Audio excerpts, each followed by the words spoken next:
kosa bebe wa tresans. We atama tako ya bebe autapasula. Kutomba mumatako ni sukari sana. Musuji ni maziwa to.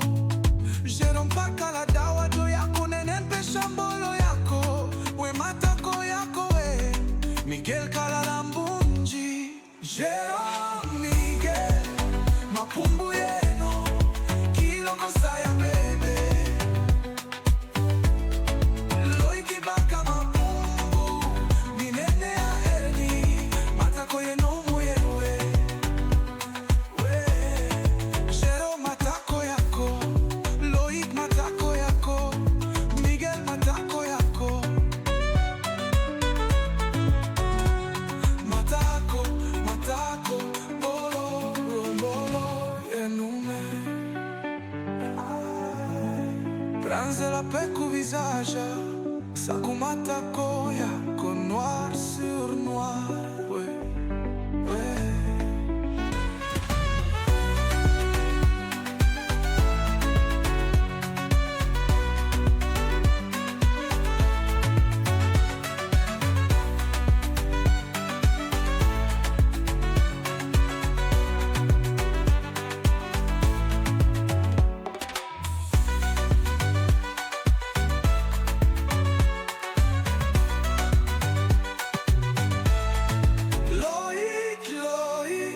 Uko wapi sasa kuya tubantombe. Jerome, Jerome, unashekesha sana kambolo kakosa bebe wa tresans.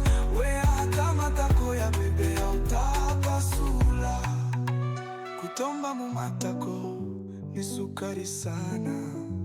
Munsuji ni maziwa to. Jero mpaka la dawa jo yako nenenpe shambolo yako. We matako yako we Miguel Kalalambunji. Jero Miguel mapumbu yenu kilo kosa ya bebe. Loi kibaka mapumbu minene ya erni matako yenu muyewe.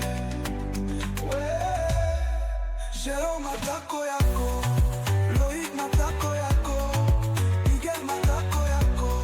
Matako, matako mbolo, mbolo enume. Jerome matako yako, Loi matako yako, Miguel matako yako. Matako, matako, mbolo, mbolo enume. Pranze la pecu visage, saku matako yako. Karibu. Yeah. Welcome to Embrace the Darkness in the Rabbit Hole. Na of course Soft Life Dizo kama K hapa hivi. And today we have a guest, but before tuende kwa guest, Karembo. Introduce yourself. Another Saturday, another episode, part 2 of masculinity and femininity. I'm not going to call it Okay. And Okay. yes, and I'm so happy by the way. Akila tuko na Amy. Amy is back. Unakuwaga umekufia Amy nini? We had a discussion that you're into both sides. Both of you? She is into both sides. Like why did I both say? teams. I like it when umejitoa haraka. Wewe kwanza wewe Having a discussion. She is. It was about her. It wasn't about both of us. No. That was Okay, a you thing, by I'll the way. But go ahead. So yeah, Amy, karibu. Thank you. It's been a minute, by the way. It has. But I'm happy to be back. That's the important part. Yes, it is. Where have you been? I was here the last show. Don't act like I've been... From that time to right now, where have you been? Sini swali tu, ni nini uko defensive na ni swali tu polite. I've been good. I've been working on things. I generated an app Did I Damn. tell For you real? that? Yeah. No, you didn't. I did, and On I what? pitched it to someone, and they're going to get it. It's so cool. So what's the app about? Using AI, of course, because I'm not coding. Who's coding? I think even the coders are abandoning coding. Okay, so like what's the app about? Administration and marketing. It's like an agent that does the work for them. Nice. Alafu nyi wawili is this an Insta thing or the dress code ki the mnataka kuvaa kiyesu Emi slit yako imefika wapi? Hata mimi, I mean, my Jesus just died, so nangoja afufuke. We're here resurrecting. Is it a slit ama hii tu yani hii ni fua? You know it's a slit because you've seen me when I was coming in. No, like as in I'm just saying like it's basically nika ni t-shirt alafu iko na mbele tu na nyuma. Same Jesus. With like a pinch somewhere. Oh, so Just this in is case it's needed. just same inakaa gorgeous. so this is Jesus attire. Yeah. Okay. Hata mimi nangoja fufuke later, like over midnight. No, Yesu anakaa mpenda matiti. Mr. Baiko. Yeah, yes sir. Unajua nimesema acha nikuachie umalize. Because Umeona vile? once you start, Yesu. I told you Jesus is my Kenodia. You refused to accept. Tungekuwa pamoja. Papa Baiko is in the motherfucking building. In embrace the darkness in the motherfucking rabbit hole. Hey, leo tuko na maua bana. Na tuko Kimathi Street.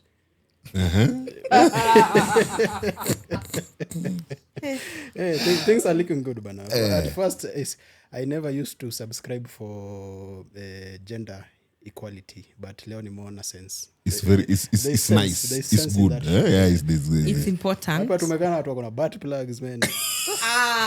You had to bring it in there. Shit. Kwani inafaa kuwa wapi? No, Lakini, no.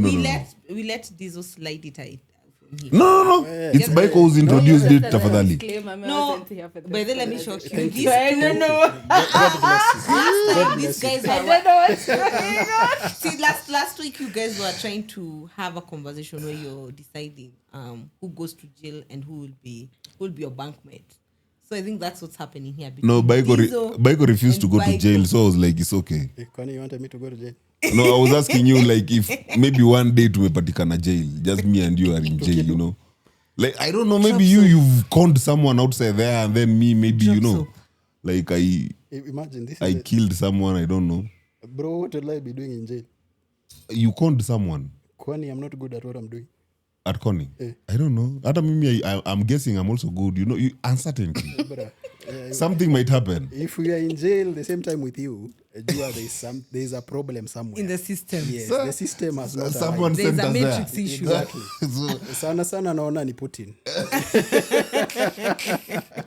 But yeah man, Dizo, tuambie leo unatakaje bana? bro, Leo tuna mimi flow. niko Said leo pilot.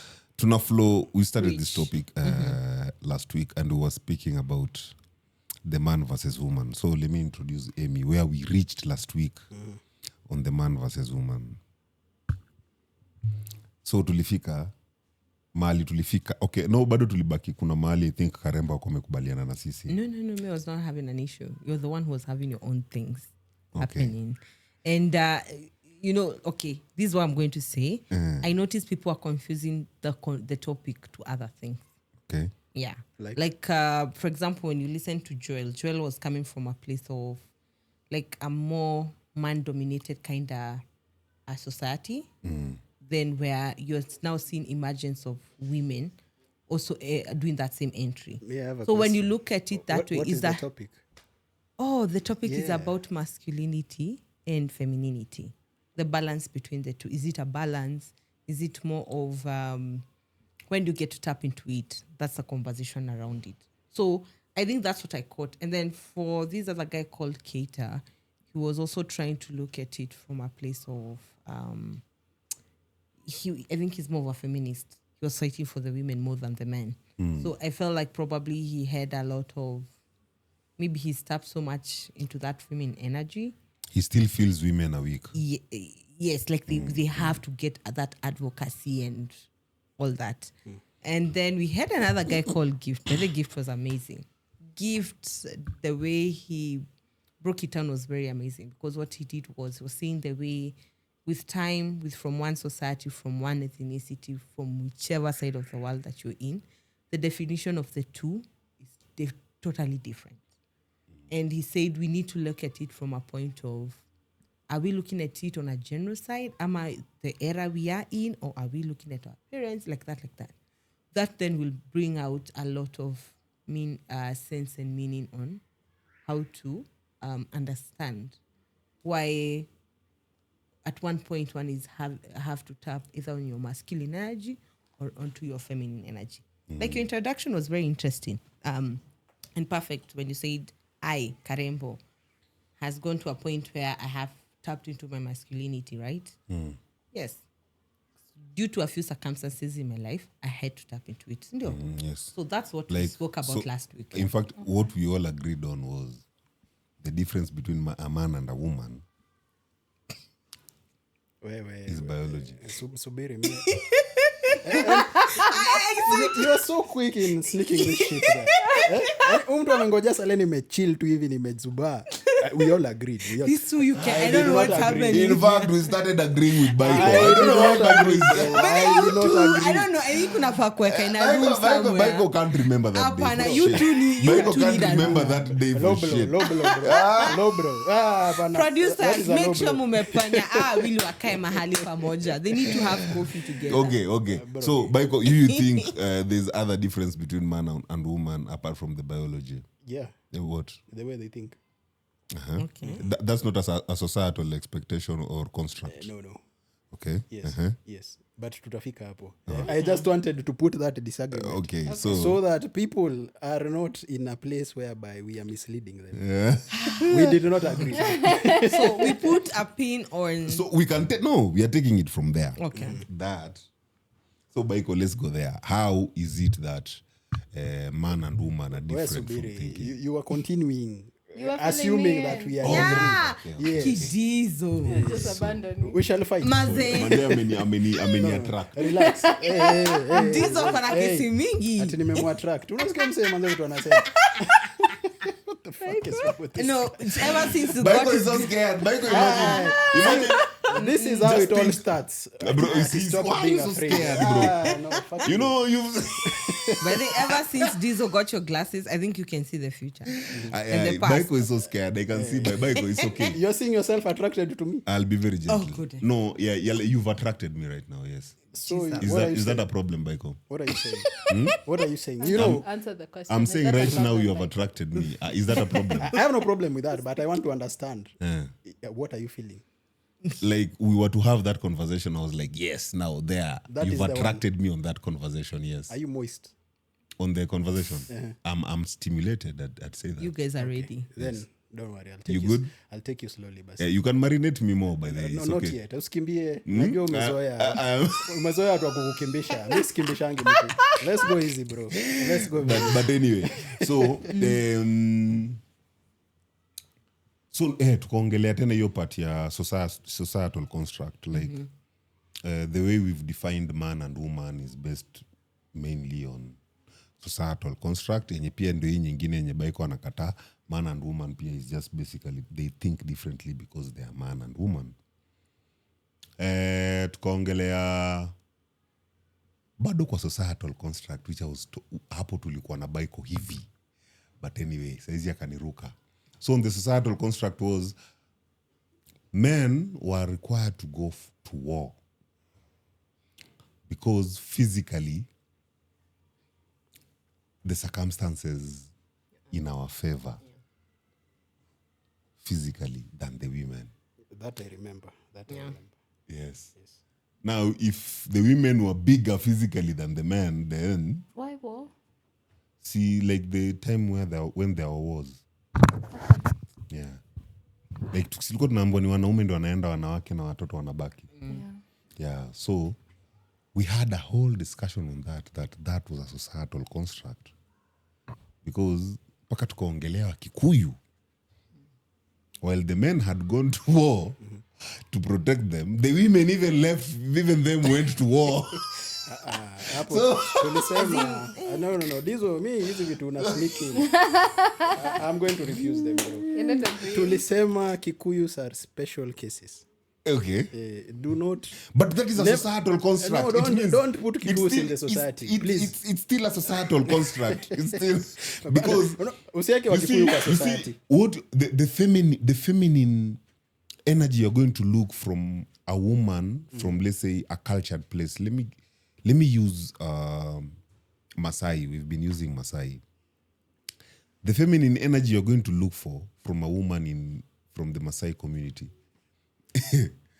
is a totally different energy you look for from a Kikuyu woman. That's why I've told you. Do not put Kikuyus in the So it's society. societal construct. We can't Yeah, say it is a society It is not society. Guy, what stereotypes have I walked into?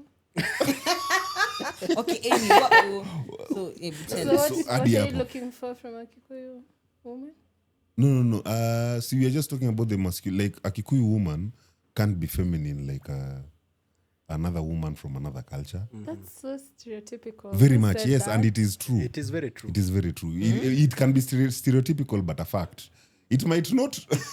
It might not be a good thing, but Let me ask you a question. it is a fact. Emmy, Wait, you've dealt with Kikuyu women. I'm very sure you have I'm Kikuyu. one. She is a Kikuyu woman. You're Kikuyu? One, yes. Ulikuwa nafikia she's Maasai. Are you sure? Yes. Please patia hata nani pia mic pale. You can. Yeah, you. Ngoja, kuna mtu mwingine anaona kama mimi. Hebu nipe hizi glasses zako.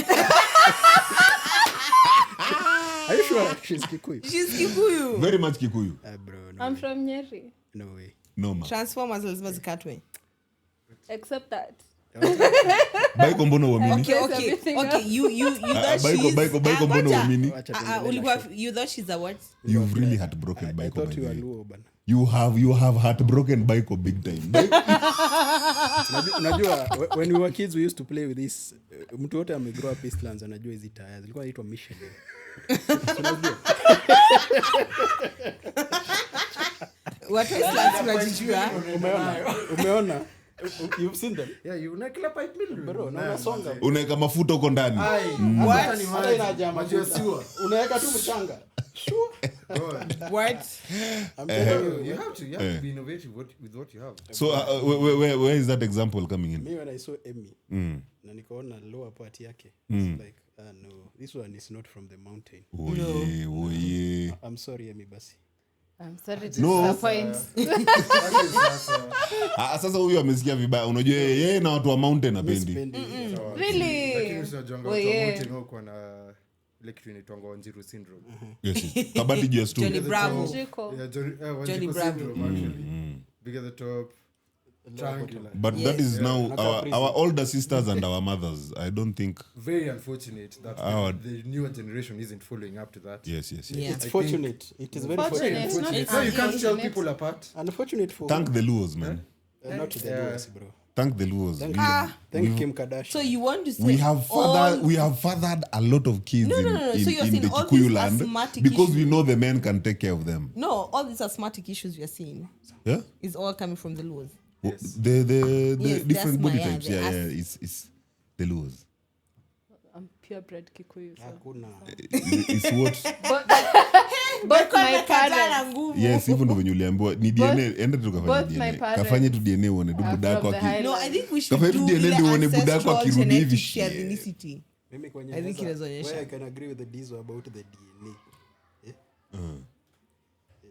Too early ama. Please, just please. We're already there. Bro, it's the hairline. Hapo. It's either don't come. Ni kama wenye watoto wanatolewango wakivutwa na kitu wanavutwa na nywele. Ni nywele ndio imeshikilia hii. Unajua ni wa stubborn. Yeye pia hataki kutoka hadi huko ndani. I can agree hapo lakini Wamepata no palace with stereotype, many. tumeambiwa hivyo. Wamepata palace with many rooms. Bro. But Amy, you don't agree that stereotype that Kikuyu women are actually very masculine. Okay, what? No, I don't agree. There could be a perspective that supports that. We want to hear it. Yes.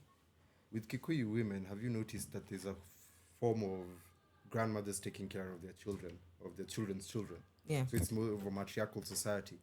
The men aren't doing anything, just getting drunk, walking around. Majority. It's true, that's also a not a stereotype in minority. It's Kikuyu actually culture. a very Similar vast majority podcast. that do What that. do you mean? That just get drunk and abandon issues out. I don't know how Kikuyu The are going to women separate handle that. everything. What's not happening, man? So Where are the in men that situation? in that scenario, can you take the same standard of what a man should be and what a woman should be in that context? Not really. So meaning what a man should be and what a woman should be is basically just a societal construct. It's basically just biology. You were born with a So you're vagina, like I was Dizo. born with a penis. So he's agreeing with you. Yes, Yeah. apparently. Like you're born with a vagina, I was born with No, a penis. but Everything there's- else is the same. But there's that stereotyping when he was talking about Kikuyu women are masculine, and yet They we've are. had the Luo chicks. A Kikuyu Are woman very will push bold a man to actually and- work. But you know, being bold doesn't mean it's a feminine, masculine. it's masculine. Yeah, I think we're bold. Even I don't think feminine we're is bold. masculine. No, Is it? Kikuyus No. are masculine. Yes. You Kikuyu guys are women looking are from masculine. it from that Don't jump out Wanchiko of that syndrome. masculine camp. No, it's the Wanchiko syndrome inafanya mwone like Kikuyus are masculine. How? No, But you know, by the way, ikifika time ya war, based on how Kikuyus were built, I think the women were the ones who... They're the ones who actually went to Diesel, war. today man. you're salty by the way. Bruh. No, No, Remember that we- story we- of that we- mama I called might Wango agree Makeri? with you. The shape of the shield ya Kikuyus, but It's for fighting. it's actually a triangle. That's for fighting. Now, lower body strength is on another level. Okay, it's true though. Yeah? So meaning is the why unapata kwanza, especially the men from the Luo land, na hata nikwambia even the women from the Luo land are feminine more than the Kikuyus.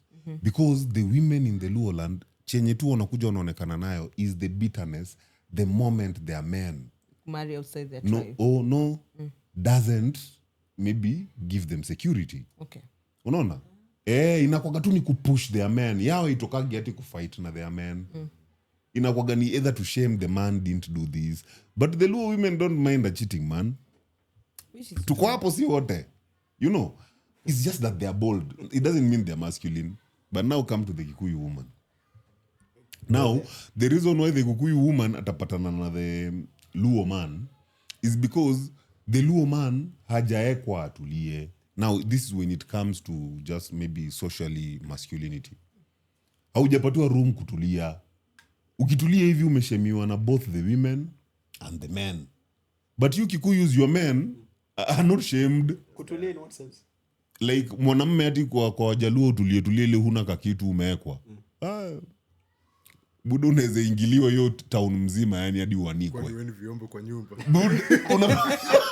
Ati kwanza tisijui wewe ni mlevi umeni Wewe ni vyombo kwa nyumba. bro unaeka. you are lazy yani pale like you utaingiliwa must na have a purpose. yes asi wanaume noano unapata kwa Wajaluo ego is everything. Because mwanamme you have to show up yani umeekwa hivyo. Na hawa wanawake the moment unasleki mwanamke anakuanika. So unapata huyu mwanamme akienda patana na dem Kikuyu hiyo ni kitu anataka. Kwa by the way huyu mwanamme si yeye anataka kufanya kitu yote bora ni please. Alafu Lakini Dizo, mbona nisimuonyeshe venye kuna mimi Dizo swali, at what point does ego end and reality begin? where ego occurs you is where it ends. Hapo the reality inaanzia. No. And you'll be like, why am I doing this shit? Why am I so full of myself? Yet I'm No, not but you achieving know, what I'm saying I am. Ego for most people is still a reality. Reality begins when you're self-aware. You know, you can have ego and you're aware you have ego. Yeah. Meaning you know where to use it. It's the same way, I'd say smart women do. Or in our social construct is what I'd say whores do. I consider whores as very smart women. Very intelligent. Yes. by the way. They know how to make their They bread. know when to switch their femininity and when to switch their masculinity. They know how to make their Aho bread, though. atakuingiza box hadi ukubali utalipa 3,000 na hauna Hauna hiyo do, na hiyo ukiipata, do unaenda unalala na yeye ukose hiyo do. Huyo hoa ana switch bro from that femininity yenye alikuingiza box. Urealize ni mwanamume. Hiyo wiki kwanza ndio. Mimi why would you go to a home unaona pesa? venye yani amekuingiza box yani ile you know what naenda kuomba hiyo do hadi nipate. hata no actually hata si lazima hata ukue nayo but she will make you wherever you get the money you'll have to send that money. Yeah. Bra hivyo amekuweka na hiyo yani tamaa. Yenyewe you guys endeni tukua wasapere turo safi. Ndio maana nakwambia una nyinyi wasapere nyinyi. Notice alafu you remember there's this conversation I think it was on the rabbit hole. There was a conversation when Nold were looking the whole Kikuyu culture and saying the way Kikuyus are just shit. In terms of, you can tell that the woman is the one who's trying to control the whole community, even how it moves. You remember that conversation? Yeah, it's not that we the Kikuyus are shit. It's their culture is shit. Yeah, the culture is shit. It doesn't. The man has been. It's like become a get censored. He makes you. He's made to think he's the in, but ukunyuma, the person controlling is the woman. It's that thing for behind every successful man is a woman. Now this one is a Kikuyu woman. That's why it came Constant. from. Constant. Because you see now the way for the Luos, the man is very, his ego comes first. Yeah. No matter what, the ego comes first. Na sasa sisi Wakamba tutasema nini? Wakamba tafadhali we are tujafika huko. No, cows we Don't know. take us there yet. Tunajua. Now. We'll take a moment. Tutafika kwa libido, we will call you. Right now we are still on other thing. We will tafika kwa libido, we will call the Kambas We'll and the go there. Kisiis. How do you know by the way what's your name? Ken. How do you know Ken? Through school. We were with him in campus. The introduction was Okay. this the first statement you said, Sama. What was the thing you guys were known for? Ojis. This Thank you. Na libido. What? And That's what you libido. guys came in saying. Imagine. I wonder what they're saying. These people I wonder wonder too, Oji. man. Hey, I'm hearing hey, this as a hey. first time. We shall wonder together. This time, the best thing No, he's but known then people for need to is chapel. We pray. What do you mean? Thursday and Friday. Thursday, it was Tuesday and Thursday. What are you people talking about? It was Tuesday and Thursday. Tuesdays and Thursdays. Every morning we go and have a joint prayer session. the In whole suits school. or something. And then Pia Fridays we used to have like some Bible performances. Kulikuwa na watu wanaimba. Very, very good. People who are famous Some to you, girls to us will they come were and just ask- fellow students. Unaona mnajua kale by then iko con rotation. Hey, but there's those throats used to sing. But anyway, so tulikuwa hapo kwa Matriarchiness, yeah, from yeah, one in from the Kikuyus. Na is it really matriarchy? Wacha nikupatie there was something we were talking with the producer tukikam. Tukisema venye if we are to speak kwa reality yenye tumesema wanaume ndio leaders. Statistics mingi ukicollect utapata wale wenye wamekuwa under men's leadership hawajakuwa na much growth kuliko wale wenye wamekuwa under women leadership. Fact. Ukiangalia hata kwa corporates wanaume hatusaidiani. Mwanamume atasaidia demu wake chipo ama mademu wake, but hatasaidia mabeshte zake wanaume. Because anataka kuona kwa kiongozi. Yeah, but mwanamke akiwa on the top, yeye anataka in fact yeye atataka hadi usaidizi wako. Iko cheki ukiget deal letter. Yeye akona hiyo kitu ya kufanya, but hana the capacity ya kuvuta ma deals. Maybe hajui kumove kwa ground. But unapata wanaume wengine wanajua kumove kwa ground. Mimi najua Putin anauza mint. Yeah? Niko hapa kwa mic. Sitawahi mention. The best person mwenye utasikia na mention ni dem. ama baiko. Hata baiko hata mention. Baiko si hata kwanza ni jirani. Yeah, bro. Ni hadi ni neighbor. Lakini hata mention. But we karembo utakuwa, by the way guys, if you want to make a cocktail, I have a friend who mwanaume mgani anakuja anasema hizo stories za mint. Itakuwa ni brother umenipatia nini? We niletee mint and then I sell your mint. But for the chile she'll buy na bado akuuze. That's actually Now, a fact.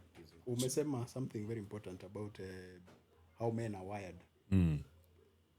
Unakumbuka nikikwambia I disagree with you, it's not about the society. Yes. Now About we get biology. into the biology itself, how we are wired.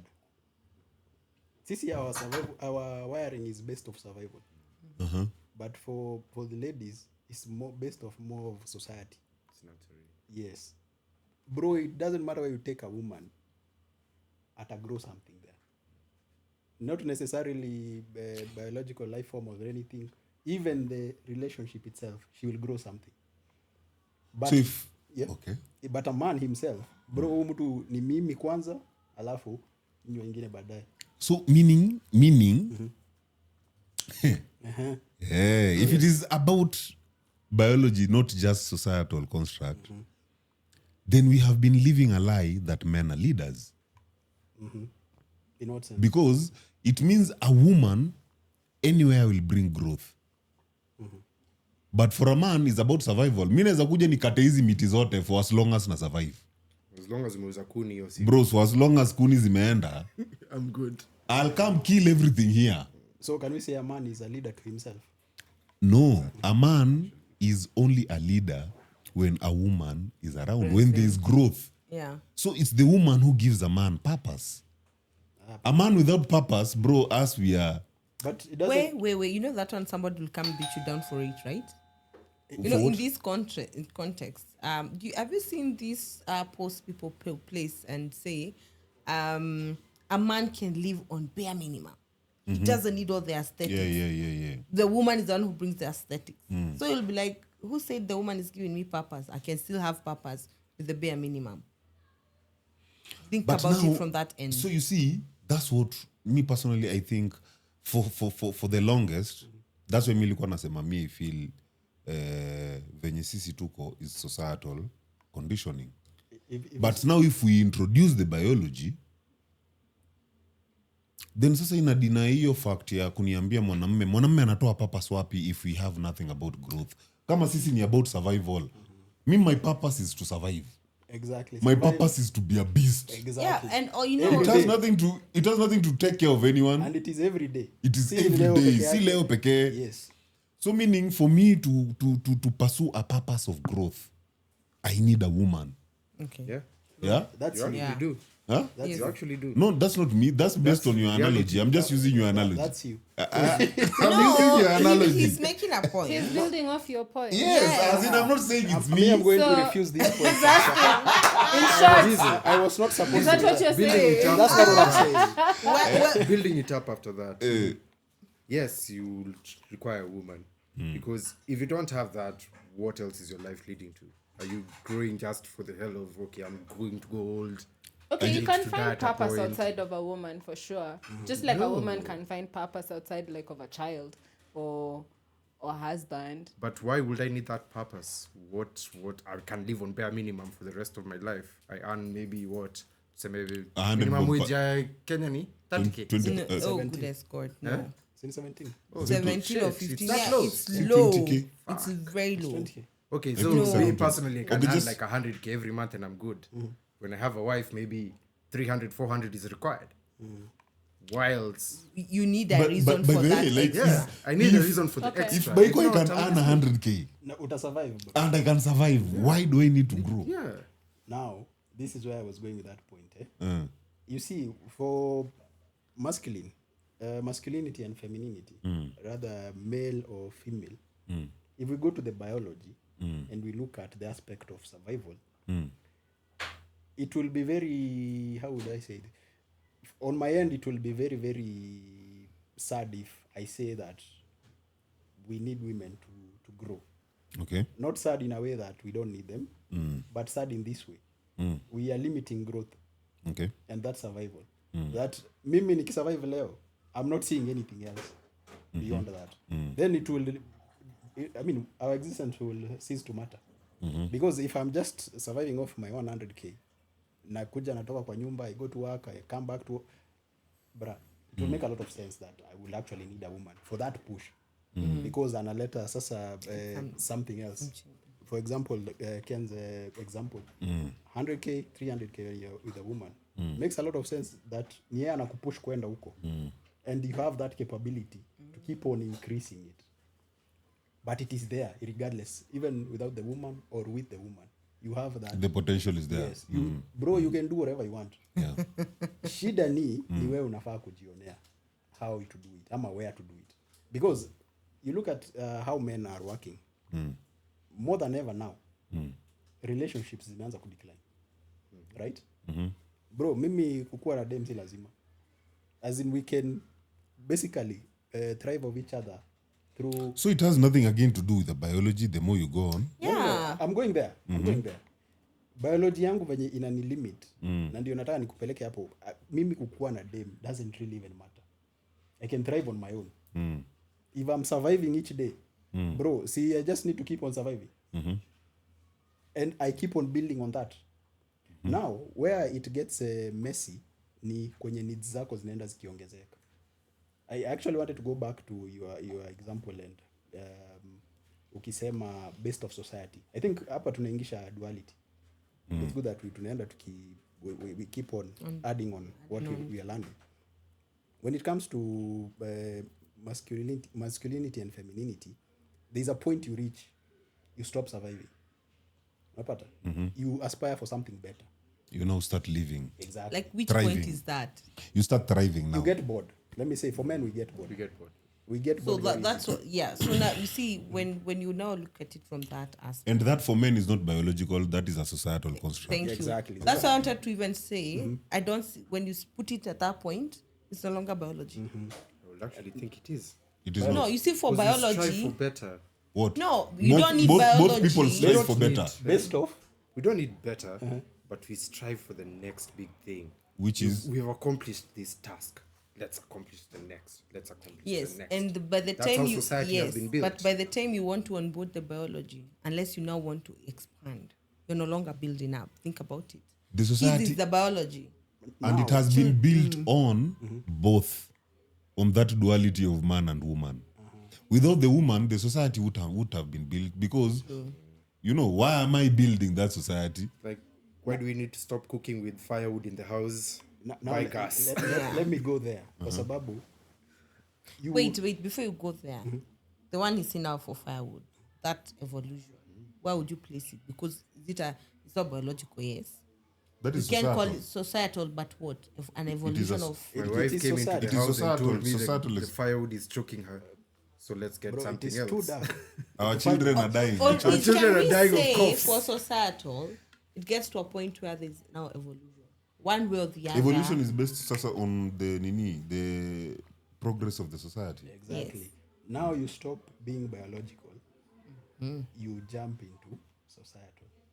Kwa sababu, you remember when we were talking about love and we are talking about primal nature of human beings.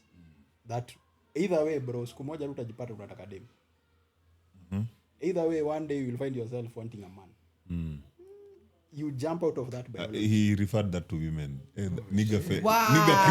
I know. Nigga cringe. They go like, "Wait, one day you'll want a man, bro. Hey, Michael, please. But then you get No, I thought it was that you're talking about Ani nini men. mna- No, Sneaking wait, huku it's ndani women. by the No way. homo, no homo. I don't know what romance is going See, on I'm hapa. helping out. I saw how he cringed. I was Hapana. like, no, he didn't. Wacha, But God categorically did it stated. intentionally. He Ah. did that. Your mission. Kwa hiyo Michael anatafuta watu. Me, hiyo kitu ati one day you will stop. Put the women in God. I'm like, what are we talking Walai, about here now? maybe nimemtetea siku anajua. Maybe kuna ana hint, bro. Michael is okay. Yeah, you can go. I will categorically state this. In state pressment. Ni pressment ama pressure. I am not gay. But you like that ring up there. No, hey. Bro.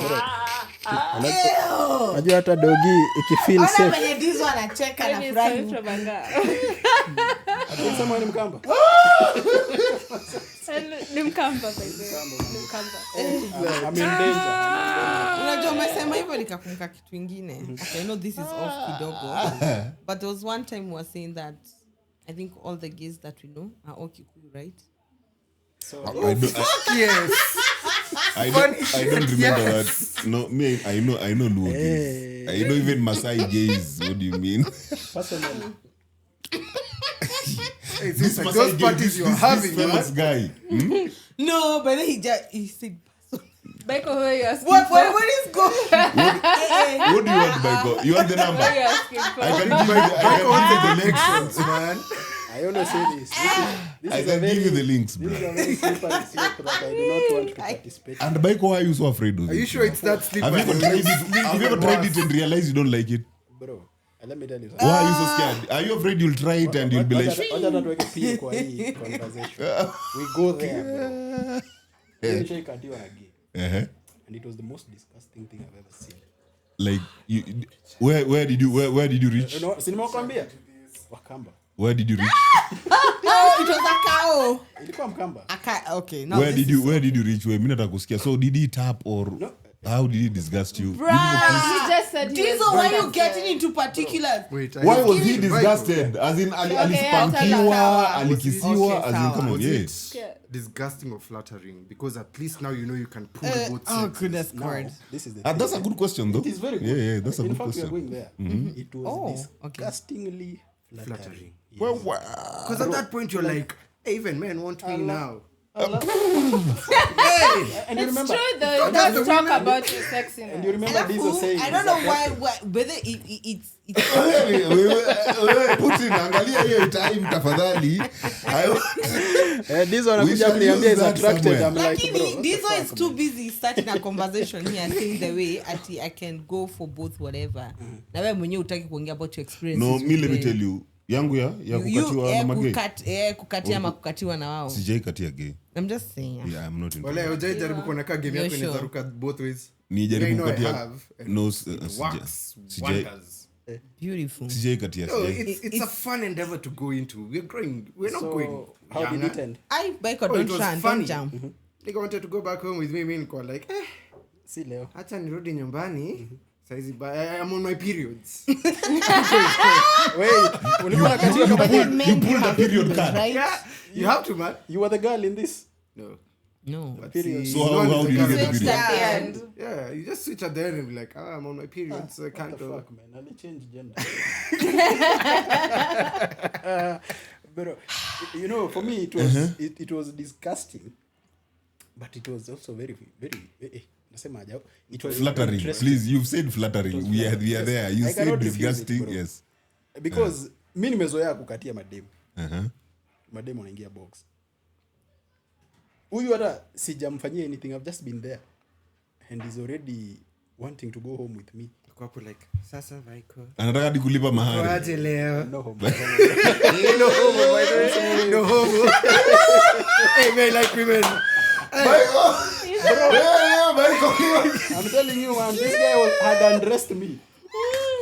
Man, this guy touched my belt and I'm like, Wait, from the back, from the front. would and you- touch- front, bro. Eye contact. I'm Wait, like, alishika belt hivi akavuta like mi nilikuwa nimesimama. Now this is the thing. Sikusimama wenye wafikiria. Ndio akushike mpaka belt. How did he? Hey, I which think angle I- have you pictured this from? I want to the know. back. Ndio ashike belt.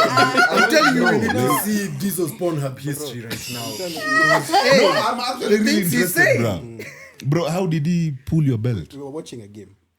And he was in wait, front of he you. was your pal ama alikupata ka Wewe ukiwa. was my anakatiwa, pal. si amekatiwa, is not the pal. No. Nimse, I used to go to, I was in campus.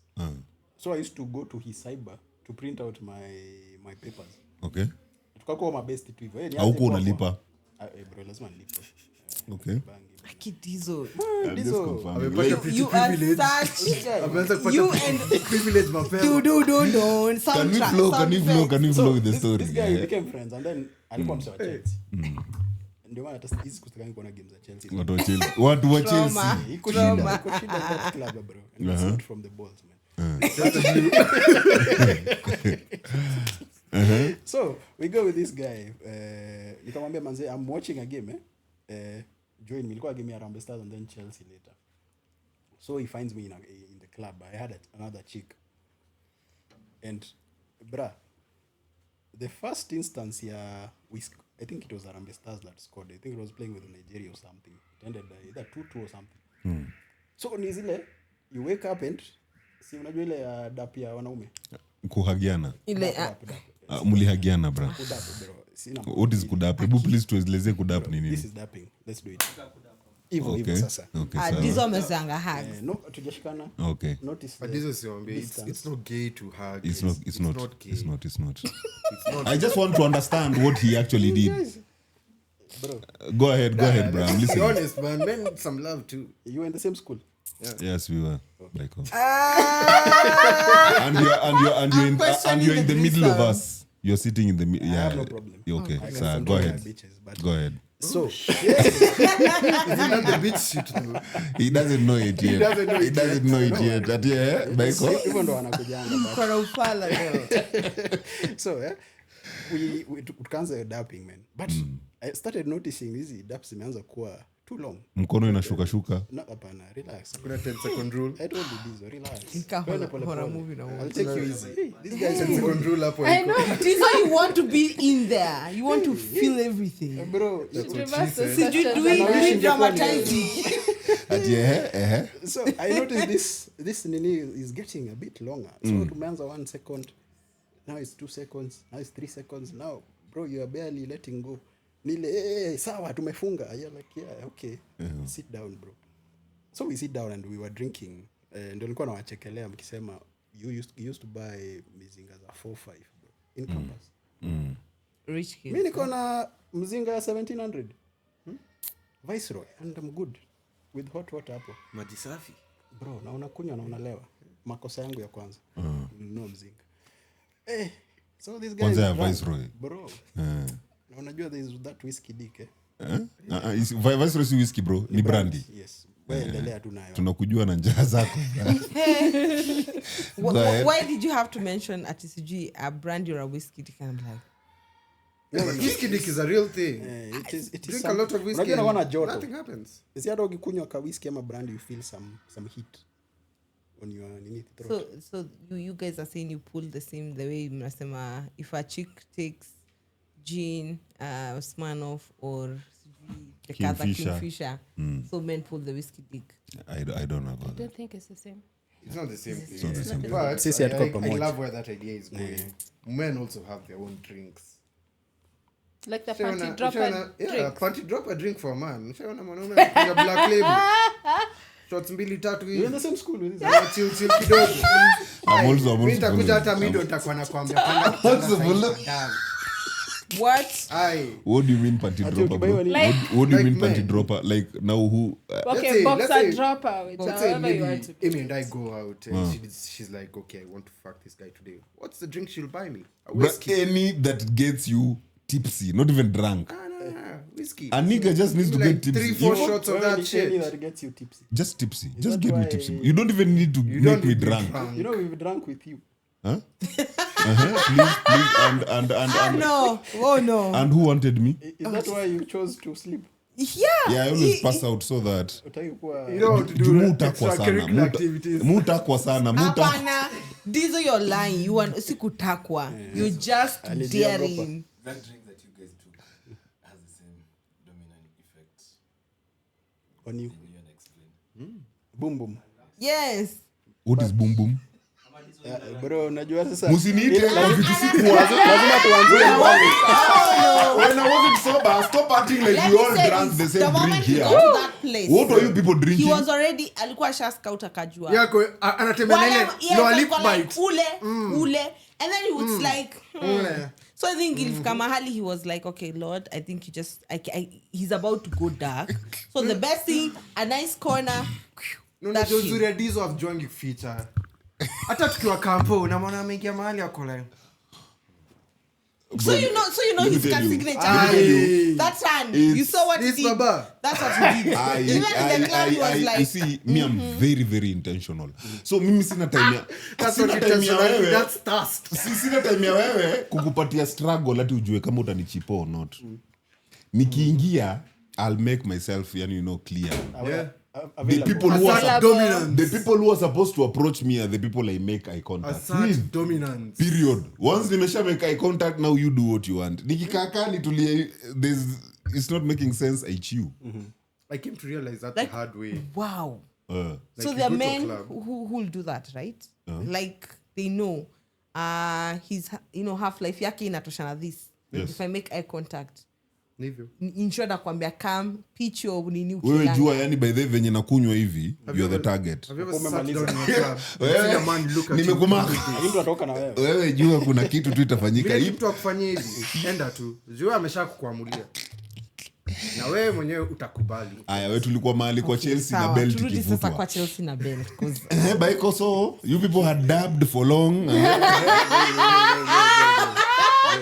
Wait. I know you're placing yourself in this. Jitoe. Okay. Maliza story, bro.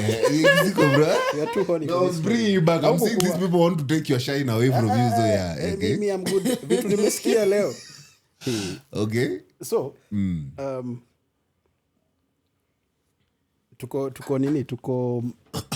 tuko in this club, man, and the dabs are getting longer. We buy a small drink, put it in the corner. I have another chick there, and then this guy, we're watching now the Chelsea game, and it's over. We've won, and he wakes up and starts dancing. Brass, you see, my boys, mi napenda kudance, so pia mi nikaamka tukaanza kudance, but so tuko na dance pamoja. There was a very safe space of distance between the both of us, hata kama club ilikuwa ndogo like Francis Gaitho angepita katikati na kabisa bro, hata wangepita wawili. It had to be Gaitho. I mean Bro, he's thick, so Okay. He's what, Baiko? how do you know that? He's thick. no, he's fat. Is Okay. He did. No. Baiko has just said Gaitho is thick. Thick ni fat. What? Wanaume Thick is wanajua. not Wanaume You don't hatunanga hizo. bra. Thick is Wanaume like the hatunanga hizo polite- vitu. Hapana. Tunachome, naona. Thick- Please note that Ngoja, Thick is ngoja. like the Baiko compliment just you want to called give someone Gaitho and thick. you're like, Angalia you're tu hiyo not time. fat. You're what I would tap. Then fat is like derogatory. Why are you looking at me like I'm Hey, thick? no, not. Hey, Baiko. Bro. Usihepe. Ni You've police- called Okay. Gaitho thick. Go ahead. Sina shida. In the context of you being with a Kachichi guy. I know worries, bro. Okay, let's Okay, go. we are getting I am safe with my traumas. Unaona sasa, now I look at this guy and he's starting to tell me some weird shit and I'm like, bro, unasema nini? But kwa akili yangu I'm not registering anything. When you say weird shit, please can you put us He's in? starting to tell me that he's getting tipsy. Sasa shanga mbona unaniambia si bro ndio maana unakunywa pombe. He's telling me, oh, now I'm getting drunk. And the way he's telling me, he was wearing specs. He's touching his specs. I'm like, card is on. okay, sitaki kusema hivyo. We, Fanya Baiko wa blush sahi. Maybe namkumbusha crush wake. nakumbuka hizo frames zilikuwa Zilikuwa- square. So this guy manze, I buy him another round. Alikuwa kunywa Guinness. Ulikuwa unambaia hata hii unasema. Si best yangu. Okay. Kwani Si vile best yako tu anaweza kuambia Oh, ako this is not tipsy. someone random at the club? no. Okay. As in by now we are friends. Okay. Okay. Oh, okay. But someone you've met at the club, yeah? No, I called him. Oh, okay. Yeah. Okay. Yeah. Oh. As a friend. Let nobody forget that. Cool.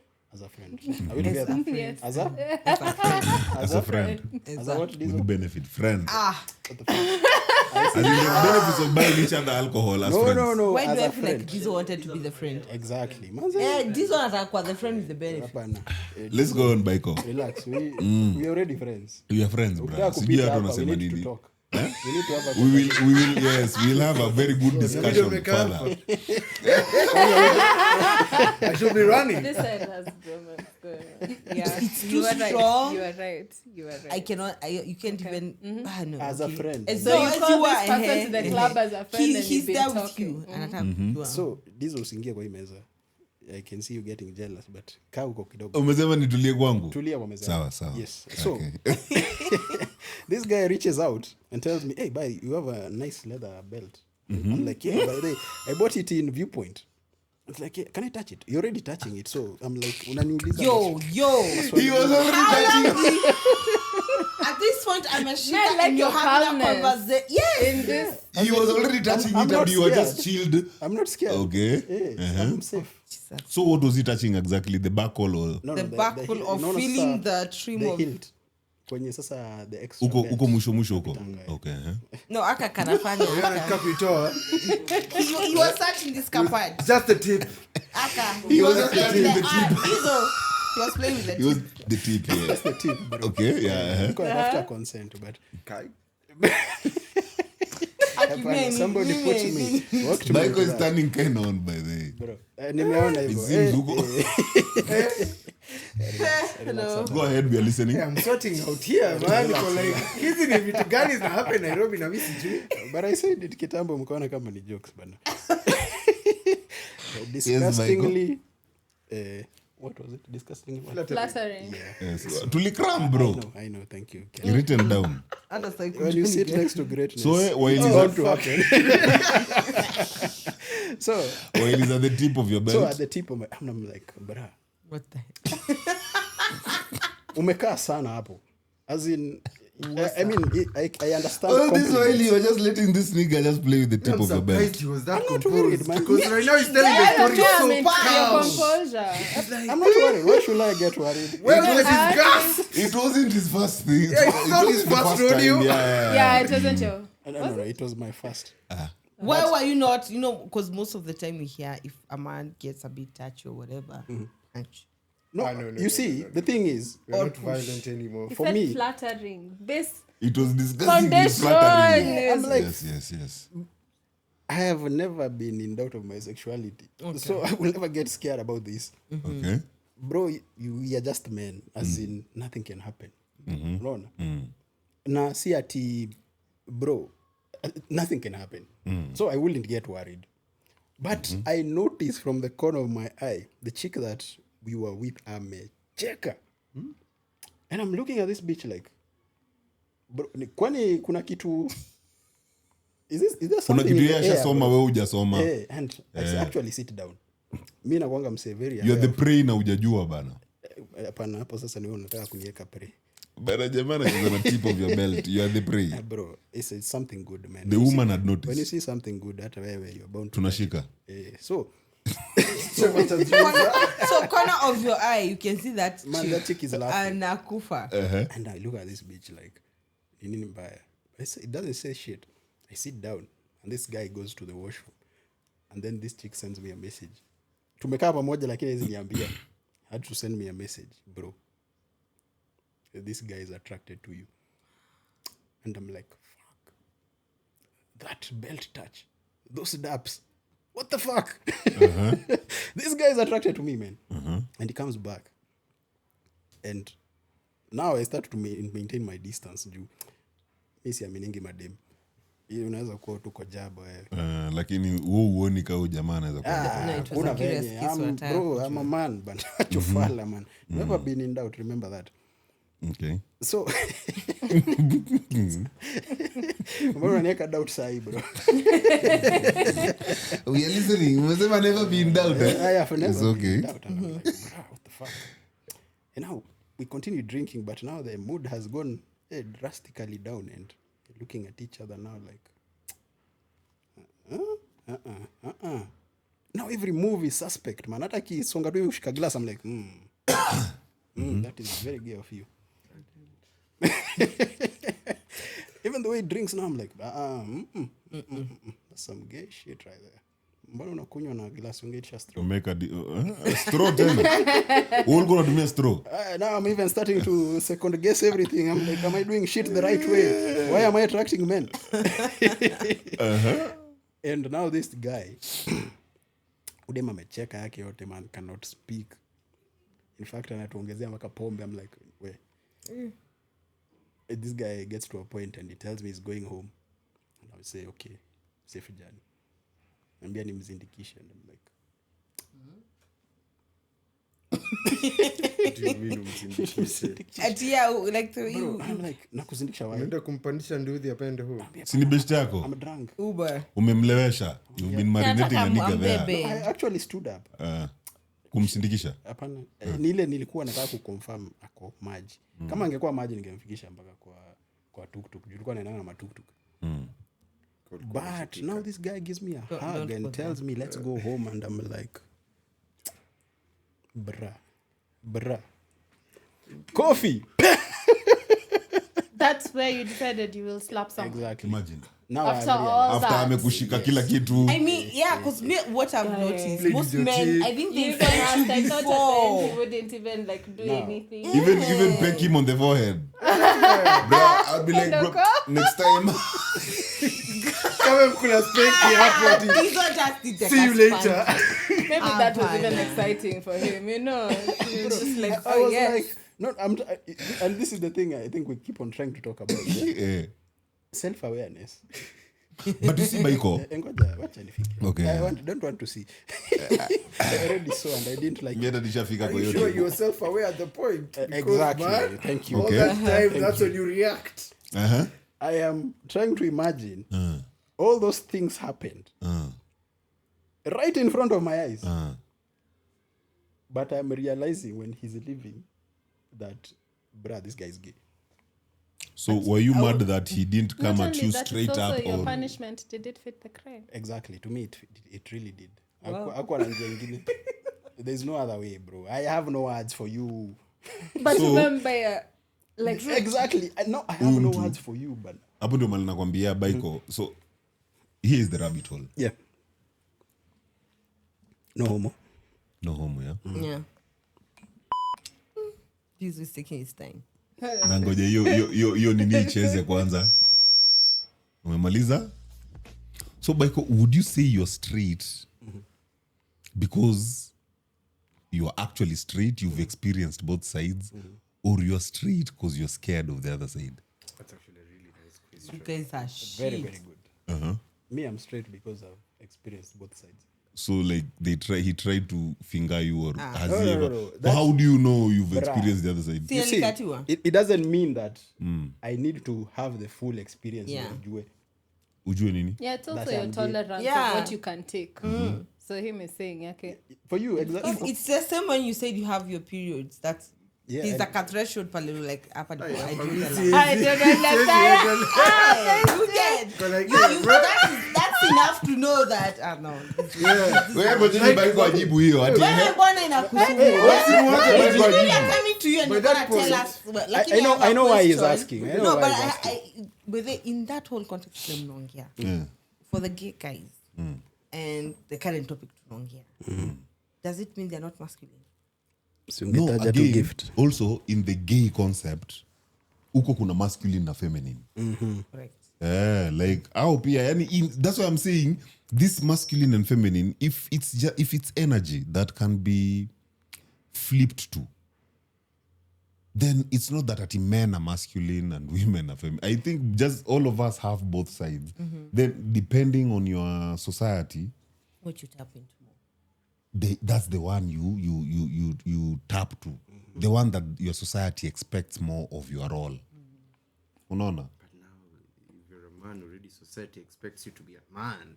But the other societies whereby no, that's alphabets. in your society. That's in your society. There's in another society where let's take just simple terms, just in Kenya, a man in Kikuyu would be expected. A man in Kikuyu would be expected. Give me a practical example of a man in Kikuyu was expected to just anything. A man in Kikuyu Yeah. was expected to provide. Huh? Provide. To provide. Yeah. Like yeye ndio anaenda kutafuta Yeah. na analeta. Yeah. Now a man in the Luo land was not about to go kutafuta. Provision ya man in Luo land was kupeana land. Huyu mwanamume ni kuamka tu. Mwenye alikuwa anaenda kwa hiyo land kufanya kazi ni bibi na watoto. Are you seeing the difference? Very big difference. So mimi nikiwa Kikuyu, ukiamka unaniambia mimi nafaa kuamka niende ni search. Mwezi elewa. Nikiamka kwenda kusearch then sifai kuwa na bibi. True. Juu hiyo ni But that actually now brings about that whole thing kama sema societal biology. biology. yes, that's what I'm saying. Like for now, what the society expects from you is your society. When you travel uende kwa another society, you realize that's not what expected from you. You go to China, unaenda unavurutia mwanamke dem hivi unachapwa kofi. Uko like maybe that's not something you're supposed to. When you talk about the Asian side, I remember somebody was telling me that somewhere like Japan, you can have the biggest title in that office. You're the woman, but you're going to stand up and make tea for all the men, even your juniors. Society. Alafu huyo akitoka demwa tuchukue demwa Kenya ameenda Japan. You are a boss kule. Wewe umeenda na nini ya huko? Mimi niwatengenezea aje na mimi boss wenu. Man, you might be coming from a good place but the wrong society. Yeah. Correct. You know? So meaning hatuwezi kaa tuseme ati men are supposed to be like this. Women are supposed to be like this. That shit doesn't make sense anymore. I feel in evolution, shit changes with evolution. Bro, I feel there's a time itafika watu watakuwa nazaliwa na both nini? Genitals. Both genitals. Said kuna time. See? Because we are fucking up Hermaphrodites so are much. there. We are fucking up a lot of things right now. We are destroying so much I don't gene. think we're fucking up. What I think we're doing is we're letting things slide a lot. Like men are meant to be men. You're meant What do you to mean? wake up. What is that by men are meant to be men? Meant to wake up, go look for whatever you're looking for, come back to that house with your meat. What do you mean, bro? in a- Kwani in we a in a society- jungle? Can I ask you a question? What When meat was is the that last I'm time- going for? Wait, when was the last time you went and slaughtered a fucking goat? For what? Do you have a good You see, to begin now Bro, that's the for problem. what right For now? what? Why would I do that shit? Yeah. Now imagine someone, let's say my small brother, doesn't know how to even start with that. At least maybe you might have an idea of how to even slaughter a chicken. A goat. No one can. Why would he need to know that, bruh? Because In 10 years to you come, mean your wife will go there and start No, see, slaughtering there a is the cow. Who has told supermarket my you wife can to buy go a do whole that goat shit? that No, has wait. been slaughtered. Why do you want to go to the supermarket if you want to be a man? Bro, in 10 years, what do Enda you mean? utembee kwa mama mboga, What is this utembee- man? What is this Nimeingia man? super na boendaru sasa. Hebu Nipatie mbuzi. imagine in 10 years to come, utakuwa unakaa hivi, unatafuta mnyama unataka. I'm sure it's happening somewhere. The animal unataka, It's killed. una select. Hiyo ndo inachinjiwa, una watch hadi process, hadi unakatiwa hadi unaletewa. Wacha hata Sasa hivyo. Si hawa hata watu wako That's na- actually Alafu unaniambia bado nitoke na panga niende nikachinje mbuzi. Why it's the would I same thing touch happening blood? now with chicken. Si ukienda pale No, but kuku you're za forgetting kienyeji again, zinachinjiwa. pia your societal. Exactly, kila Hapo kitu. Baiko, from the same societal thing. Okay, look at what, like the Kikuyu thing. They always believe that whenever a goat is being slaughtered, the men and the young men and the young boys should be in one corner doing the whole process. Even when you think, you can just go buy a whole, what skinned or whatever kind of goat. For them, they take it like, okay, because it's a family function, you have to do the whole process. What do you call that? But what did the process signify? This See, for them, it's like taking that, you're giving the same kind of mandate as a man in that whole provision Because Ndio right now, nasema. we don't go hunting and gathering anymore. anymore. But you see so that- we want. That's a symbolism Yeah. of hunting and gathering. I'm going to get a live goat. That is Niweke kwa stagnation. gari, nikuje That- nao nionyeshe familia yangu. Yeah. Me. that is stagnation and backwardness, bro. Is Let me it tell you, stagnation no, or it's trying to It's relate to embracing. your embracing your culture? that is not outgrowing, bro. Let me tell you, in evolution, if we are to embrace our cultures, why did we leave the caves? Bro. Tuache kutoa hiyo It was bullshit not ya, working you for know, us. everything happened evolutionary. We left the caves because we kept on getting raped by bears. Where are those bears? I've never seen a I'm bear. just being real with you. What the fuck, That's why man? you snore. That's why you snore at night, yeah? On a small diversion kidogo hata. What the fuck, bears? There is somebody called And there are no Gift. bears in Kenya. Actually, they were. There's a guy called Gift. Gift anasema, Oh, who is that beautiful princess in the middle? Tell her my name is Daryl. That princess is called Ken. That nigga, Ama ni nani? that nigga literally, Hi, Daryl. How are you doing today? that nigga literally said his name, bruh. Gift literally said his name. Mr. Kinodi. Daryl, my number is 0700. Call me later. This guy has no balls. Walai.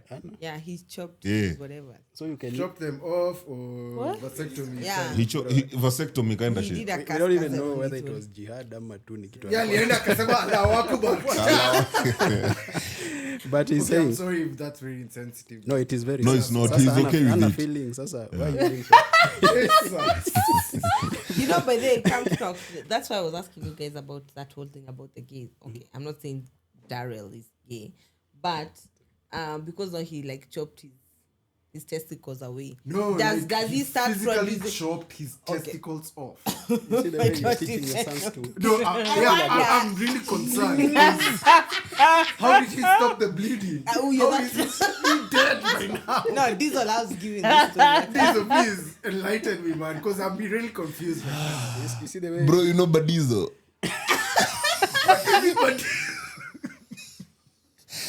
Did he put a Tana kit then? Nigga crashed those balls, bro. You don't know Badizo? The one that Oh, ile mang'ombe. Oh shit! iki tuishe bana. Okay. I fear women. Nigga Badizo his balls, bro. His testosterone must have been to the roof before And it he was, did that shit. trust me, you know the most stupid thing about it? He did it out of rage. Like women are evil type of Daryl, shit. I'm really sorry, you're stupid. But then for the first time, this is not being biased. Damn! Give Kaka meet Ken, but amempatia a piece of his mind. What do you think about it? Bro, it was like women are evil. I have a question. Hebu tembea uende baristops kidogo, ambia wakupe health check kidogo. Maybe blood isn't flowing right because ilikuwa labda inafaa kwenda kwa akili. Ukipeleka kwa bulingo na kitoa yote. Bro, saizi hata unajua ukaona huyu jamaa hadi you know like for real saizi anafaa kwenda gym. Juu hadi kuna venye amemea matiti. And that's where but I was going kwa kuuliza. See, we say most of the hormone the hormones in men they are produced from the balls, ndio. So if kametoa, so what's producing the female in him? No, why lack them? You need them, right? You need them, but not all. I really don't know. I don't know, man. Me, about gift. Gift. Guy, it's a serious. Gift hata kiongea saizi. Gift, the lady please in the middle is in shock. Come kwa spaces. Kuja kwa mic because What you is need to gift? talk about I want to hear this. He even has a If I put this utasikiza. He even I want to hear this story. I need to hear this. he even has a Tafadhali. he has Nasikia a kuwapea spoiler feminine, lakini acha niache. he has a feminine voice. Yeah, because He this did guy it. Because he's transitioning or something. No, he was Yeah, that's another he question. was angry. He was angry at women are evil. Oh, wait. So he didn't. Yeah, and then he So had Jezebel made him cut off his no, so jewels. alikuwa ametolewa ushago akapata chance ya kwenda Canada. I think he had gone there as a help. I'm not sure. No, exchange student. Oh, it was my exchange God, student. you want to now bring the help thing here. So na so when he went there because of your rage, akaona he'll be sleeping with women, but he doesn't want them to have kids. So you get a vasectomy, it's That- 10k, Maristops umemaliziwa story no kosa. He didn't have the cash then. It was just Hata I think wako nalipa polepole sasa hivi. just crush them balls, bro. Crush Usianze kuniambia hapa story ati mnakata boli. crush them balls. No, So, this are you is the saying- thing, right? Hizo. unasema gift he literally took off his balls. Red pill. You know the only thing Kendo mkubwa wa Andrew Tate. I think you don't fuck Andrew Tate instruction. This is the shit. Gift is the mother of red pill, bro. the only thing that Father, will have made You know- sense for him to conquer that. Both are- Angekata balls alafu akunywe. A grind kwanza ile a grind pale alafu smoothie. Ateke kwa resin. Anakunywa. Boxi hapo na naibaka chain. My balls. Bro, me I'm telling you, Gift, father of Red. Gift was the first co-host of Kibe. Fucking When Red Pill was Red Pill, bro. What do Yes. you mean? Yeah. Okay, he cut his balls off. Real nigga. Phantom, don't die. You need to ask that question again. Have you seen what I've done? I'm not a slave I'm no not a more. slave anymore. Women will never have power over me. Michael- anymore. Women will never take advantage. Wakanda forever. Akiwa alive, yeah, I wish. Let them have all that leverage they have on me. I'm not cutting my balls. Bruh. I'm not sharing any But evil. you know now, sasa, when you go on the philosophical side, he's actually very wise, man. You know, Very, very. Because he's a very dick-driven nigga. A vasectomy is 10,000 bob. There's Bro, no vasectomy is for pussies. I What- know. Hit But that then shit, fuck crash you. that Fuck shit. you. You I mean, nimaliza hiyo story kitambo sana. did a vasectomy? Yeah. Why? I don't kids. Okay, today is an interesting day. Wait, Gift wait. uko peke yako. Hapa kuna mtu wa I think it's official. Okay. Okay. Why am I bringing crotch demons into this one? Ndio akimbia kuita daddy. You're Kumbe, mad. there is a breed of men who are doing vasectomy officially.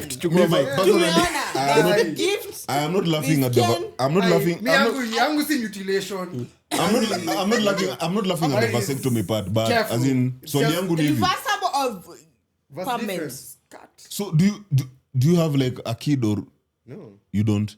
What and happened? you just decided no, you don't want no kids, no, for So shit. him is in the point of why we're talking about. He can survive with the bare minimum. There's nothing that. No, that's a problem with me. I can't. Bare minimum is shit. Mi So- ati unanipata nimelalia macho hapa chini ati naona TV 65 inch. Ama hata kwa simu tu 65 inch iko mbali, ni kwa Kwa simu simu tu. tu hapo. Netflix. Usiku kwa hapo just watching. What the fuck? Yes. You must be insane for that So, to but happen. like even to a point where So, you have your luxuries, okay, just in the let me call it, this is Ken safe haven. That is what you're looking for. Nothing you want to add on kids, no, and that's where it should be. So he should be more of the practical, like he can give us like his take on getting to that point. Like how did you reach there? Was it like a Actually, I really don't know how I reached there initially. Were you drunk? Because no. Very sober. I tried it when I was 18. Wakaniambia hapana. Vasectomy. Yeah, I'm still too young. So they told me, give it a few. So by the time nikafika around 26, I went back and I was like, nah, yeah, I'm sure about this shit. Just did it. Did you say So, you first did it- started at 18 years? Yeah, I wanted to get it at 18. bro? This nigga, What was that? Nah, You're- Diesel you're- remembers how I you're- used to live in uni. this guy fucks like no one's business. So So did it reduce your libido or No, it actually heightened it. holy fucking shit? And funny enough, dick size also increased. And acha kuchocha, bro. Choti by the way. Nini? Are you advertising? Are you advertising? I'm not even joking by the way. We are yet. I'm not even- We need to a study on this at this point. I was shocked the day it happened. It's either that or I hit second puberty and that shit happened. But So like, it's amazing. so for you is Oshai Mwagandani Are you of saying Kiripi it tu grew asubuhi. after you were 26? Huh? Are you saying it grew after you were 26? Because There's I'm trying to do Yeah, the math here. Actually, I'm I'm trying. yeah, I'm like, trying was to that- be, is it the girth? Is it the length? Something. I'm like, okay. How old is the guy you? Tell me. We'll talk about it later. You'll I'm find just out. like, Take me back when you to guys want to do growth, Fine. you stop growing. I don't know. I'm also just here finding that shit out, I know bro. you're going to make I'm also this, though. contemplating. It's only that my ego really wants me to get a lot Funny of enough, kids. with See, this current for these, economy, oh. we already have like a kid or two. Snip that thing and just Yeah, pretend yeah, it bro. Let me tell you, me, I was so sure you even had a kiddo in campus, bro. Aye, wapi. If there was So someone you who must- was the Kamba in competing with me in fucking, Aye, was this and me nigga? was fucking Diesel. just chilling. Bro, you were fucking like no machine one ile, business, yeah? man. You, bro, The this guy libido was in the fucking. Kamba was him. Alafu, he had this thing of No exchange. alikuwa program. I think alikuwa amekrami kitu you're not defining things. Bro, tuko tu. Vibes and inshallah, bra. Like vibes and inshallah. Then I said, I never crammed that shit in let me campus. ask, did you If I would have, No, mulikuwa na exchange program. Yes? Ya madem. bro, Aye, we, mi na yeye, hapana. But the ratio was also the favoring. ratio was Yeah. favoring me. It was 1:7. Yeah. 1 is to 7. It was like a J-Quad thingy. yeah. More men, less But Sasa si watu sisi wengi, boys. si watu wengi wange. Sisi watu City wengi. School of Communication. Kwa Georgia boys. Ulikuwa Georgia Boys? Eh. Hapo katikati koshoni vagina iko. Lakini yeye tunaweza mtetea. Yeye na ameumbwa vilivyo. So Hapana. So Tunaweza ndio mtetea. nauliza. The the fact mlikuwa daystar. Yeah. You guys were not exchanging. No, not really. Exchanging what? There's a lot. See, exchanging like unasema wacha leo nikurushie nani. Oh, we used to share a lot. Really? We used to share a lot. Men up When you're because Eskimo When you're Eskimo brother, by the way, No, not kuna moja no. yenye inaitwanga pia. Think of it like this. First of all, kulikuwa na wale mademu wenyewe kila mtu anapitia. There was that. Yeah. It's true. That's true. Kulikuwa na That's wale true. wale public tu yani domain. domain. Hiyo ni ka NSC stocks. Wait. And funny enough, Like everybody wanakuwa hit on. bro, not to Kuna not wale ni not like si that. hivyo pekee. There were chicks you would always find everywhere where there is. Okay, yeah, kuna those chicks, yeah. Yeah. You were in the So- same school with these hooligans? Yeah. Oh yeah, alikuwa huko huyo.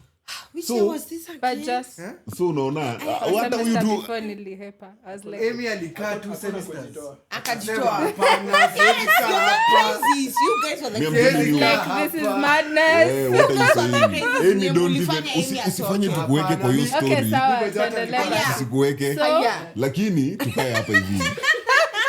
there's a story. Kulikuwa na wale madem na seti ni hao madem ndio wanataka ati kukulwa everywhere. Ni Ni maniga sisi za wanaume wanaona. ndio tunakaa tuko like bra, dem ni mtamu. Eh. Your homie. Bro, na unaambiwa One thing. paka alafu Next thing tena unamwona anatoka unapata party. kidogo ni neighbor. Nduru wanapiga uko like hizi pia mimi next time bro, kwani uko wewe solo ni. Ukujua tupigia We tu need to story. compare notes and say yes, approved. Tuna yani paka unapata senye una advisiwa unapata kwa hiyo group cut kwa 8. 7 of them aje. Diesel. Bro, you haven't tried that shit. You saw the male side of it. You didn't see the female side of it. Where you'll see wewe mwenyewe as a man unazungushwa friend groups. Oh yeah, I remember I was Ilikuwa disgusting. No, You it wake was- up it was- feeling it was used, but only- you're it like, was was only it you guys disgusting. used to look flattered? Ati? yeah, we're like, It was you only feel disgusting used, but you're after. like, It was only disgusting maybe after I hate campo. still. Me like, personally I realized it was disgusting ile After. time ya tukiwa spaces. No, si tukiwa tulitoana na nyinyi spaces. Tukiwa spaces when I saying now when I realized I was a dildo. Is when I was like shit. Man, I was being But used. he had to embrace that he was the dildo. Ushaikaa chini. Atao, unasikia stories 2000, I zako don't know. zinatembea kwa hostel moja ya mademu unashanga okay. Then you mnafaa kuwa na hall of Nimefanya fame nini? ya Hujafanya kitu? Sisi kuna time list, kuna dem alikuja akaandika back ati to list, topic. list ya watu wako na AIDS. Oh yeah, I remember that. Ai, unajua ulikuwa unaenda kutafuta pale utafuti jina yako.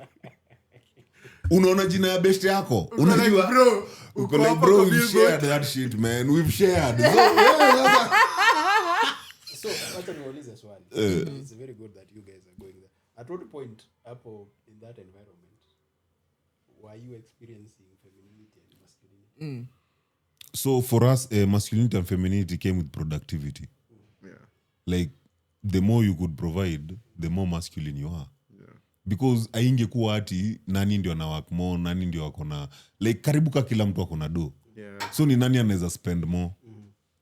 The beast in that scene. Huyo ndo beast. Who's throwing the biggest party this week? Yeah, who's throwing the bro? Huyo ndo anachagua mademu wanabaki. Mimi nimeshikilia hapa OC, sijui nani ameshikilia wapi. Kila mtu anatoa I like bash. the way you're coming for me. Thank you. I was actually I mean, I want to hear her because she was with you guys at Wambie. I want to know what femininity was to her at that point. Me, I was working out as in my masculine energy at the time. I was really putting my time in the gym. Say what now?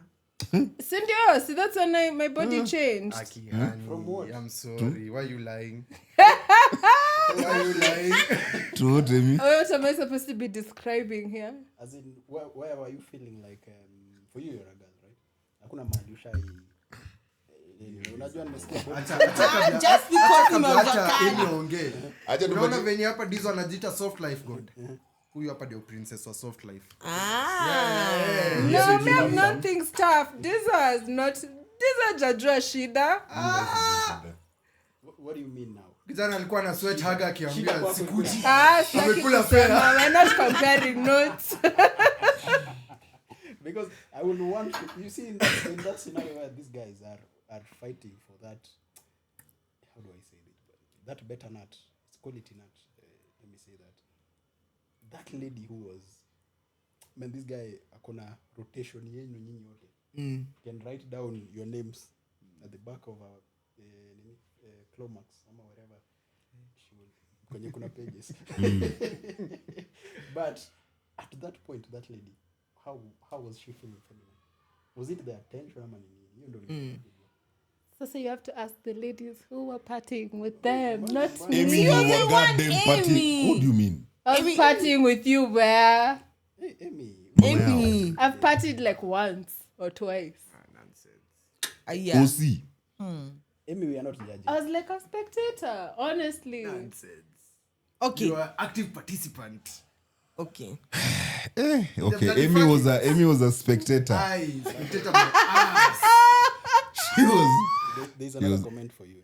She was. By gift.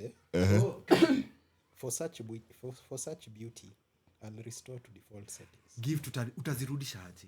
Tuanzie hapo. But then how does it go back? Utazipata wapi? For gift kwanza? alisema ni Sasa nini? ishakufa. Now for him. Alisema kuna venye kuna madawa zao za wachawi watameza alafu Hata ukimeza bolingo za mbuzi sasa tutasaidia. No, but they were saying there's a way they can connect the two. What do you call them? The mamas or something. There's a way they can rejoin. but then yours is permanent. Yeah. You're sure you don't. Listen, The section is a reversible. That is the reversible. It's an extra cost and it's a longer wait period. Because after you get it, within 6 months you can still sire a child. So after now you decide to reverse it, you need like a 3-year wait for it to heal properly and start working as a unit.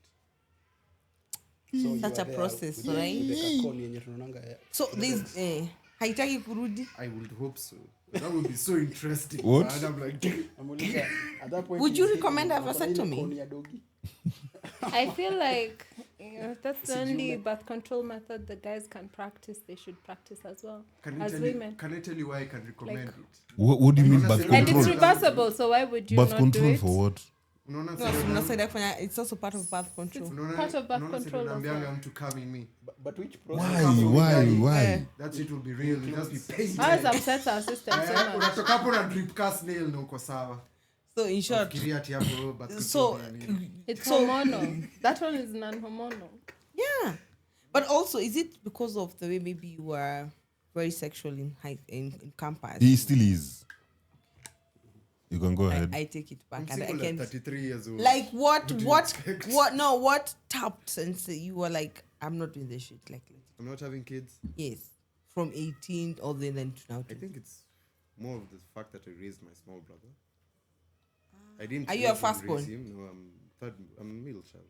Okay. Yeah, but raising my small brother just made me not think about it anymore. Like, hey, I'm not having something running everywhere. I don't want it to run everywhere. I may want to sit, come into my house after long days of work, sit, have a drink, watch a movie, go blackout. Wake up on a Saturday. I don't have obligations. I'm going for a football game. Just want to wake up, plan my day, do it as is, come back. If the good Lord gives me a wife, even better. We'll just be traveling and eating. Asijaribu kukushtua na zile hey babe we've missed our period. Kwanza kuna siku juzi mtu alijaribu, nilikuwa naenda kucheka bro. So easy confessions of Nairobi men ndio hii. Ile wako namwambia, I will take care of it. Don't worry. Please Unaendelea tu, like, what is unampeleka the paka lie? clinic na kila kitu. You continue the lie. Mpaka unamshikilia kwa stairs. Na point tu inafika tu namwambia, That's najua hiyo ziko wangu. So you just Ama mwambie find mi kwanza naweza sema hadi mfanyie DNA. Kwani- but Kwanza, then the best practically thing I want trying to do a is handball. get her to like second trimester. Waliezi wa bot. Imesha Sasa kwa. tuone sasa utafanya nini. Shit. Because if you're trying to pull that You pull the game on can't. me, I can pull the game This on you is too. Sparta. Now I understand. Let me torture you. Actually, Gift went through the same kind of trauma with his Put sisters. it. So for him was like done. Hebu So nisaidie he na got the vasectomy when he got. nisaidie na Oh, so see ati ali They have to make it. akigift Paul nimekuwa abuse sana leo. Now I'm getting the full picture. I'm sorry Lakini, about okay, it's not a bad whatever by the way. Hey, anyway, so back to Tulikuwa tumemalizana na story ya bike kwa kweli. Amy was supposed to tell us. Me, I'm telling you, me as a spectator. Okay, so it would tell me on both ends, those ladies that were in that car circulation, rotation, and also how these ones were behaving during that. How do you feel the energies were like? I don't remember partying with you. I mean, we didn't party together. We didn't party together. Ken, we've partied together. Enough times. I love you. I know. And I have wild accounts in my, but mine do not involve. You guys, nanfanya skin kana overshare. Why am I giving my campus chronicles? You don't have If to. you're an adult, own your shit. Yeah. Judging you. And There's You no don't have to. judgment here. You can go on, tafadhali. We are just listening, but you don't have to. So, it's good for your health. So, yeah, what they're saying is true. That's all I'll say. What they're saying is true. About what? About how they used to shuffle women. May I feel like guys looked at me as if I was one of the boys until I got hot. You know, let's just be You are hot honest. from day one. What do you mean? she was like akafati lakini pia. Thank you. She was but by then no, for us they Ken is were I think hugs I and wasn't jugs. in my hot for era us immediately. they were hotter chicks than her. Huh? They don't know you like that. They didn't know me like that, so I got into my fly era, and then everyone. Now the games that I had witnessed, I was like, no, you're No, not putting you're not that shit on me. Fuck off. I've seen them. Then you started, And then I left. started pulling the man rule. Yeah. No, there's Showing your no masculinity. there's no Kuja man hapa. rule. Panda kitanda. Throw me on that wall. Hey, Okay, fine. Now choke me, daddy. we shall leave it there. leave it Amy. there. We leave it there. But I think tutanikuwa na episode ya You know, BDSN. that's the exact thing I wanted to ask. While she got to that ameshaji empower, she's at the point whereby she's in a fly girl era. Kwani she thought these people were sleeping. My friend. You know when hakuna kitu interesting kama everybody's like this, then you change everybody, the whole attention, but then it's You can literally you don't pull the cards Ask now. the geek who got money. Yeah. Yeah, it's like a geek who got. Geek who got money. Yeah. Ai, unaonanga kila day mtu ako like, they all notice him. I remember you from primary school. How you doing? Ushaipata na Walikuwa wanakuambia mtu ako socially awkward na ako na madem. Hiyo kitu unajua ni surprise sana. Nimeona.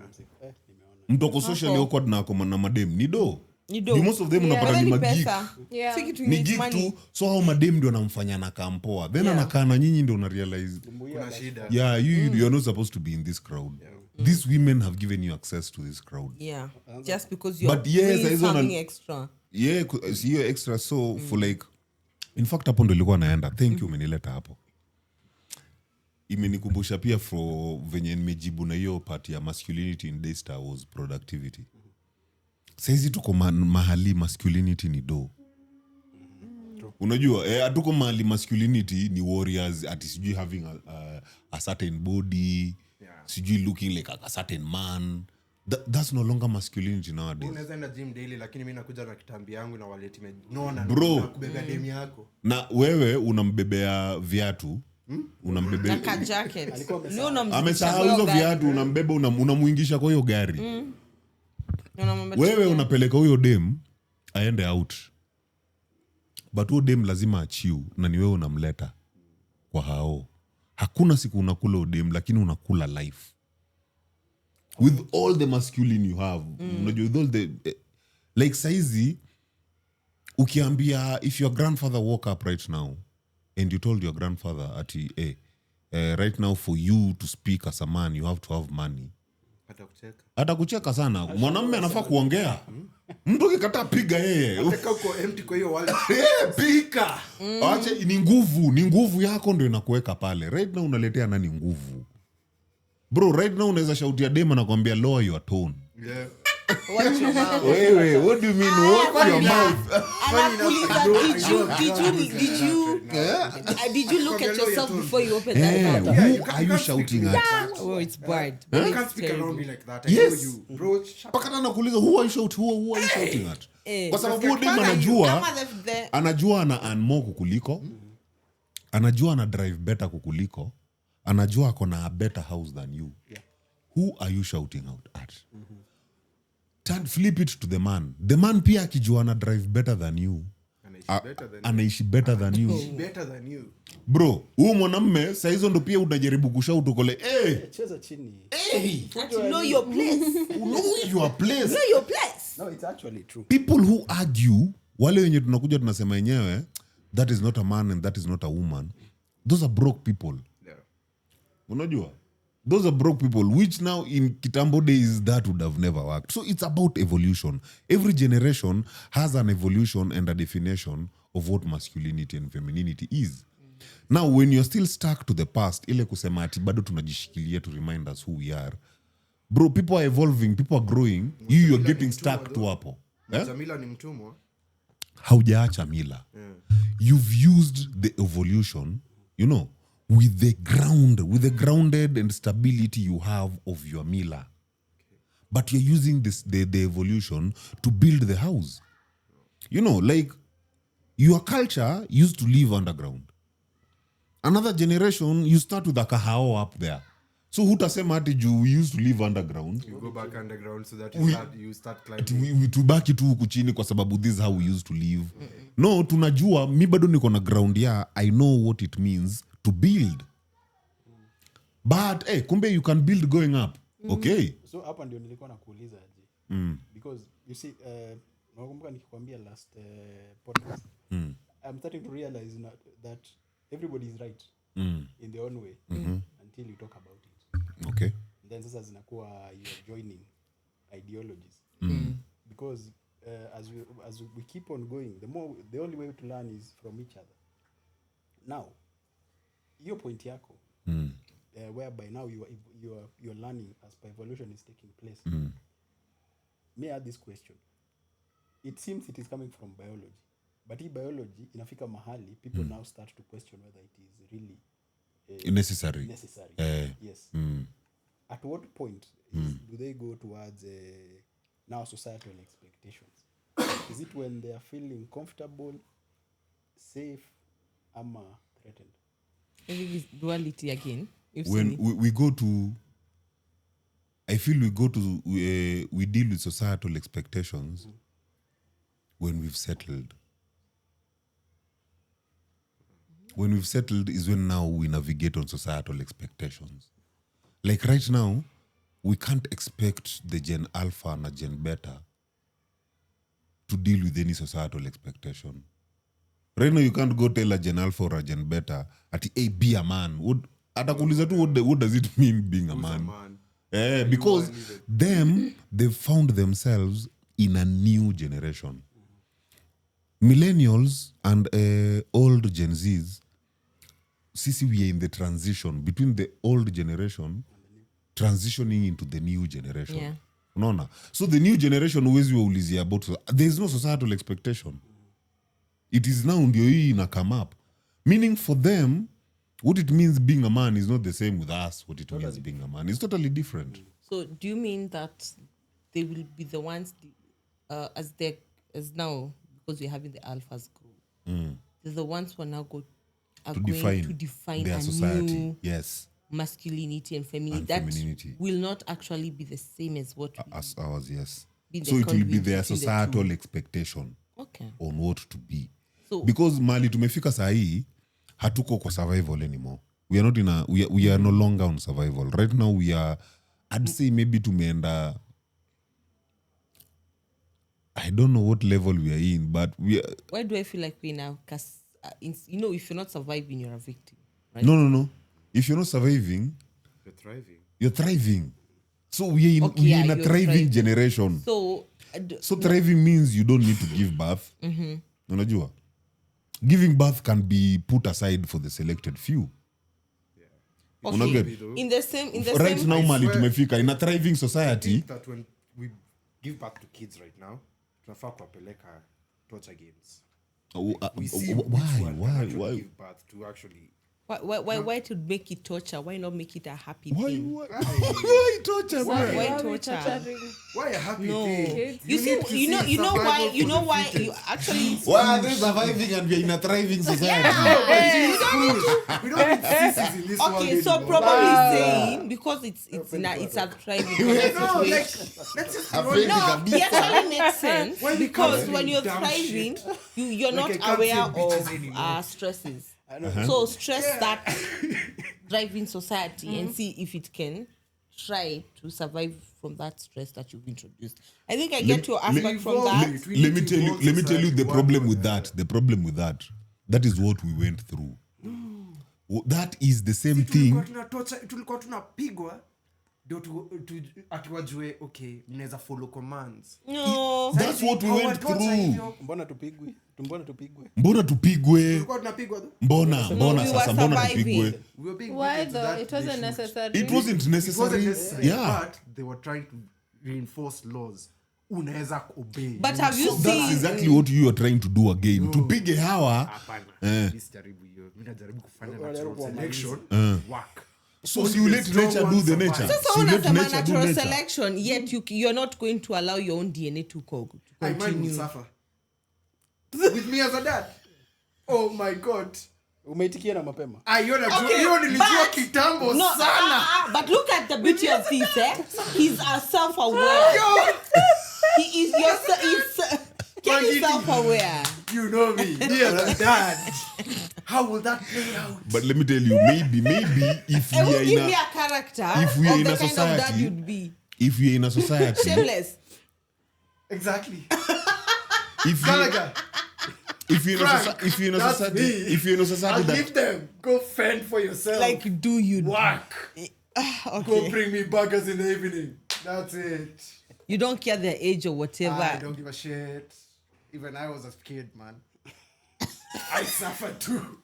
Go suffer, bro. So would you call now our society is trying to thrive? I Because think it's kind of it that you had a vasectomy. it's very kind, very I kind. need to the the universe world. a justice. It's nice, bro. That's nice, Because by it's the way. either that or I'll have brought in devils into this world. so we can say in this whole Hitler. thriving Heil society, Hitler! no, in the surviving Ashaka society, Zulu, that is why he has the liberty to even go for a vasectomy. In a thriving society. Yes. Because you cannot do that in a for in a surviving, bro, hata unaweza pigwa. Umemaliza nini? Wewe ni mwanamume. Umemaliza generation. Tumekata nini? We need that. In fact, unapata hata wanaume ni venye tu women were a bit, you know, So women can are a we bit say sweeter. Otherwise sisi tungekuwa tunahangiwa up, tunasakiwa tu spams tu pale kama mang'ombe. but But Nani I is think doing that it. was the whole China idea. and Japan, I think they're doing that shit or something. Doing what? Japan is Somewhere. paying you actually. If you can sire kids and you have track history of that, go to Japan. They'll give you a Na hizi couple of malink, money. hizi malink baa zenu hamtumi. Ai, si wewe tu kwa website ya Japan. Wako na Mimi population nitaenda. campaign kubwa sana. Me can go sire for them. Mnataka wangapi? Is there a limit or I can just go? But now I have a question. In that in that whole trying to because it's not thriving, the question would be then that would mean masculinity and femininity in a place of balance. Like a total understanding. In a thriving or in a Yes. surviving. Both generations, masculinity and femininity are in balance. The only time masculinity and femininity were not in balance was in the transition. Because we were from an old generation to now a new generation. So here it's not stable. Everyone is trying to find themselves to themselves. Quick one. You remember when you used to come home, find your mom maybe has left work, come cooked tea or something. Dad walks in anapata chai, supper iko hapo ready. Then you guys just eat. Your mom is tired, but she'll do it. Wewe saizi utafanya nini? Utaingia, muangaliane, glovo. Hata Glovo ngapi amekuja ameshiba. Yeye alikula kwa njia. Okay. Ama Si lazima upike. si lazima beba hapo umekula. Kwanza unajua venye wanaiweka. Beba hapo umekula juu mimi nimechoka and I've already taken my take out. Mimi niko sawa. Today was very stressful. Inabidi pia uko like it's okay baby, Fix let me yourself order. something. At that point tumefika stability. Yeah. Like, it's all the same. So at this, but that's what I'm saying. It kills the essence of masculinity, defining it. You're in a place of where you're kuna balance. Backwardness could if saizi, you remember we ever talked about any conversation, saizi any gender conversation So backward it hurts. is very backward. Saizi tukaa tunaanza kuongelea sijui man mwanamume anafaa kwa hivi mwanamke is very backward. Right now people are moving on connection. People are not moving on Lakini venye responsibility. red pill mumenda mkapreach venye ati Red pill. mwanamke ni lazima mwanaume kopa. Hiyo ni sawa kwa sababu hiyo time with it was the only information we had. Unasema na uchungu hivyo. No, but that's the red pill thing we're It was saying the about the only submission. information we had then. Imagine without that information Has your point hatungefika of view hapa. changed? Yeah. Okay. Bro, right now let me tell you. And there was a time I was telling Karembo akaniambia ni mbaya. What? If a woman is horny and wants me, she better foot the bill. I wasn't thinking about that shit. You understand? Like right now we are equal. Ukinipigia ati Uko na unanipeleka doa, out, pia unanipeleka. Pia uko na do. Siwezi kudharau ati wewe ni if msichana I mimi co- ndo okay. nijisort. So I- wewe ndo I- unanidai. No, actually, we argued about. relation, I you're like, really feel hi. like I'm for that. What are you doing today? I better come and find my drink there, my food there. Umenilipia labda fuel au Uber. Bro, kuna hadi gym Unipea hapo just in case nikiboeka niende ni train nirudi. Ni Like stretch na eh, So let's say that's the new form of Balance. not even balance. equality. Submission. How you hate it? Asikia ati Amy ati she hates it. Submission, equality. Si mlikuwa mnaitaka. Oh, equality. Sasa enjoyini. Dizo ni Power. Eh? Power. So there is now equality in femininity and masculinity. There is equality in femininity and masculinity. Now that's what we Ni are. venye sasa saa hizo ndio sasa utaanza kuona kuna wale mademu wenye sasa watatokezea wakuwe like hawataki hiyo. So it would it mean now because umesema we are the ones who are transitioning it so that now alphas and betas decide what happens next. That because sisi tushaimaliza, like we've already killed it. But what if there is a probability of the same? No, they can't be. Continue on. Saizi Will it it will reset? be very difficult for a girl in Gen Alpha to expect a boy in Gen Alpha. Ati yeye ndio ana provide juni boy. ngumu sana. Saizi kuna watoi wamereiziwa na mamama zao. So by the time hata anakuja iko like but you have more money than me. Naweza kupeleka mahali. Unajua Or so like you'll find the boys be like, like argument saizi haitakuwa about boy and girl. Saizi itakuwa ni nani ako na akona pesa, who has more money than it's the not other. about Who can feel the fun? Who can bas, bra. Can I ask you a question? we're not yet there. Nope. Bro, nope. Saizi jaribu hivyo. Saizi wewe Karembos una more. Uko na chali saizi na chali ana less kukuliko. Hebu jaribu hivyo. Jaribu ile design wewe ndio una providea huyo chali. Alafu kuwe sawa nayo. Takufa na pressure, bro. I will die. Bra, 2 weeks hivi utakuwa na kwani wewe. Wewe kwani upati pesa? Okay.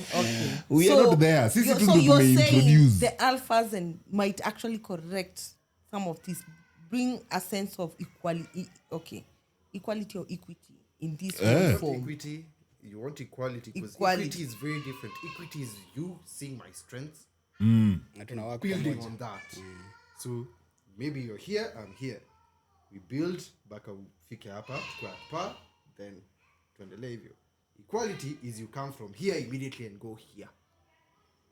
You and I are doing the same thing. Once So you- no if you no want equity, it will be equality. Ni equality. Sio ndio imepiganiwa No na hivyo ndio matter venye what. wamefundishwa. Kupigania na feminism. Kuleni hiyo So hiyo ndio tuko nayo.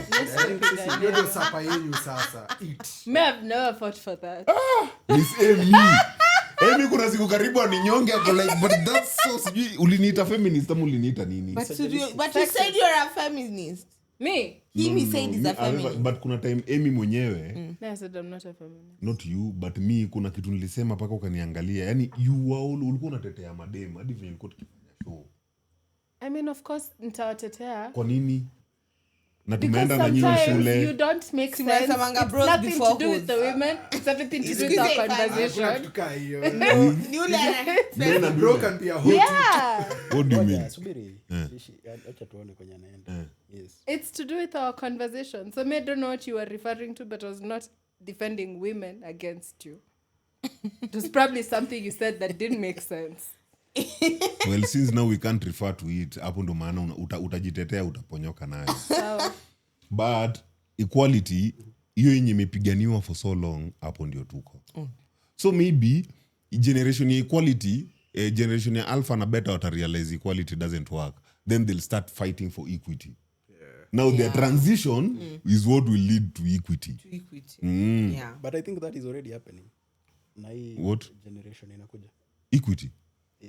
Gen Z. Ni better wanakuja kupigania equality ama equity. Better na nini hao wanakuja na equality, hao wanakuja ku solidify equality. Yes, I think that is happening at the moment. That is it Vile is. sisi ndio hatuko but hapo. guys, you don't think that that's a broken system?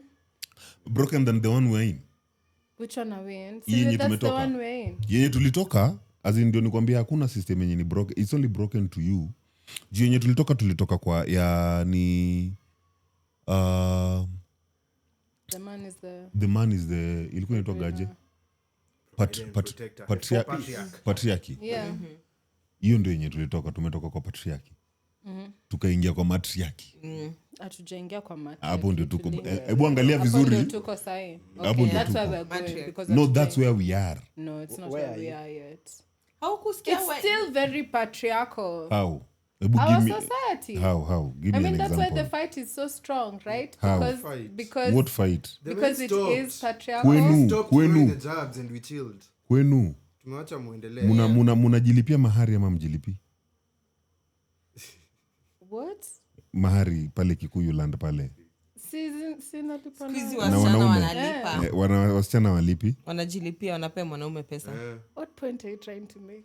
We in a matriarchy right now. Like that's Thank what I'm you. trying to tell you. We have been. It is. We just even came to The define corporate the thing. system has The worked yeah. has worked well for women. Right now, you look at most homes, it's the women who have been supporting the homes. But do you think it's because men, we were not meant to sit down and just do work seated?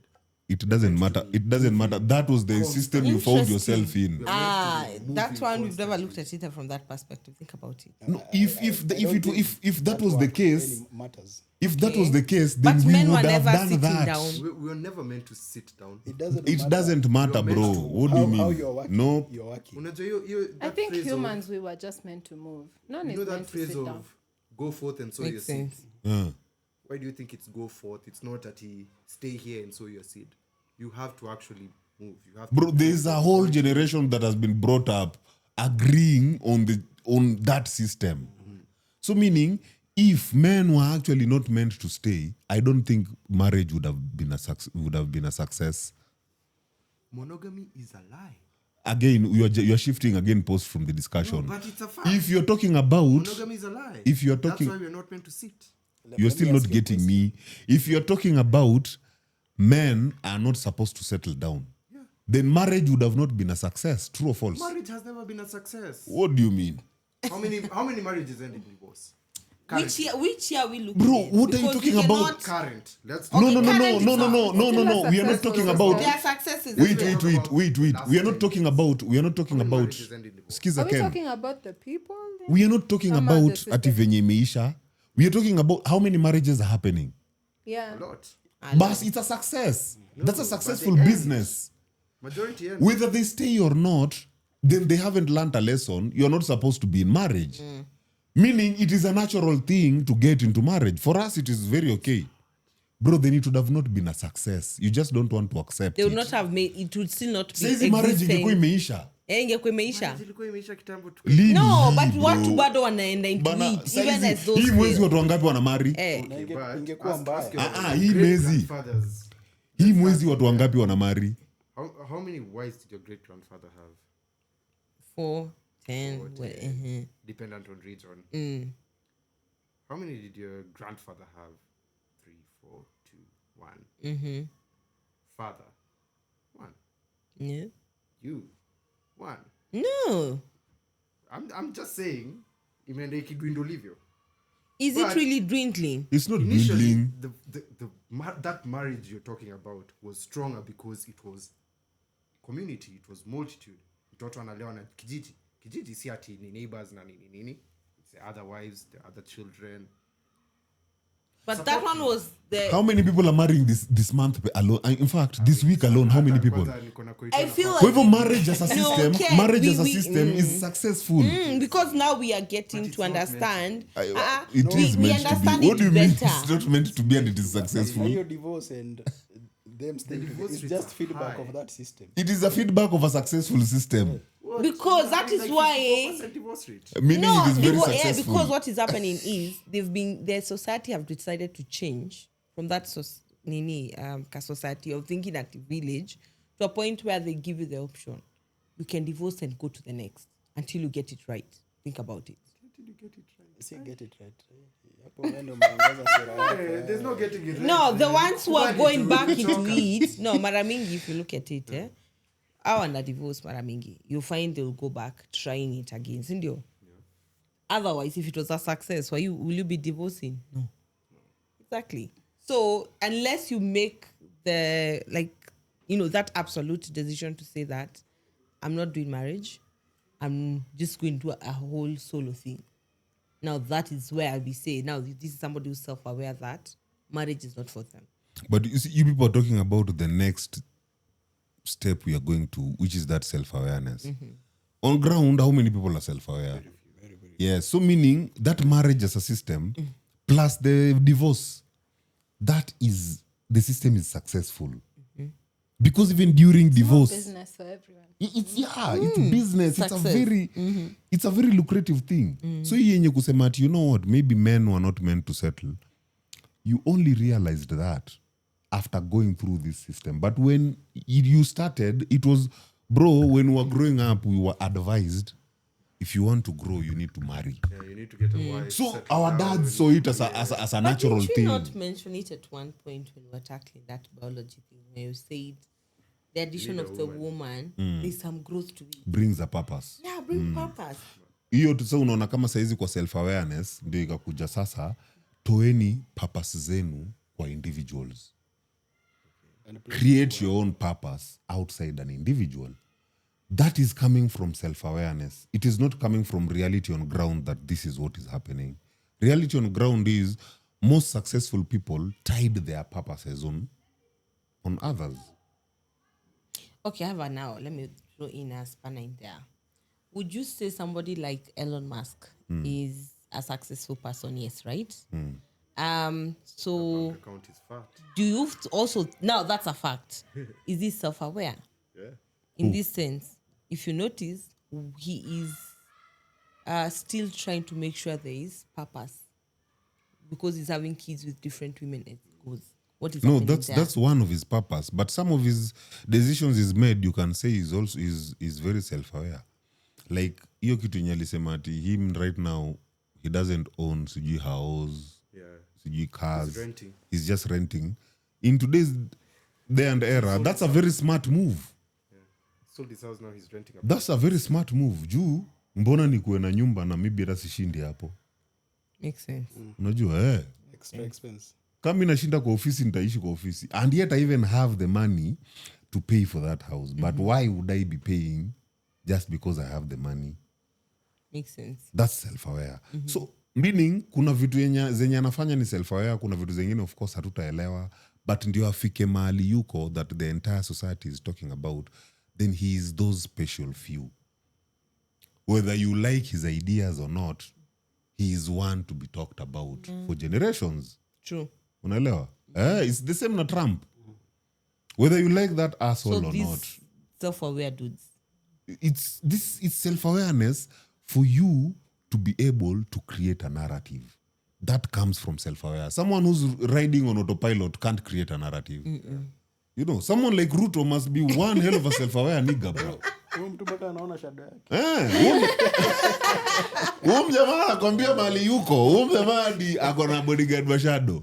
Huyu mjamaa hajakaa ati venye tu amekaa hivi. Like as in for you to create a narrative, you have to remove yourself from the narrative. Yeah.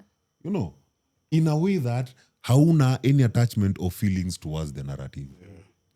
So that anything that happens, you're okay with it. Like kama kuna hii kitu ya, there's something I saw ya, was it this black guy who mwenye ameact, Samuel L. Jackson. was it BT ama ilikuwa ni gani hii yenye akisupport magay sijui akisupport.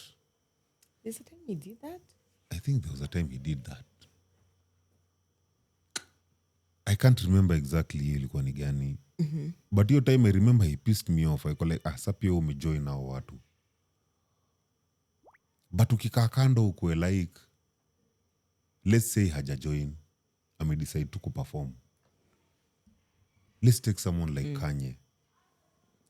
Kanye West anatembea na bibi yake akiwa naked. You'll be there bana talking this guy pissing the shit out of you. But you're talking about him. Nigga is moving huko mali yuko hata even doesn't know who you are. Yeah, anafikiria mali yuko akifunga hiyo mlango. Maybe he's such a stupid nigga huko nyuma, yani anafanya tu mofala zake, kesho tufanye nini? Kesho enda katafute tu go araru utupe huko. Useme that is our new line. Have people talking. Balenciaga came from what? Societal experiments. Saizi ni bonge la brand we are chucking money kununua. Unaona? So for you to create a narrative, you must be the evil in the narrative for you to create a narrative. The villain in someone's story. At that point people will talk. Bro. Hey. Buda tokezea hata useme by the way ni venye baiko like ile time karibu tokezea aseme ni gay. Bro utapata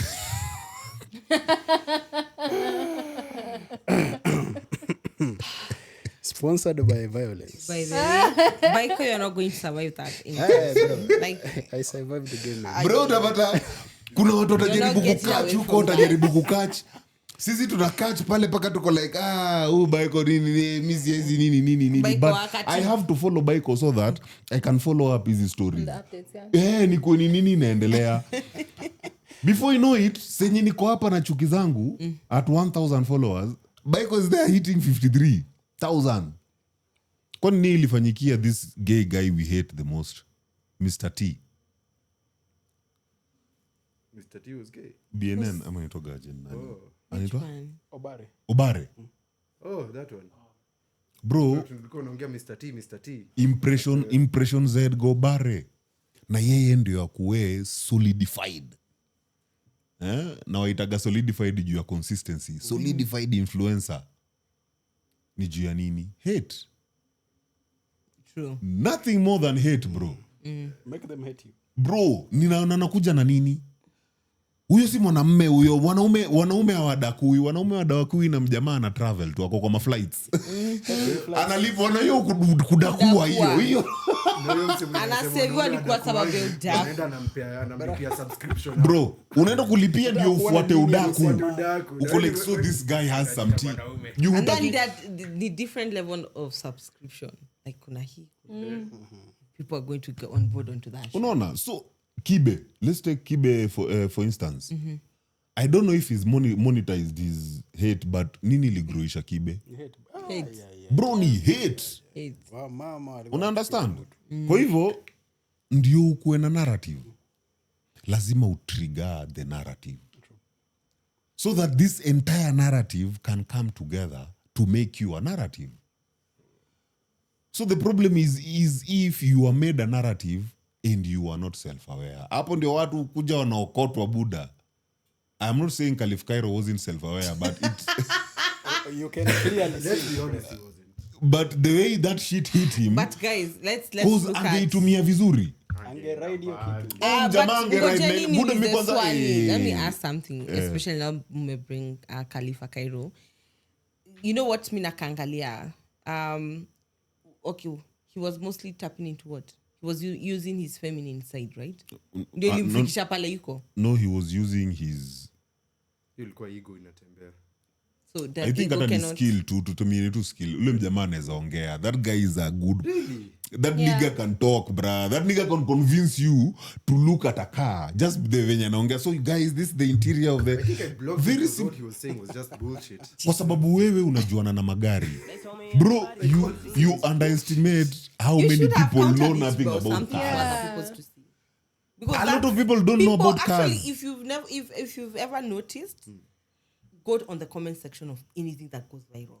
That is where you get to see now what exactly. Mass mind. Yes. You get to see, and you get to see now, you get to capture. If, let's say, for example, this was the narrative, that's when you get now the mass, how it's taken against it. Probably they didn't even take the moment to look at that narrative where it is. So they just want to interject for no apparent reason. Hate. How I get. Very few people will actually be there. Super. And be Bro, mi nakwambia intentional. ile time alishikwa So ile. you wonder how that just did. fact. Angerudi hapo mbaya. And Bonge the la ego- victim. Mimi ningelia hadi mwisho. Mimi ningekaa hapo crying tears. I think Saying how my enemies are against me at this Mi hadi ningeokoka. Performers, I see. Aye. You guys are performers. na hiyo pesa performance. ningesource na wiki mbili I tu. fall for the performance of religion. Yeah. Quickly. Juu mtu without bro, in that mi ningekuwa naingia church. Unasema Pastor. Hadi gari yangu nimepeana kwa kanisa. Kanisa, madhabahu. Ndio hii. Mimi nataka kuokoka. Itokee. Sprinkle Bro. me with holy water. I don't know what is happening. I in am my going to be life. preaching going forward. People would have God spent has the woken money. me today and he's Yeah, shown me yeah, to yeah, come yeah, here yeah, and yeah, show yeah, you yeah, guys this car. Unatafuta Pastor Nganga. Bro, Shatini na kuomba mzee, na kuomba nichukue. Mimi nitumie. Mungu Baptize me again. Bro, let me tell you. messenger. And once Bring you the flock. you look at things like kutap yo. So you guys are saying that's just an ego. It has nothing to do with That guy isn't remorseful. tapping into either one of the two He's aspects. not remorseful for what So he that did. that ka ego can be masked in a way. Yeah. like as in you only use your ego when your boundary is breached. You know, that's when you use your ego. Because now beyond your boundary, it's no longer diplomacy. It's no longer like, hey, you know, manze, here, There is be impulsive, be everything, be chaotic as you can be. So that never ever cross that boundary. Because I'm not always like that. Till when you cross that fucking boundary. Now, once your boundary is secured, bro, I can be anything out there.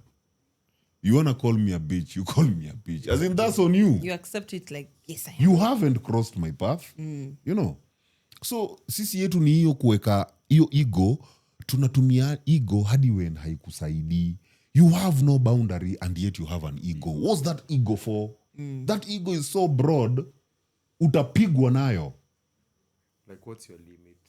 What's your limit with that? Wewe unataka tu kujam tu juu umeambiwa wanaume ni wajinga huko. Mimi mwanamke hizi niita utapigwa. Tunakutana na mtu wako na iko chini yako. Uko chini. Leo ndio atakupiga. Unajua? So Tafutia wamama wanakuchapa. chapa bana. Alafu unajua kwanza mama waluya wanakupiga wakipiga nduru. Hao ndo wanalia. Nao Wanyeri. Transformers. Watu wakata transformer. But wewe ulisema du uliingia gym. Wewe unajua sasa zingine pia kuna vya shasha. Bana. Alafu kuna kitu nyingine tena pia. Is this how you lost your you did I this think that's how that was one of the reasons, man. Impotence came out. Yeah. So unapata ikikuwa kwa like venye tu si usema. Mali imefika, we have all come to realize that the performers were the ones who are succeeding. Mali imefika. The performers are the ones who have been succeeding. Someone who can tell you, who can cry you a river and continue. And continue, because all the systems, right now we are realizing everything has been a system. Religion, some people sat down and created that system. Sure. Politics, some people sat down and created that system. Banking system, some people sat down and created that system. So every system has been created by people who understand. Naanda unakaa sisi saizi tunakuja tunarealize mtu kama Raila. Sisi tumekuwa wajinga for the longest. Tunadhani Raila amekuwa akilose. Yeah, ni imekuwa system. system yake. Na imekuwa ni system, imekuwa ikichezwa venye. That's a money printing machine, bro. Unajua It's a money for as thing. long as I can remain relevant. Constant loser. I'm gonna make money from you guys. Bro, Consistency, bro. I'm the longest leader in There's Kenya. there's nothing like a loss. Hadi sasa leo nimeshinda na shindwa. Hadi nimeshinda bado nashindwa. You guys, bana. Yaani mimi ndo naweza kuja nisemee Kenya isimame successfully. Na itasimama na isiitwe kuu. iitwe maandamano. Not Unajua, even like, that, you've even pushed for a coup. And still you're here, you can push you whatever. survived saizi bado. So tunakuja tuna realize the best performers. Ingia kwa entertainment. Many of the artists right now, wengi wao wanakuja wanatokezea kama kuna nyingine Jim Carrey alikuja alikuwa anasema I don't exist. Unajua? Yeah, he said I don't exist because the real me is not what you people know. So nikipatana na nyinyi, you people expect me to be goofy and shit. but that's not me. Now I can't even live my life. The moment I try to live my life, mnaanza kuniambia That's not true. naanza kuact ka celebs. Sijui nimechange. Unaget? And So we are realizing the people we've been looking up to who have been successful who are just performing. When you go back to, thank God to technology saizi na makameras mingi, I would have never thought in my entire life that Shaq O'Neal was actually childish. Shaquille O'Neal. Ulikuwa unafikiria ni serious. Unaget as in hadi venye ni big venye anaterrorize watu kwanza in our era bra. Shaquille O'Neal was bro bake. Ati dunk yake ni anaeka tu. Alikuwa kudankia kama anataka kukuonyesha. They started that. Dunk yako hivi tu. Kulikuwa na rule ya mjamaa, but ukikuja ukiangalia siku hizi juu ya saizi social media na nini, right now tunaanza kuona even the people who are really respecting are actually really childish people. Behind the scene uko like hizi ni nini wewe unafanya? True. Ona mtu kama unakuja unaangalia kama Elon. there was a reality isijaona ya Elon. Elon is Uhuru rich. Kenyatta. My guy, have you seen how that guy is a comedy? He's literally a comedian. Walking. Now unafikiria, okay, all those billions, you are supposed to be a serious man. Thank you. He's a comedian walking. Umesema hivyo ukanikumbusha, you've brought it home. Thank God hata tuache kwenda mbali. Bro, I used to look up to my dad like something else. I can't lie to you. When the reality slapped, different person. There's nothing you could have told me about my dad because now pia apparently there's no ya ningekuwa yenye my dad wasn't someone. So ambapo hata nikikaa na watoto wa watu wengine wazito as in bro sote tu tuko wazi. So hakuna mali mimi nitaangalia budangu kani mdogo. There was nowhere. So the perfect image of a hero was a serious person. Jokes, mi budangu hata akicheka. But it was such a big thing. Ati mbona tati anacheka? Na sasa hivi ndio anatumia jokes hapo WhatsApp ako like this you wewe hapa. Amata sasa ana watch kitu acheke paka ajichaji. Buda unachoma. Unachekaje hivyo pia wewe? Unaona? So there was a time when in high school now some family friends and uncles nikona kulikuwa sijui ni best friend wake or something but he had very those raw jokes yani ile venye mabeshte mnaweza jokiana a very awkward position but venye ulikuwa unajokia mzae unakumbuka kwanza venye ulikuwa yule mdem Uko like what the fuck? Nigga used to do that. Sijui bangi. So hizo ndio umegrow uko now privy to the jokes. Bruh, I'm like, kumbe my dad can actually joke. Like, as in my dad used to play in campus. As in alikuwa na mchezo. Budangu yani, as in what do you mean? Me as in, alikuwa na make mistakes. How? Huyu mtu huyu. No, it's true. What do you mean? Man, at that point. Wenye aliniambia ni concentrate kwa masomo. Mimi kwanga number 1 kila saa. Bruh. Alikuwa anatembea 20 kilometers kwenda shule. Haya. Alafu unapata ni comedian. Juzi we were speaking with him. Now at least unajua saizi now hakuna that much culture shock now that umejua yenyewe he's human. That's part of it. So he was like tukipiga tu story because like unajua nowadays actually we also used to smoke a lot but mimi kusmoke ilinikataa. Smoking what? Weed. Paka ananielezea unaona paka yule neighbor yule sasa ocha niko bra. Mbogi. Siku nilichojua shule design ulinitreat bra. It's like yani I had killed an entire village. Dishonor to your family, dishonor to your cow. Bangi. Yani niko like venye muli describe bangi. Like the worst thing ever. Yani you people tried that shit ikawashinda. So you are jealous that I was riding on that shit. Like you are What bold do you enough mean? to do it, you know. And do it successfully. So even right now that I've healed, and it wasn't Kitambo, it was just this year. Even right now that I've healed, I was looking at him and I'm like, man, fuck you, nigga, man. Fuck you.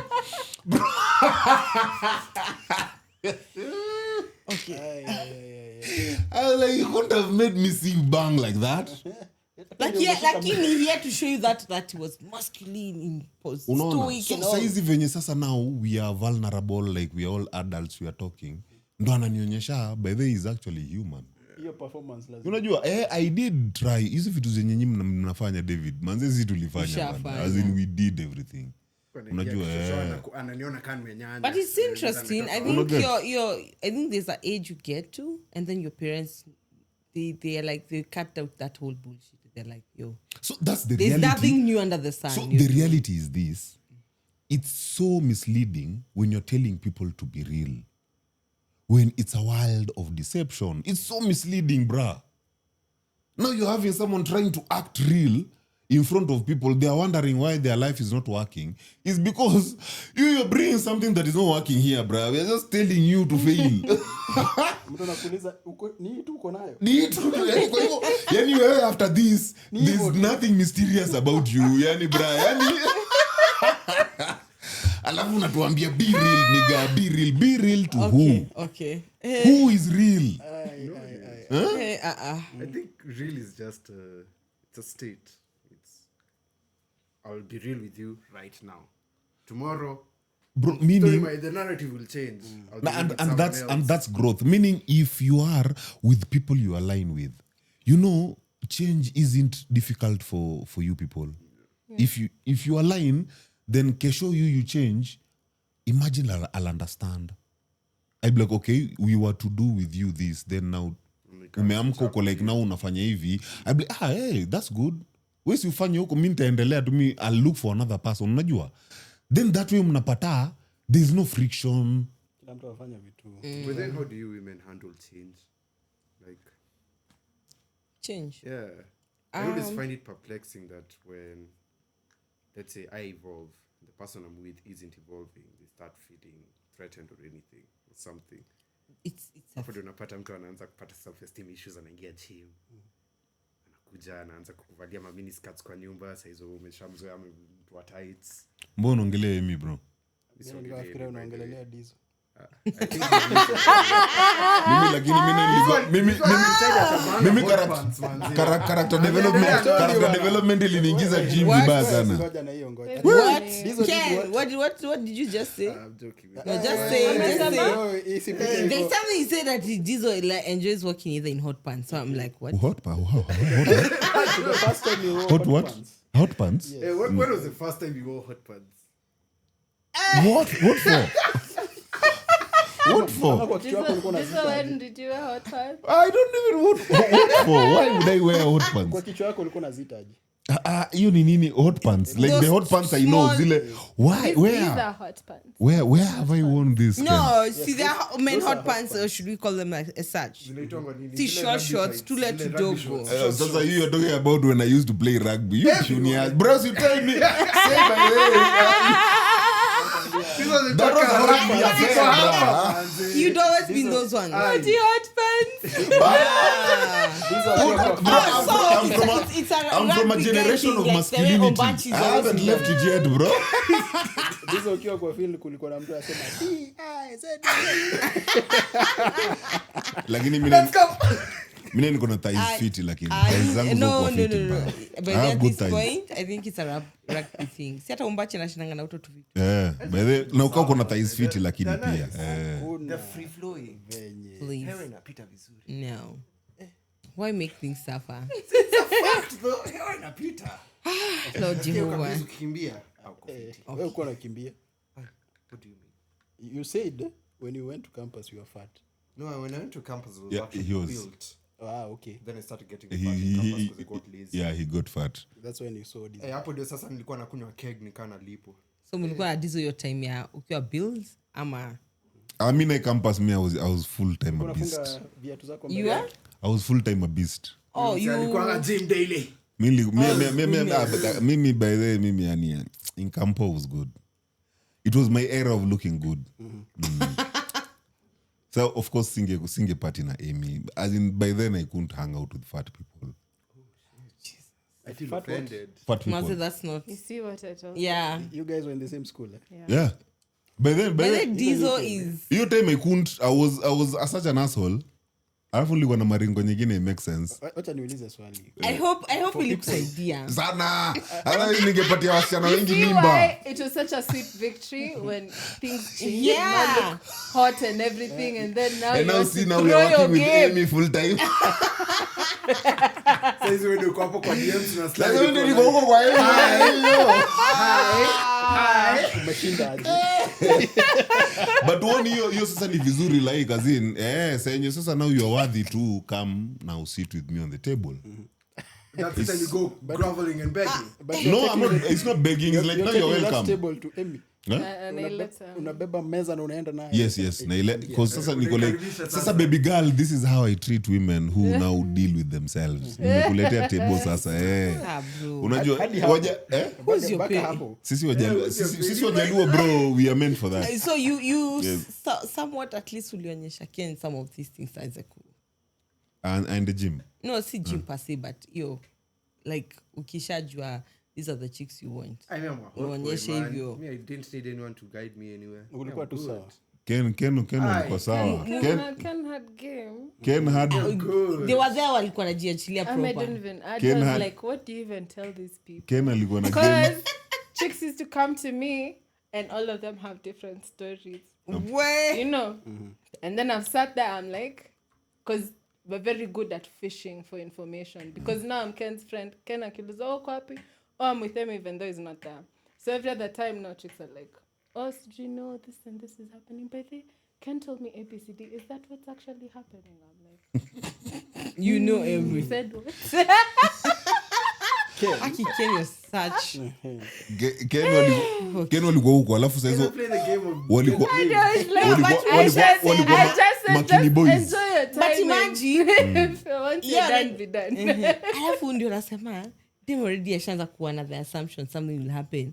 Ken is already moved The Lulu on. is a Solulu. Yeah. man. Continue. bro let me tell you Daystar sasa pale ulikuwa unakuja napata the worst part ni dem amefungiwa the entire time wanakuja wanadropiwa Daystar bro kufunguka. the jungle Peleka mtoto wako in the middle of the forest, Christian society, they're going to be praying, putting aspirins between their knees. Good. alafu unakuja unapata mabad boys wenye wanakupatia rebellion Sisi tulikuwa tunaenda tukiwa high school. Tunaambia ati campus Ndio nitatusumbua. utachange hapana. bana the first guys kwanza orientation Oh shit. That was hiyo weekend ya orientation tulienda kukunywa mademu wengine wakaanza kukula nyasi kina let me not name them bra no Amy was there Okay, I was like, why brought bring my some name up I now? brought some of them to my house that day. Which one? You don't remember? hadi walikuwa suspended Wakapelekwa chapel kusema nyasi. how they apologize. Oh. ni watu hawajai kunywa tei as in sasa ndio Okay. so hiyo siku tumeenda ndio yani watu wanajimwaga na tei Leo ndio nyasi inanuka vizuri. Wasi walikula nyasi brother kama ng'ombe. They are ruminating. Serious? na saa hizo buda ni orientation hatujaingia Na hata mjaanza. hatujaanza it was orientation Campus, man. That's People are eating terrible. grass. That's terrible. I came back from vacation and I was Nilienda like, day one, yeah, nikasikia. Gracitas. this is how it should be. Which is Manhunters better of the because It's you don't just have like, Uko hapo na winda hakuna kitu vizuri. nafundishwa. I'll come back when the learning starts. yeah, but then that's what okay. You like you're at the school by then. No, say Athi. At ulikuwa Athi? But for 2 semesters. She was good. Yeah, Lisema. Them You they guys were do orientation. they were in another brothel over there that hostel of there was a brothel OC Ni venye unataka. Welcome to the modern day. So buda was every unaingia other hivi hostel. yenu na ilikuwa tu brothel unaingia hapa mbele ni swimo hapa ni swimo alafu hii corridor hizi ni rooms buda zimeenda hivi round. Alafu huku nyuma pia kuna zingine kwa corridor. Hiyo time. Kwa kuna beshte huko. Place yote ya kupeleka dem kwa nini wapi? Evacuate. Kukiwa na form kwa nini wapi? Auchuji mtu kwake, unaambia mtu to take a 5-minute vacation outside, just go see. Ama just put I'll be done with music. the room in like 10. Just put music and then usiangalie tu isaidia bed. I'll be fine. Bro. Look at the wall. Wewe fanya vitu nafanya huko bana. Shida yako kama huku kuja na simu. You know it's interesting. Unasema hivyo. But like you'd be shocked. That was not happening in JKUAT. Kwa hostels are madam. Juja boys, the hostels 2, 4 and they used to have another one different. Because ladies only had 2 hostels, then the dudes had because it used to be until 6. Then everybody else lives outside. Ati vile unasema ati mtu angalia kando, that never used to happen. That's why we ati watch that never happened when it came to hostels in JKUAT.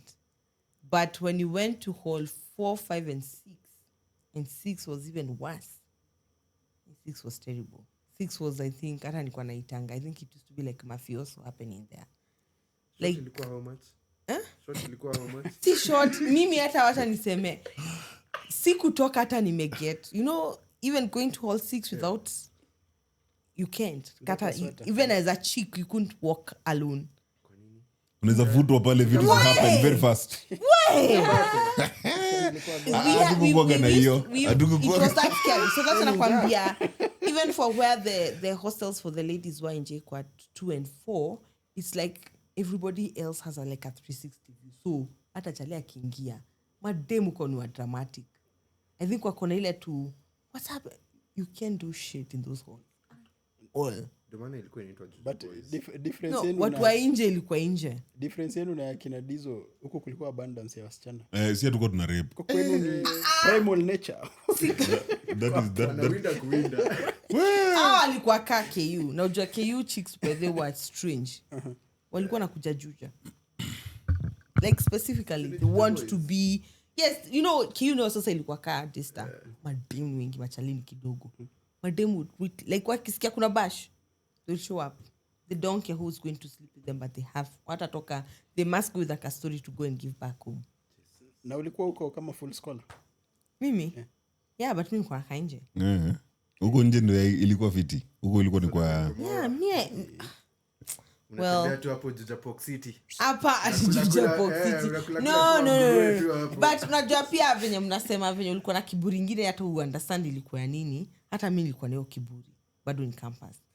You could not, you catch me dead. I think I went to eat kwa hall kawaida. I think nikiwa 4th year. Before that tulikuwa tunaenda on the private side ya Marich Kids, if that's the right word. We used to call it candle in the wind. Candle in the wind? Yeah. Like, is it like a candlelit dinner that's blown off? No, but una notice food is like 10 times ile inauzwa kule hivyo kwa the normal mess. So guys would be easy just go and Baiko kwani kwenda campus. Wewe una story. Ninasema hizo kiburi by the minili. I think nilipuliwa kitu until almost 4th year. Ningewapitisha maisha kai. Hata mimi by the I had my own house. So I'm wondering, mnapigania na wasichana kwa nini?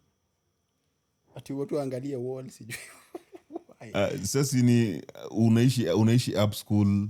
You have an 11 p.m. curfew. You have an 11 p.m. curfew. It doesn't make any sense. You have a buddy. Actually, your when parent can't allow you to leave off campus. Why? You have a buddy living off campus. Why? See, because there's an option into living in school. That's the shittiest option, though. For the parents, it wasn't. You healed. For them, it was. I'm telling you, after You said you healed week 1. from your father. Your story about Angelini. Mainly 1 semester by the 1 week. 1. Your story ya nini ya kuheal from your story ya bangi from your dad. Ati uli heal nini? this year. God bless you. My son. Okay. And yeah, man. So now just when we go on a break, alafu we come back. So how long? Like 15 minutes. I'm at 10 minutes, yeah? Okay, 15 Yeah, so minutes. kuna kiwanda kutoka Frank de Matthew. straight from our producer here. Oh shit, it's not the Matthew, it's DMX also. I need glasses by Umejiona? Join. Come pale nini pale Kilifi pale. Yeah, man. Things be happening. You've moved.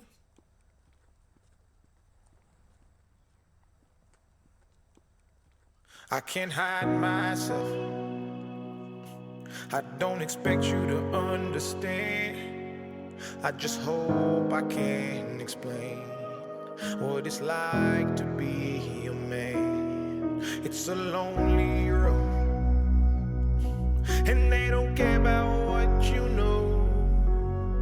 It's not about how you feel, but what you provide inside that home. Yeah, I know this life can really beat you down.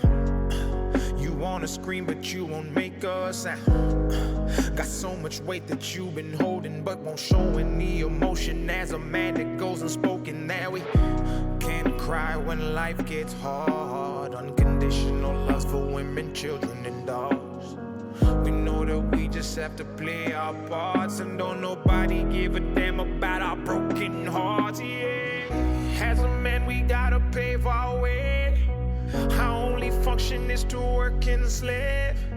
There's no respect for you if you ain't paid. You're disregarded as a human and you can't complain. And if you ever make it up and actually reach that place and find a woman that you love and give her your last name, you'll feel the things that you provide is only why she stays. And when you try to explain, you'll say, I can't hide myself. I don't expect you to understand. I just hope I can explain what it's like to be a man. It's a lonely road, and they don't care about what you know. It's not about how you feel, but what you provide inside that home. Don't give up, keep fighting. As a man, our sun is our horizon, and our father's actions play a role, and we end up like them.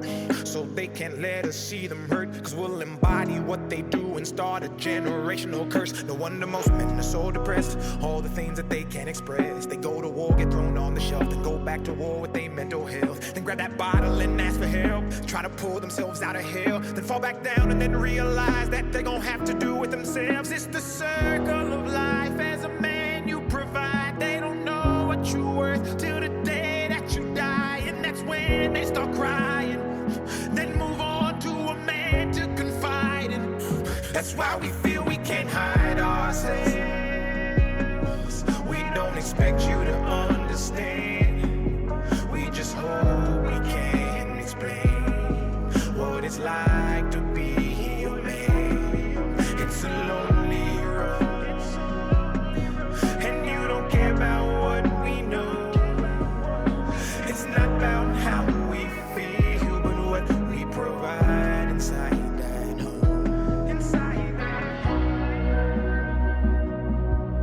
that home.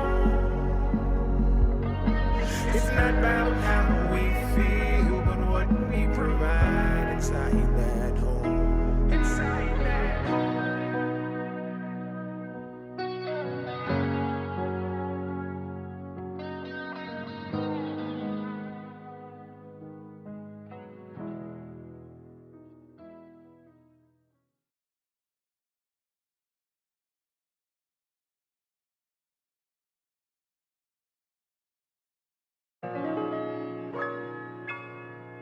This is deep.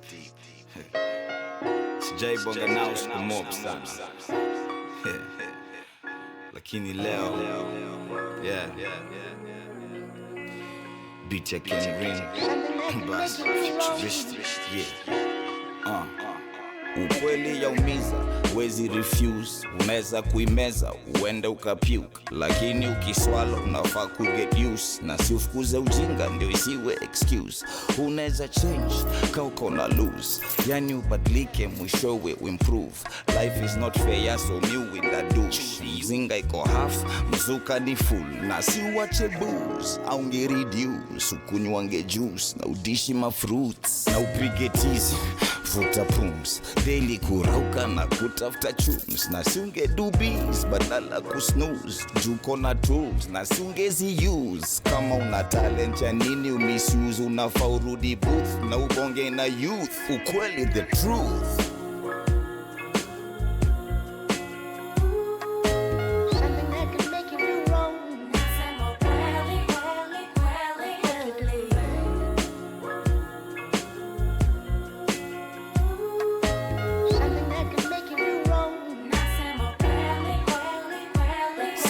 Set, tena brand new, napiga mahesabu, kalamu ya blue, nachorea ma-artist na mkono withdraw, ni line ya perspective, minafaa kuimprove, naipiga picha, naiframe yeke juu, ndani ya circumference, mabeste ni few, na circle zingine, zitaku-misuse, zitaku-wreck, ukitangle na crew, so kama una option nyingine ungeichoose, au neza kutry na ma-angles obtuse, ukiona mapae, kasquare na i-root, kapiengas kwa boot, maspeyas kwa boot. Mimse wa hood, baby my foot, dubish ni mrude, kwani utadu, behavior uncouth, na sezi stoop, lakini saa zote miubonga the truth. Wow.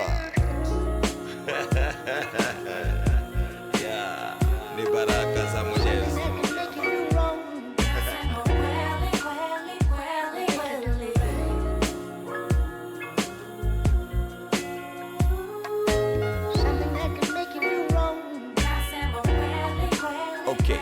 Shika makasi, tukate kiu, tuchambwe issues, your point of view.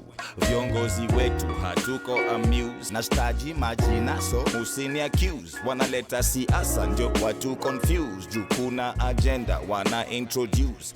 Watatuzaje na singe uproduce, si walituibia wakaireproduce. Mafuta ina nuksi, Gaddafi aliprove, Saddam alihang, shingo kwa noose, jicho wapevu, picha kwa news, watoto wanauawa ndani ya matiu, mawingu ina moshi, poisonous fumes, umwagaji damu hatuwezi assume, harufu ya maiti hainanga perfume, mauchungu na chuki zishatu consume. Usije mdharau mwenzako, hujui ni lini ye atakufa. Dunia ni duara na watu kutana, so kesho itakuwa ni balaa. Nasema kweli, nasema kweli, kweli, kweli, nasema kweli, nasema kweli, kweli.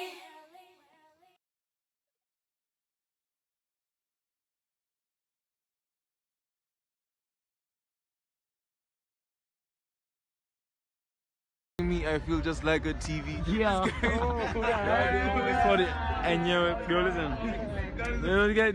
No, he said, low key tuna flex. I wanna be the best. What? Aki, I'm the best. She said she a queen, so I play her like it's. I just wanna ball out like my homies.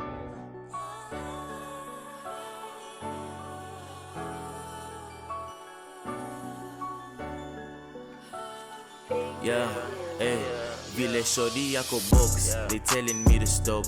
Every time we step up on the scene, we make it pop. Yeah, miss you Ezzy, stop. Yeah, miss you Ezzy, stop. Shorty yako box, they telling me to stop. Every time we step up on the scene, we make it pop. Yeah, miss you Ezzy, stop. Yeah, miss you Ezzy, stop. Yeah, no key to na flex, on a villain address. Aki, I'm the best, yeah, Aki, I'm the best. She say she a queen, so I play her like it's chess.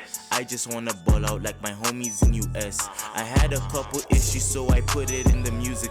I had a couple issues, had a homie feeling useless. They said they gon' run me up, I told them niggas prove it. Out here in Nairobi, swear these niggas never do shit. I roll with the trappers, I roll with the masters. I don't have the bag, I cannot lie, I'm not a capper. Still we going up, call the gang the Kenya NASA. Running up a check and there's nobody running faster. I roll with the trappers, I roll with the masters. I don't have the bag, I cannot lie, I'm not a capper. Still we going up, call the gang the Kenya NASA. Running up a check and there's nobody running faster. Vile shorty yako box, they telling me to stop. Every time we step up on the scene, we make it pop. Yeah, miss you Ezzy, stop. Yeah, miss you Ezzy, stop. Shorty yako box, they telling me to stop. Every time we step up on the scene, we make it pop. Yeah, miss you Ezzy. Miss you Ezzy, stop. Yeah, miss you Ezzy. Miss you Ezzy, stop. Yeah, miss you Ezzy. Ay, cheza chini. Yani ulidhani hini nini? Why they always watching me? I feel just like a TV. Why they always plotting like a map and yeah, we free me? I swear we stay swagged up, my homies get the bag, yup. Times that we was down like a syndrome, now you know what's up. Kenyan with the Kenyan juice, Nike ticks all on my shoes. Taboo check the pants with my Vans and the dance moves, yeah. Millie rock the pain till it's gone, like, yeah. Odi dance the pain while I'm gone, like, yeah. Never fall in love, but I can, like, yeah. Baby, I'm the man, like, yeah. Millie rock the pain till it's gone, like, yeah. Odi dance the pain while I'm gone, like, yeah. Never fall in love, but I can, like, yeah. Baby, I'm the man, like, shorty yako box, they telling me to stop. Every time we step up on the scene, we make it pop. Yeah, miss you Ezzy. Miss you Ezzy, stop. Yeah, miss you Ezzy. Miss you Ezzy, stop. Shorty yako box, they telling me to stop. Every time we step up on the scene, we make it pop. Yeah, miss you Ezzy. Miss you Ezzy, stop. Yeah, miss you Ezzy. Miss you Ezzy, stop. Yeah, miss you Ezzy. Miss you Ezzy, stop. Yeah, miss you Ezzy. Miss you Ezzy, stop. Miss you Ezzy. Yeah, miss you Ezzy, stop. Miss you Ezzy. Yeah, miss you Ezzy, stop. Vile shorty yako box, they telling me to stop. Every time we step up on the scene, we make it pop. Yeah, miss you Ezzy. Miss you Ezzy, stop. Yeah, miss you Ezzy. Miss you Ezzy, stop. Shorty yako box, they telling me to stop. Every time we step up on the scene, we make it pop. Yeah, miss you Ezzy. Miss you Ezzy, stop. Yeah, miss you Ezzy. Miss you Ezzy, stop. Yeah, miss you Ezzy.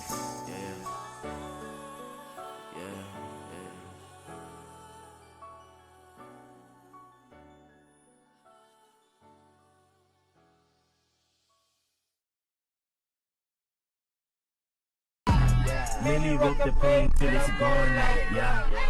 Miss you Ezzy, stop. Vile shorty yako box, they telling me to stop.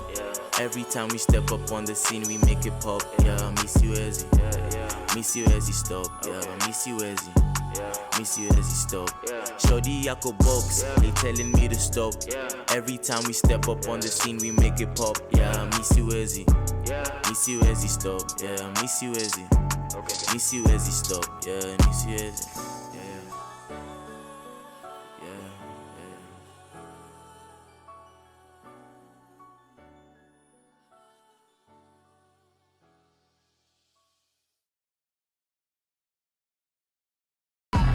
Millie rock the pain till it's gone, like, yeah. Odi dance the pain while I'm gone, like, yeah. Never fall in love, but I can, like, yeah. Baby, I'm the man, like, shorty like a box. They telling me to stop. Every time we step up on the scene, yeah, miss you Ezzy. Yes, sir. Hey, embrace the motherfucking. Nandacha kufaka watu. Embrace. Thank you. Kwenda kwenda kwa where that darkness is at, lakini let me leave it there. As we are embracing the spirit of fucking, were we embracing that really? The spirit of fucking? Bro, I don't know where you're coming with that. You can just flow with it though. Tunasikiza. I am also wondering going on. Sorry, I think in Easter. You know where? Easter is the holiday of fucking, huh? He has risen, so you'll rise to. Yes, you must rise to the occasion. Wherever you, bro. It is what it is, man. Ask Jesus. You've just associated the rising of Jesus with your rising. We are both rising. I would actually believe it. You goddamn gays. Maybe that's when Mary went to the cave and was like, he is not here. Yeah. He has risen. Okay. Yes. That's a very good one, eh? But that's a very, very deep and new. He has risen today. No, he's not here. I'm going to make it even darker, man. Hey, you know, I'm not with you people. This is the embrace the darkness in the rabbit hole. Pale na Dizo mwenyewe. All day. AKA singine stasema. Soft life fucking God, man. Yes. And shida musin. Bro, I don't know problems. Shida yako. Hiyo ni yako. Hiyo ndio shida tu unajua. ya miyangu mi sijui shida shida yako. najua shida yako ukija uniseme niko na shida yako okay. No worries. We are You good. can talk about yours, yes. Yeah, tuko hapa Madam Karembo aka Mama Kanisa aka what's the other aka? Chest control. Hugs and jugs. Oh, hugs and jugs. Kwanza leo imeletwa leo imeletwa in full swings. Mazi mudha ni gimkiva dark it kinda disappears. You'll be wrong. But You've been proved wrong. but 44 double D. That's What are those? No, mine's are 38. Oh. Double D. Oh, okay. What I are just wanted to confirm the number. What's yours?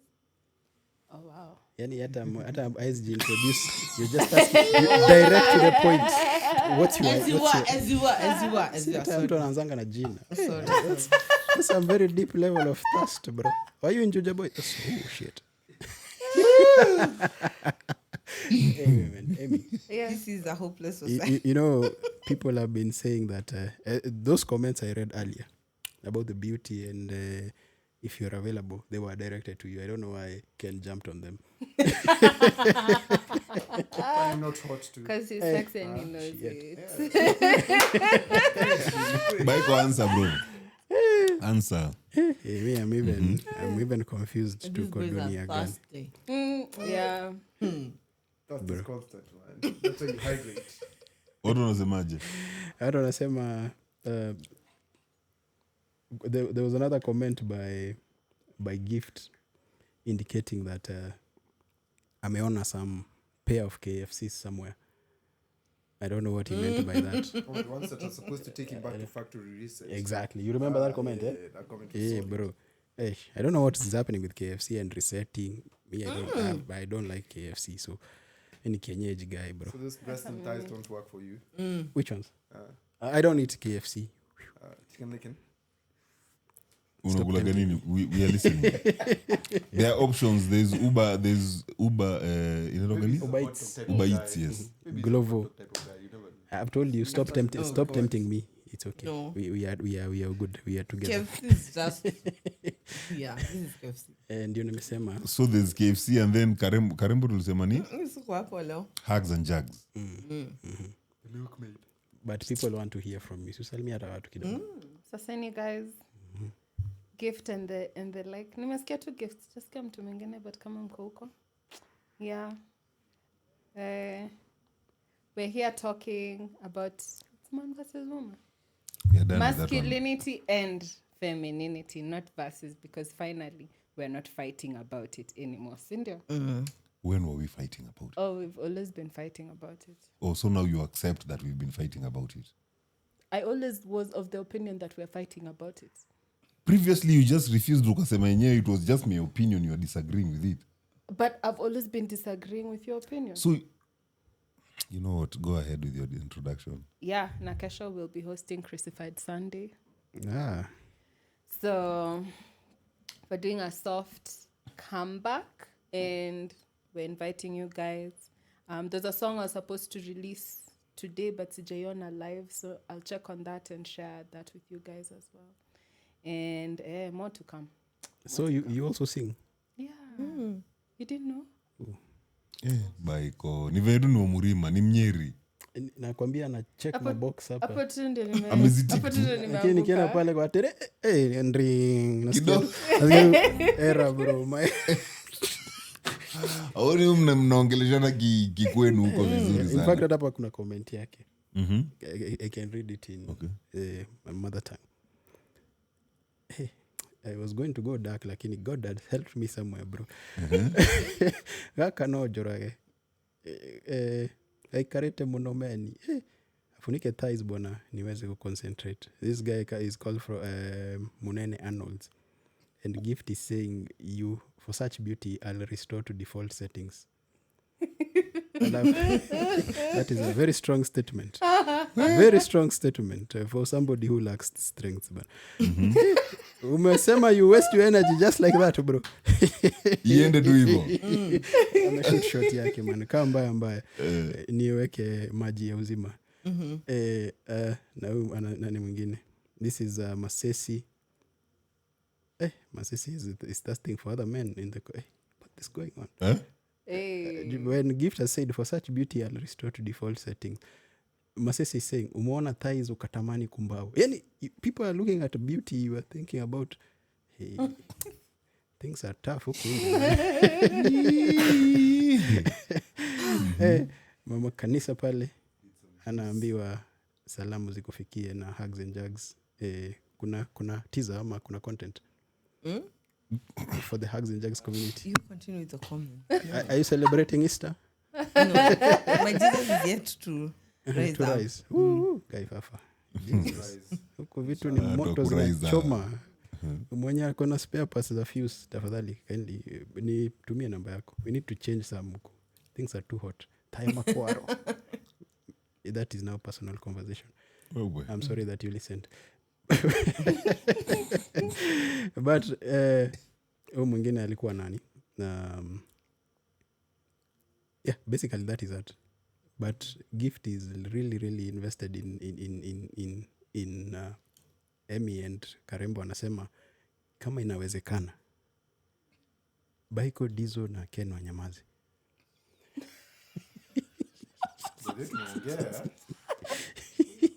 Ati sauti za mambuzi. Ni sawa tu bro. As in I think for once nitasikiza Gift. Yenyewe tumebonga man. Hey man. We nyisi mtu chapi. Ulisikia nani alikuwa anakuuliza chest control yako inacheza? 32. This is very now. H4. I've never heard of that one. There's a H. Like Yeah, there is. Mimi kwa tu najua tu ni madini. Ya mwisho inakuanga J ama K. A B C D E F. Yes, we start with the shape A, Actually, B, no, it's C, G, double D, E, F, G, G, H, I, J. Do you know how I Wait. used to think that your bras are getting measured? That's why they were called A, B's, C's, D's. So it's shape. It's not size. Me thought It's it the is size. ni mtu ameenda It's anashika size. anasema, It's It's cup size. size. But that's a D. That's That's how. Honor the A, the B, the The C. letters are cup sizes. Yes. Like what is protruding from Yeah, your A. chest. So who's measuring this shit? This is B. So how Like does a hit See, measure from? designers, women, I don't know. Like how- Whoever's if it's making a the C. bras. How No, is no, it C. Your waist. Double You D's. put a tape measure on your waist. That's Now it's for, going, that's now yeah. the number. It's a lot. 32, 28, whatever. Then 40. Then now the cup size is like 40 would mean that, like if you're like a 40A, you have a wide waist but small tits. Yes. Yeah. If you're like whatever double D, then you have bigger. So H is really massive. So there's a And J's science. and K's are big. Me, you have to like. You need, Zile kubwa. There's a science to all of this. there's a sign. But why do they look the same? These are bigger than those ones. You know, I'm trying to look at. Mnaweza demonstrate, don't feel shy. No, you know what I'm looking for? The Nani size. ako na remis? Yes, I'm looking for that shape A, B, C, D. Okay. And so where have you been? Where have I been? Yeah. At home. Cheki su tupeleke na rada. Dizo wako sawa sana. Aki Dizo Unajibiwa Okay, kama- Dizo kama ule and boyfriend Amy. hataki kuongeleshwa. assume like we're not here. You guys have a conversation. Me I'm actually ndio najaribu. Amy, where have you been? Ni nini unakuja unatuambia sijui ngoma iko online, haiko online. See? Ngoma ilikuwa itoke Easter, haijatoka. Gosh. Umeambia watu tunarudi Crucified Sunday. Umekuwa wapi? I was on a hiatus, learning about the culture with the little Kikuyu that I know, finding the little answers that I have not found yet. Yeah, and now I've come back and said, you know what? Nothing makes sense. Let's just go a day at a Just time. flow. Let's just flow. Hata mkitaka kukana majibu zenyu, it's fine. I'm not asking any more questions. Yeah. Good or bad, relative, everything. I was just like, you know what? You're the one who decides what your life is. So good. Okay. Mbona ulikuwa unatafuta hizo questions? Because I'm a curious person. So now mbono urudi, you've realized, you've decided to suppress your curiosity. No, actually, you know that saying that ignorance is bliss. It's true. When you realize, you jump into the rabbit hole, you realize a couple of things, maybe even about yourself, society and everything, and now you're like, it's illusions and smoke screens and Maybe and your patient ilisha mapema. You should have maybe tried to stick a little bit longer. I stuck enough and I persevered. Okay. Yes.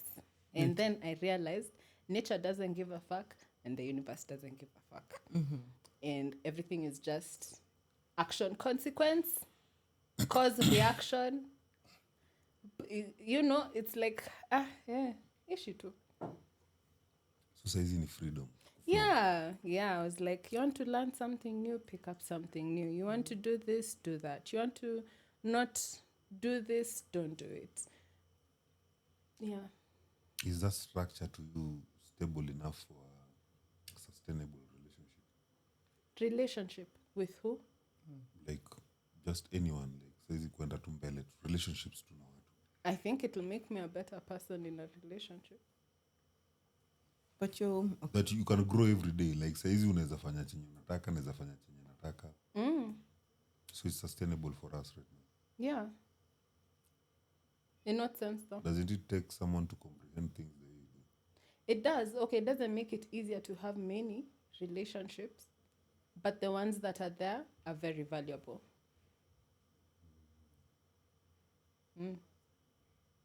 So hiyo ngoma yako inafaa kwa moto. do you want to talk about it? Yeah, no, it's one. I didn't write the song, but we worked on it. I composed it. I composed means I made the track and everything. Then I got a writer because this guy writes in really good Swahili. Then we recorded it together. It's just a prayer. So si kitu wewe umeandika. It's the track. The track is you. The track is me. But I scraped off the song I had written and I took somebody else's idea and used it on that track instead. kuna ngoma yenye umeandika out of this experience ya nini yako? I mean, that one captures this experience well. Ghostwriter. Yeah. It's called Richie. He's a dope writer. What's the name of the song? Kilema. Kilema is top of the hill. Kilema is a cripple. Oh, Kilema. Unasema Nilikuwa nafikiria utarelate. Bana jibu hili nimesahau. Yeah, nasema tulikuwa tunasema at the top of the mountain we call it what? Kilili. Kileleni. Mlima. Kilili, no, the top of the mountain. Kilima, mlima. Okay. Kileleni sio okay. Nilikuwa nafikiria huko. It's called Kilema. It talks about how it's me asking God, why did you create the heart? And mine just continues to love, and other people you've given them like a thought. And I'm not correcting you, but every time I try this shit, I become crippled. Sijashika kitu. Oh, Joshika? Dizo. Oh. Why did you create a heart? But that's the question, yeah. What heart? The heart. Oh, Our okay. emotions. Oh my Mimi nilikuwa God, nafikiria manze kofi. Kai. Okay, sasa turudi sasa. You don't call it whatever you put on escape. Heart is more of lady. Mimi nilikuwa nafikiria heart nyumba. Oh, wow. But Man, anyway. that's backward thinking, like mentality. Take me slowly. Mbona limba. Right now, I'm on some bears right now, and they are really big. So, So the question I had is, bears can They came to rape you in the middle of the night. Where was that coming from? You know that's why we snore. No. Oh, God. bro, we are coming to that. No, is that no? You people then Delu. No, that's Delulu. no. You had it. No. There's no. Come here, you Why do people snow again? because But bears. anyway, Raised by bears. Yeah. so you're saying, Trying to avoid the animals from why did coming God give you the heart? Why did he? So it's a prayer to God. Me asking God, why did you create the heart? And it's like mine is just there to pump blood.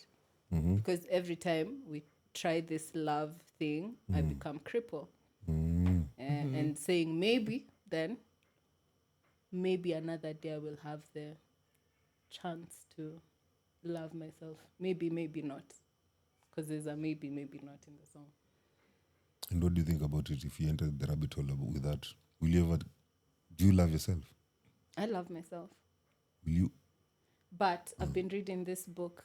It's called Attached, which talks about the different attachment styles we have. And it's based this off of experiments that happen, that scientists conducted on children. Basically how we form attachments in our early childhood. Talks a lot about how we form relationships in our adult life. So there's the secure attachment style, and then there's the anxious attachment style, and there's the avoidant. Yeah.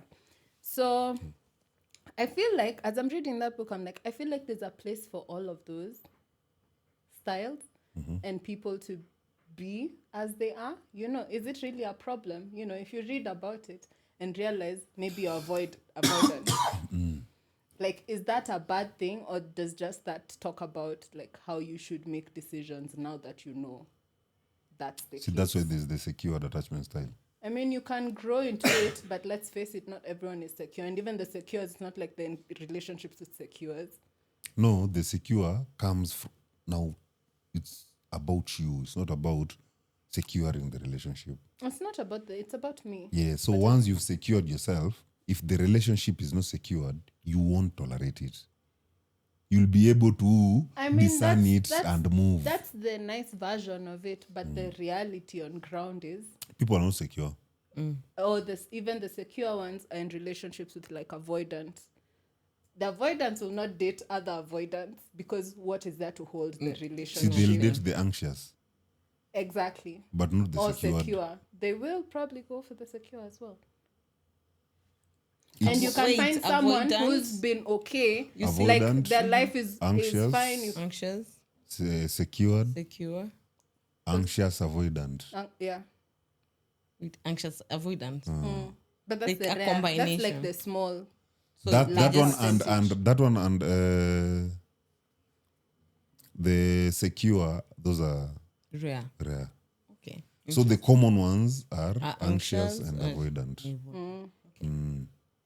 So ndio yenye nakwambia, you see, if you are secure, then you're no longer going to be in the typical dynamic of a relationship that we've all thought about.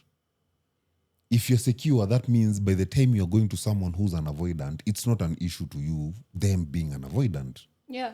You understand? Yeah. So it's not a bad relationship. For as long as you're secured with yourself, most of the choices you're making them from an intentional point. Yeah. Yeah? So meaning you can be with anyone. Yeah. Because you can manage it. Yeah. Yeah. So the avoidant can still find themselves in a relationship with the secure person. Yeah. Yeah. So and it's fine. But if you have that information, why don't you work on it? You see, now that's where it's not fine. That's the thing. It's like, what's working on it? And why if you find yourself with a secured person, are you still choosing to be an avoidant? Like you've been given the environment to be safe. The thing is, are you choosing it? The best you can do is be aware of it, but are you really choosing it? Because this is like a hardwired reflex you have, like your nervous system. It's like intimacy makes you just avoidant. Yeah, repel or something. It doesn't breed more comfort. When someone shows you the affection, it doesn't make you want them more. It just activates your nervous system to like, I want to be busy with work. I want to do this. And for whatever reason it's happening. So that's are you really choosing to be avoidant, or is when you're aware, you're now choosing to be, because the way it was hardwired, you can intentionally hardwire the... Yeah, but I think that's harder to do. The problem is now the process. The process itself. And it's always a problem in so many things. Because it's like, what will I work? There's so many other things to work on in life. Like, is this going to be the prominent thing? So many variables. Yeah. Bedhe unafaa kuanza kuvaa zile mavitu za wa culture zile inaweza kusutu na kama mchawi. Kwanza venye umetoka you're back. Let Amy. Umesema that is the direction. Nimeona venye anaongea na venye anaongea nayo awareness. Nimemjaribu kuimagine hiyo English yake ni angekuwa anaongea Kikuyu. So akwa matriarch Mkikuyu. Angekuwa Acha nikwambie kitu moja. Muhenga Mkikuyu. Angesikizwa. Kwa nini? That's why madem wetu they try as much as possible to leave that culture. Because bro naongelesha mnisikii. Unanipata? Si tunaona jugs and hugs. Yeah, bro. Shake those things. That's important. But shake those things, bro. I think that's why ikifika pande yetu we really have a, let me say this. Hapa ndio kwenye nitadunga. Motherfucker, you are turning me against my own people. 20 bro. If they are weak, they are weak. But Not to those people. Another group Okay. of people. Oh. the gay one. But Just ask. I'm clearly not digging yourself out of this one. the gay niggas are not weak. What? Gay people are not weak. How would you? Yeah, you It know. would actually take strength to take it up their ass. Okay. Thank you. It actually takes strength. Yes, I It's know. like suicide. And I can Hadi actually, Putin amewanga hadi mimi nimewaangalia. mimi Tell us more. mimi hata naweza msecond because Okay. Oh goodness. this is a guy of experience.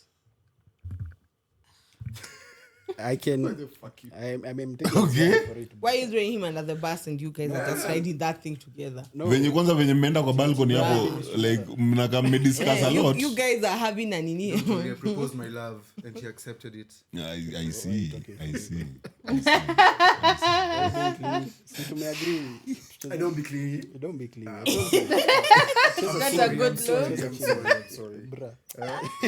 I took up space that I wasn't supposed Wait, to. you call it what? Flattery? Disgusting Disgusting flattery. Hii ni kama ile ya Mariam ile ya respect ni cheating respectfully. cheating respectfully. Yeah. Mawad squeezes ni funny. Disgusted I think he needs to onboard on Mariam's flagship. and cheating respectfully. You Yes, survived this cheating nice. respectfully. What is cheating respectfully? Strap it up. You're married, Why so you they ask Your man should not know. Yeah. Ask for permission. Yeah. Go tell your hubby, And then do it. kuna mtu hapa because I ameniandama. asked for permission. But So you that's remember not me asking for permission? Yeah. Now what would I have done? Your permission inaenda two-way. As in, Busy, I busy. asked. that's These words. These words. Cheating zinakujaga mbili hizi. respectfully. Sijui disgusted flutter. No, you're the excuse. We are just flowing, okay? If you're telling me cheating respectfully, you're just trying to look for something to substantiate already what you're planning to do. Yeah. okay. So in short, you're Unafanya, hata nikikukataza utafanya tu. Please So unasema, use they that already- same use that same discernment you've used, that same knowledge to also articulate disgusted flattery. Thank you. Thank you. God bless you. You see, now we are heading somewhere. Okay, so you are flattered. It was just Disgustingly heading flattered. yeah, but very flattered. You know, and then he loves bukake. Bullshit. What? shit. What the fuck, man? This what Diesel. what is bukake? This is what is bukake. Sasa bike anataka kuruka. Tafadhali nifinyie hapo. Right now things are adding up. Mnasema kuna evidence. Things are adding up. Things ni kama tu puzzle tu tunaingika. No, mi kitu nataka kujua ni You know how do Bukake, you right? know? How How would do you know? though? Huh? How would you know? No what? But who hates bukake? But Baiko said he loves. He said himself. Like, I don't remember. So when was okay, this like this being happened? which side? Yeah. So I don't know kama ni yeye ndio When did this happen? Because or is the one who does it. Wewe. As in mimi kila mahali ni mimi nafanya.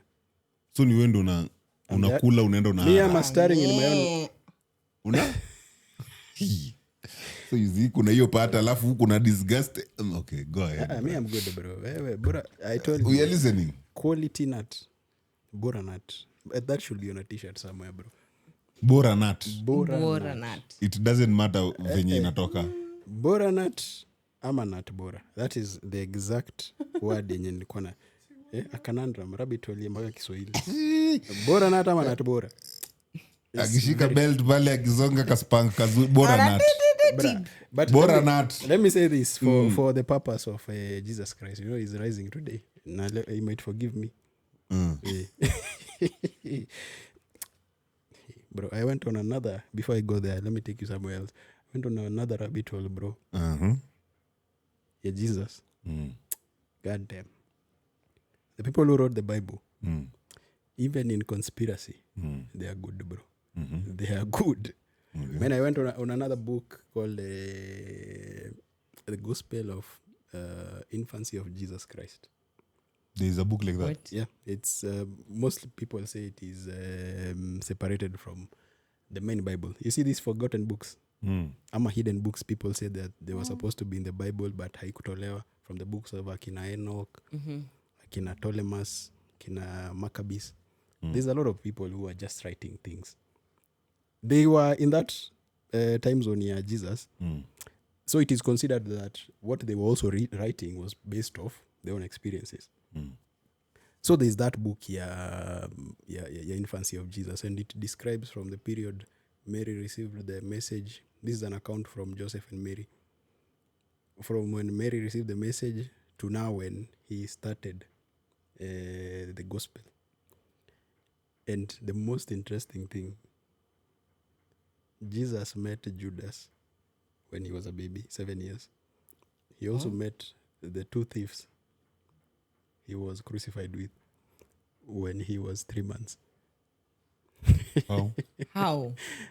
As in, So he made Judas as what? As Like- a friend or as a... Ama watu wa hood. these guys were all in Bethlehem. So when they came back to Bethlehem, unaona vile unaachiliwanga umeona mcheze na watoto wa neighborhood. They happened to be in the same neighborhood with the Judas. And in fact, they almost became BFFs by then. No wonder I think alikuwa amemweka ka treasurer.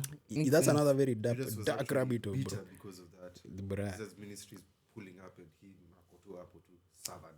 You know, he considered Jesus to be the most enlightened disciple in his flock. Wait, Judas or Jesus? Judas, Was most enlightened. yes, considered by Jesus. Okay. I'm going to show you, but nenda pole pole manzi. Tuko na haraka. Hatuna. Are you going somewhere? If I'm leaving, then you're leaving. Okay. So I get you, bro. Are you going anywhere? I'm good. What about you, Karembo? Naamini wa masi. Sawa. I want to be Jesus. So Hakuwa na mwanya. Jesus was playing, and then a mom came to him and told him, "Hey, fanya hivi, boo, help my son." But Jesus was like, "Man, mi nacheza." And as much as he was a god, he still was a child. So Judas wakapatiwa ball waende wacheze, and they found Jesus in that field. And yeah, these guys are good, bruh. Hey! Judas was possessed by the devil from when he was born. So the first thing, when he saw somebody new in the playing ground, he wanted to hit Jesus. And he approached Jesus and actually hit him on the side, and he fell down. And Jesus woke up and looked at Judas, and the devil wanted to bite Jesus. But the moment Twalish gave him where Jesus, shit. Enlightenment. Bruh. Nini ka left group. Even the demons litoka Judas. Until now, much later when he betrays Jesus. Apparently. The betrayal was a flashback. Exactly. Even these guys were playing games with each other. Because Judas for a very long time had been marked by the devil. Hiyo role lazima angefanya. Hakuna mtu mwingine better than him. So that's why he was even getting possessed when he was a kid. Nini. Trouble lifestyle. Wakakuja wakashikana na Jesus. And one day, Jesus asks people, do you know what... this is another book called the Book of Judas now. Iscariot. Do you know what it means to be the perfect human? Disciples wakasema, nah, we don't know. The only person who stood up to question Jesus was Judas again.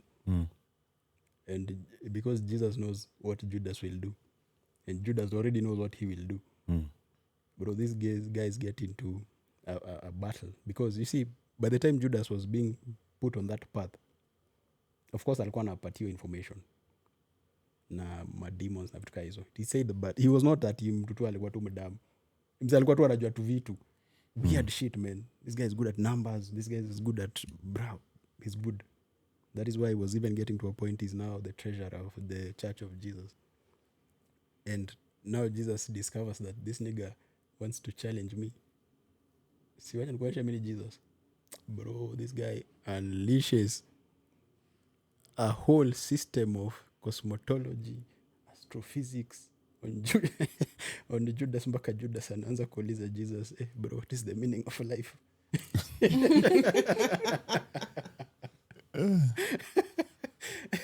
But anyway, to cut that story short, to show you that he was supposed to do what he was supposed to do.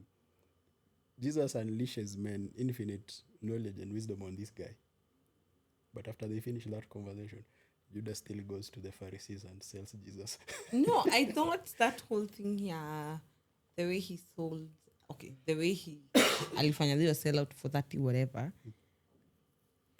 It's true. Judas knew who he was dealing with. He knew Jesus out of all the miracles alikuwa ameona. Kwa najua yule msaneza jitoa kwa whatever shit, no matter what. Like we've gone to a place, people want to stone him. We've gone to places, people ask him questions.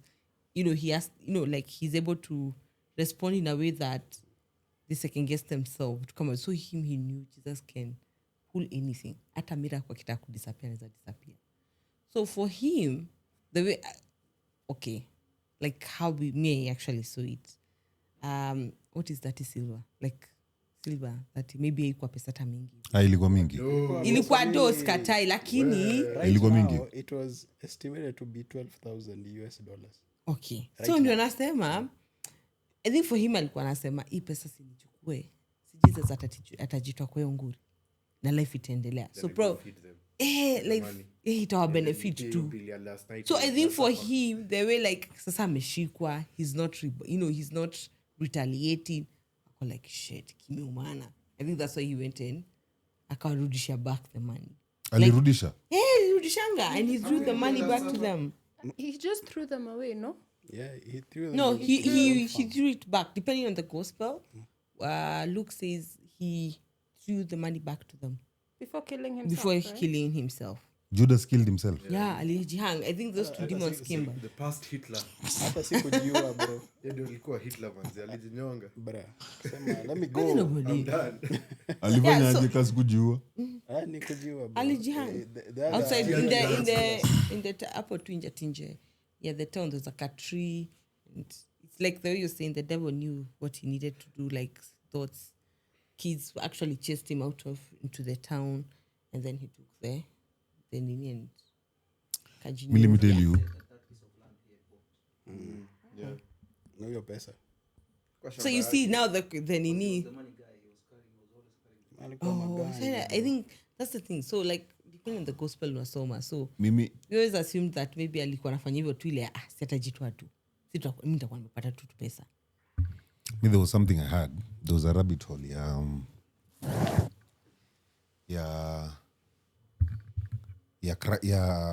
Christians. Like na Antichrist.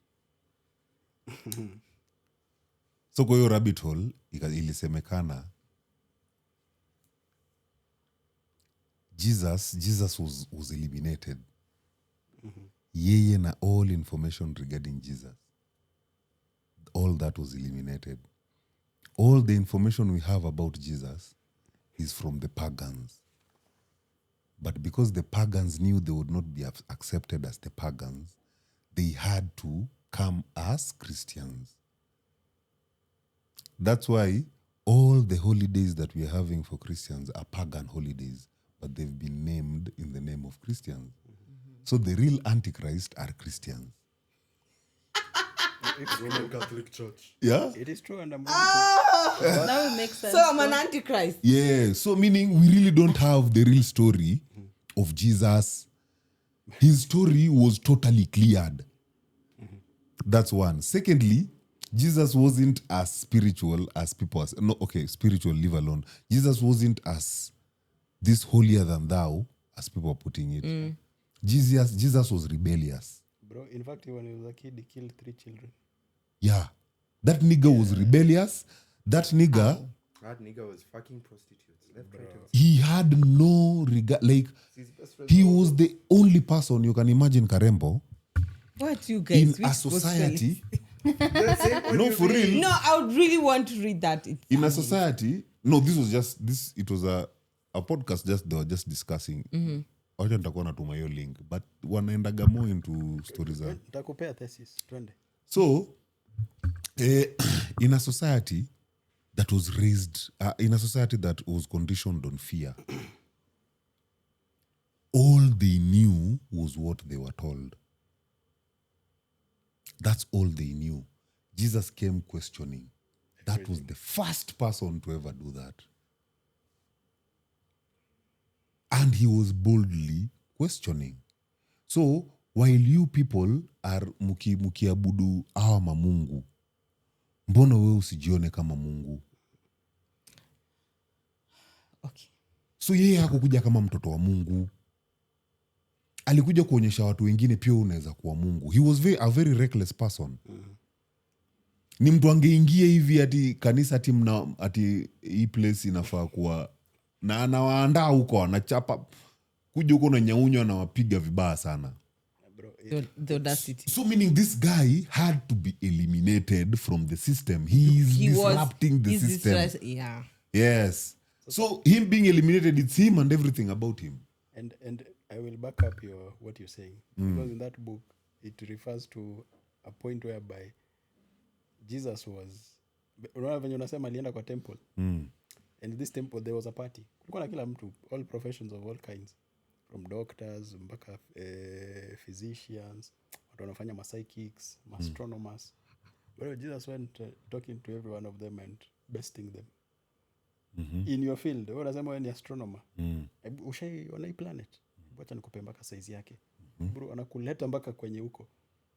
Anaenda kwa daktari na bro anamdescribea mpaka veins na arteries na manini.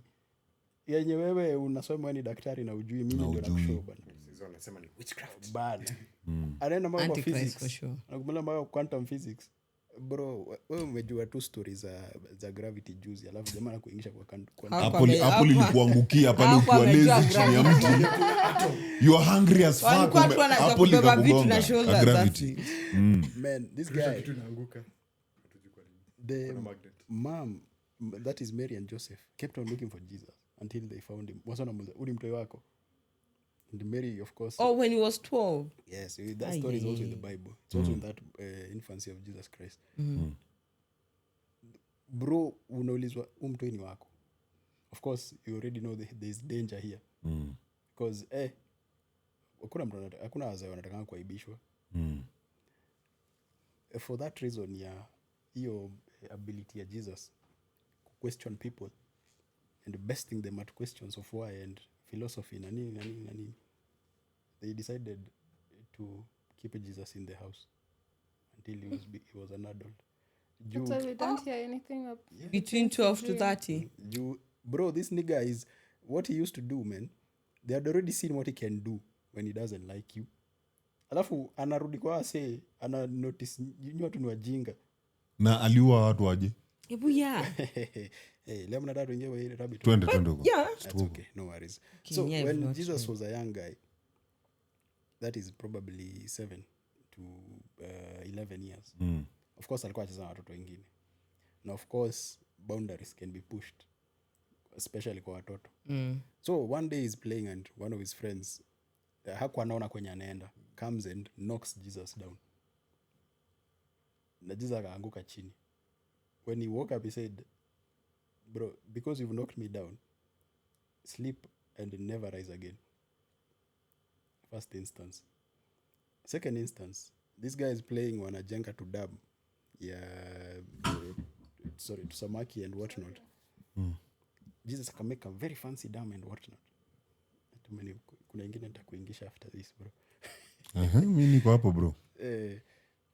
Akajenga fancy dam and it was on a Sabbath day. And Sabbath day, you're not supposed to work. So you've put in a lot of effort for this, you've worked. So some rabbis were coming from the church, or the synagogue, wherever. And they find now these kids are playing and they're constructing things.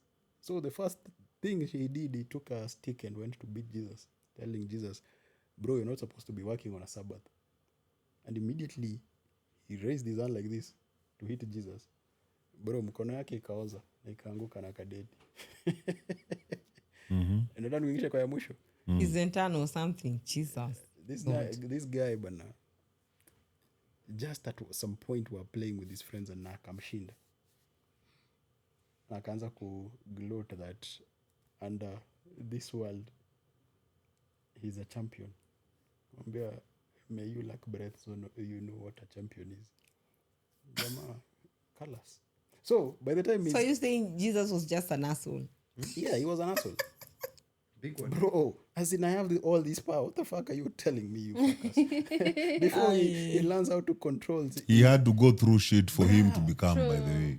Imagine this guy's He had to be a black sheep. Exactly. Don't you think going to someone's party and changing the water to wine is an asshole move? Just Basha kwa ibambi. Mulikuwa mnakunywa maji. Nyinyi mnakunywa maji. You know that or like ile as in ibashiko hivi leo. Acha niwasaidie. Kwanza even the how he tells his mother like, woman. Ibu go tell your mother that woman. You'll be killed. Hata mwiko ni hapa.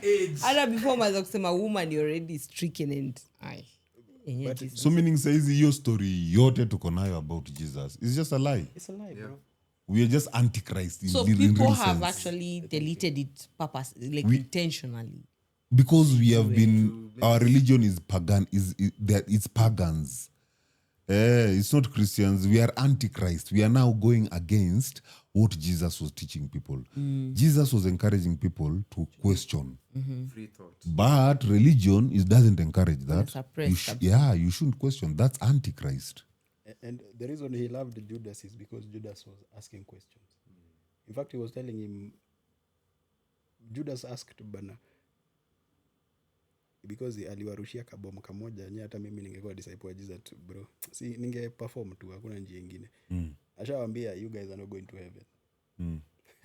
Meshaambia disciples wake, you guys are not going to heaven.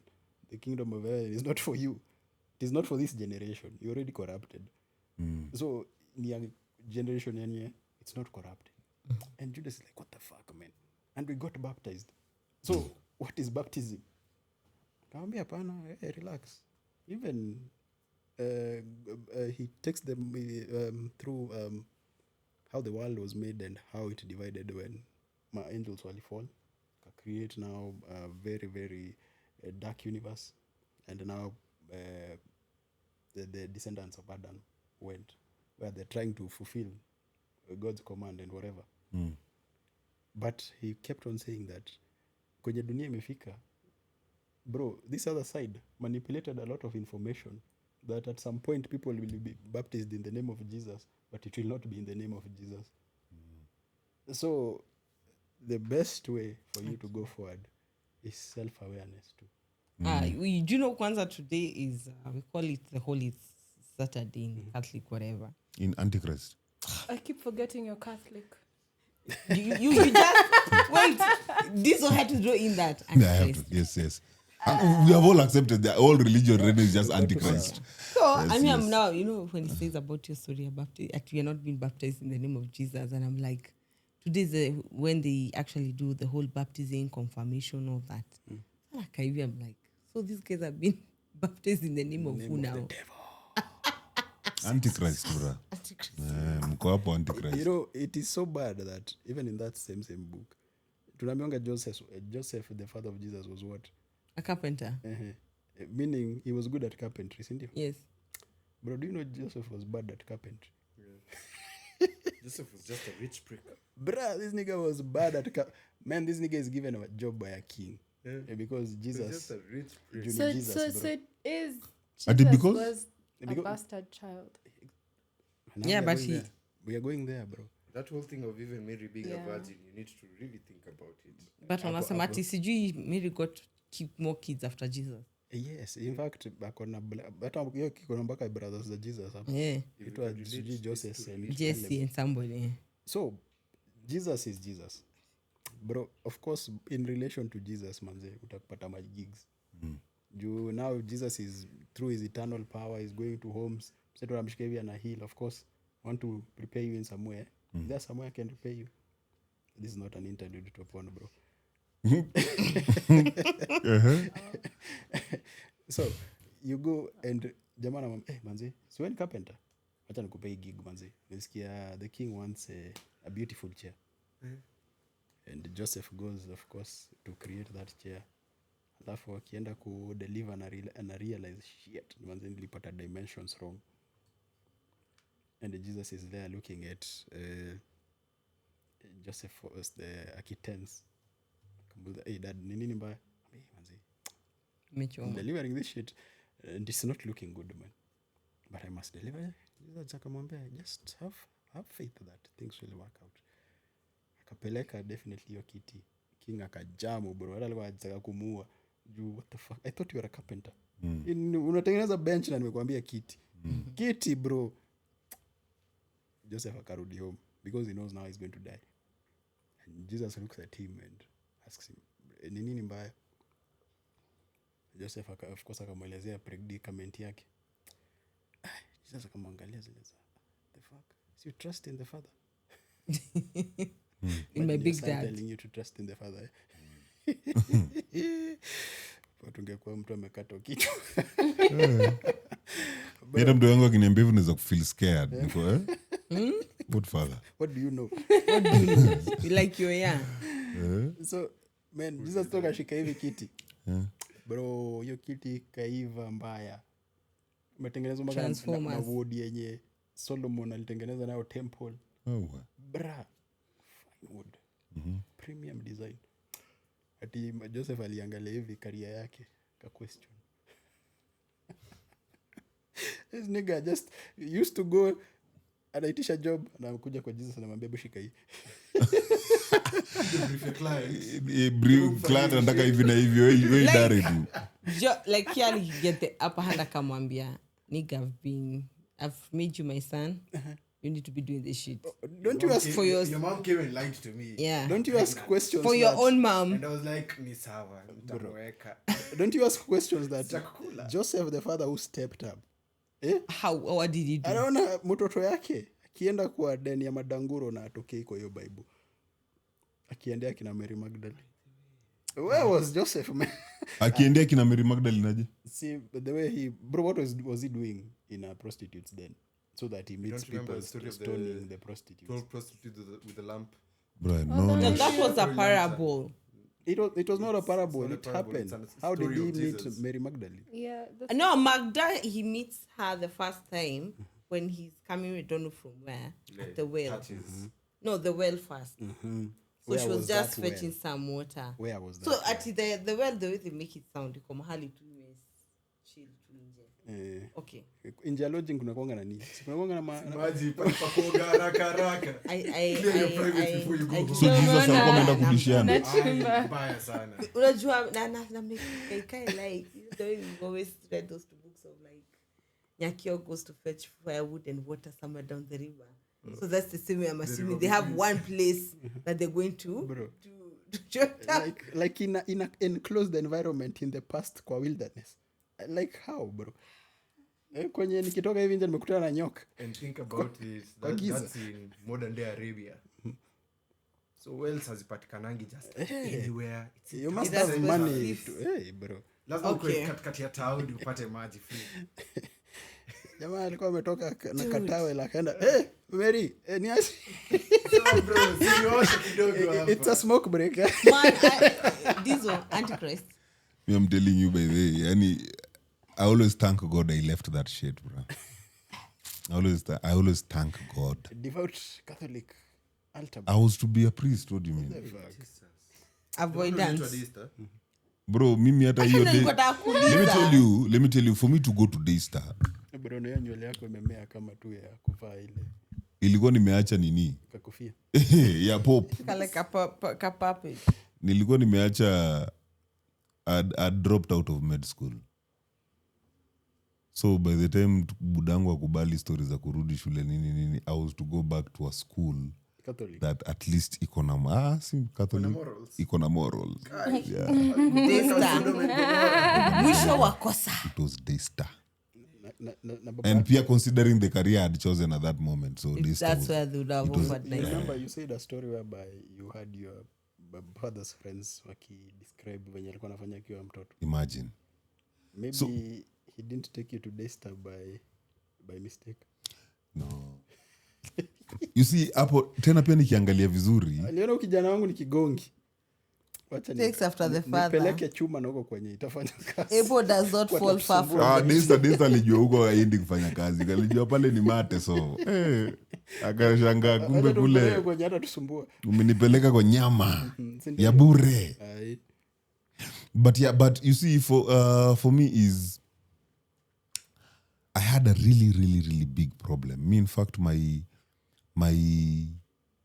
issue with my family is that I'm curious and adventurous. That was the beginning of my problem. As opposed to like people are different. There are people who are just curious. And unasema kwenu mko serious. Kwetu ni structure ya kanisa. Those are two things not allowed there at all. So wale wenye ni adventurous wanakuwa suppressed. Wale ni curious wanakuwa suppressed. So mi yangu ilikuja double. Places niko curious ikiwa suppressed I'm adventurous. Adventurous moja tu lazima ihappen. So makosa zangu mingi ziliflow under that. Cause I'll question something. So for me ingekuwa ni ile naambiwa niko rude because mimi unakuja unaniambia nimefanya kitu mbaya na mimi nakwambia sijafanya kitu mbaya. Mbona unasema hii ni mbaya? Wewe unataka kuniforce ninyamaze nikubali niko rude na hiyo sioni. So the more najitetea the more I'm being rude. You know, so that has always been my issue. Now time niliamua kusuppress ile niko mimi nita maintain church hadi I'll be a priest na kila kitu. That was me in primary. Bro, me I was into church as fuck. Like hadi I would cry kama singechaguliwa kama masava. I was deep on that shit. But in that, now that I'd suppressed Altar server. Altar boy. What the fuck is that shit? Yani wale wenye tunaserve kwa mamas. Tumevaa tulitutoa Nyinyi mnabeba cross. Au wenye mapadha walikuwa na molest au. Acha niulize swali bro. Ulikuwa unavaa kitu under the nini? Si ndio si nguo zako tu, hiyo ni kitu tu unavaa juu. Na Father pia the same nguo zake tu anakuja tu nazo, hiyo ni kitu tu ya juu. Lakini juu ako na hizo zingine. You think the father is naked underneath? Bana. They are inconveniencing the father. I actually always No, kwani anafanya during mass. No, just because a few had some. I actually thought fathers come naked and Exactly. No. Nafikiria tu ni car dress tu amevaa. Hiyo unavaa tu ni kama kanzu. Ni kama hata hizi manini za Muslim. So when this guy is trying to take advantage of you anaanza kutoa belt. Hapana, hiyo si ni huko nje. Kwani wanashinda na hizo nguo wewe pia wewe? Tumeconfirm they do it. But anyway, so ikakuwa when I'd suppressed my curiosity. Now these are things that I came to realize with self-awareness, not that I knew then. So when I suppressed my curiosity during time ya primary in a church, I expressed my adventurous because I wanted to join a missionary priest. Missionary priest ni kutravel. Sorry, sijatoka kwa ile conversation. So nasikia missionary priest, I'm like shit. Alianza na kusema facts. Yeah, so I wanted to be I wanted to join the missionary priest. Haikuwa inanimekia sense kukuwa tu priest from diocese kubaki tu place moja. So nikafikiria hiyo kutravel. And the more I was thinking about it, the more it was making sense. Bro, by the time nilikuwa nafika form 3, I've gotten my first BJ more than once. That Your shit first is BJ more than once. Kwani is the reset after the first one? brother. Anasema when I got my first BJ more than once. Yes, I'm like, yes. Anasema different Hapo ndo sasa ndo nikakuwa sasa This is my first time. So now, No, this is my first time. this is still No, my this first time. this is the my first time. No, You are in organize denial. tunakuwaga na hizo yani kwa kila demo uko like I've never you are the first one. What is that? What is that? Paka campus uko like but they have never done it. You are the first one. I've never experienced this. I've never, yes. So, at that time, I started having a problem. My spirituality and religion, they were not aligning. As usual, sex ndio inaanza kufanya mtu anza kudoubt vitu mingi. Because I was like, mbona nisi have sex, bro? I love God. Have to wait until marriage. For real, I do love God, man. But also, Have to wait till marriage. nikiingia huku sifai kufa na hii bro ni mdomo tu ndio imenifanyia hivyo. Bro nimeshika matiti. Punani mara mingi sikuwa nafika because nigga has come, you know. Premature. God, that we haven't even removed some clothes, bro. Bado tunashikana tukikiss that. That's all she wrote, bro. That's all she fucking wrote. Hapo ndio unapata personal connection na God. Yes?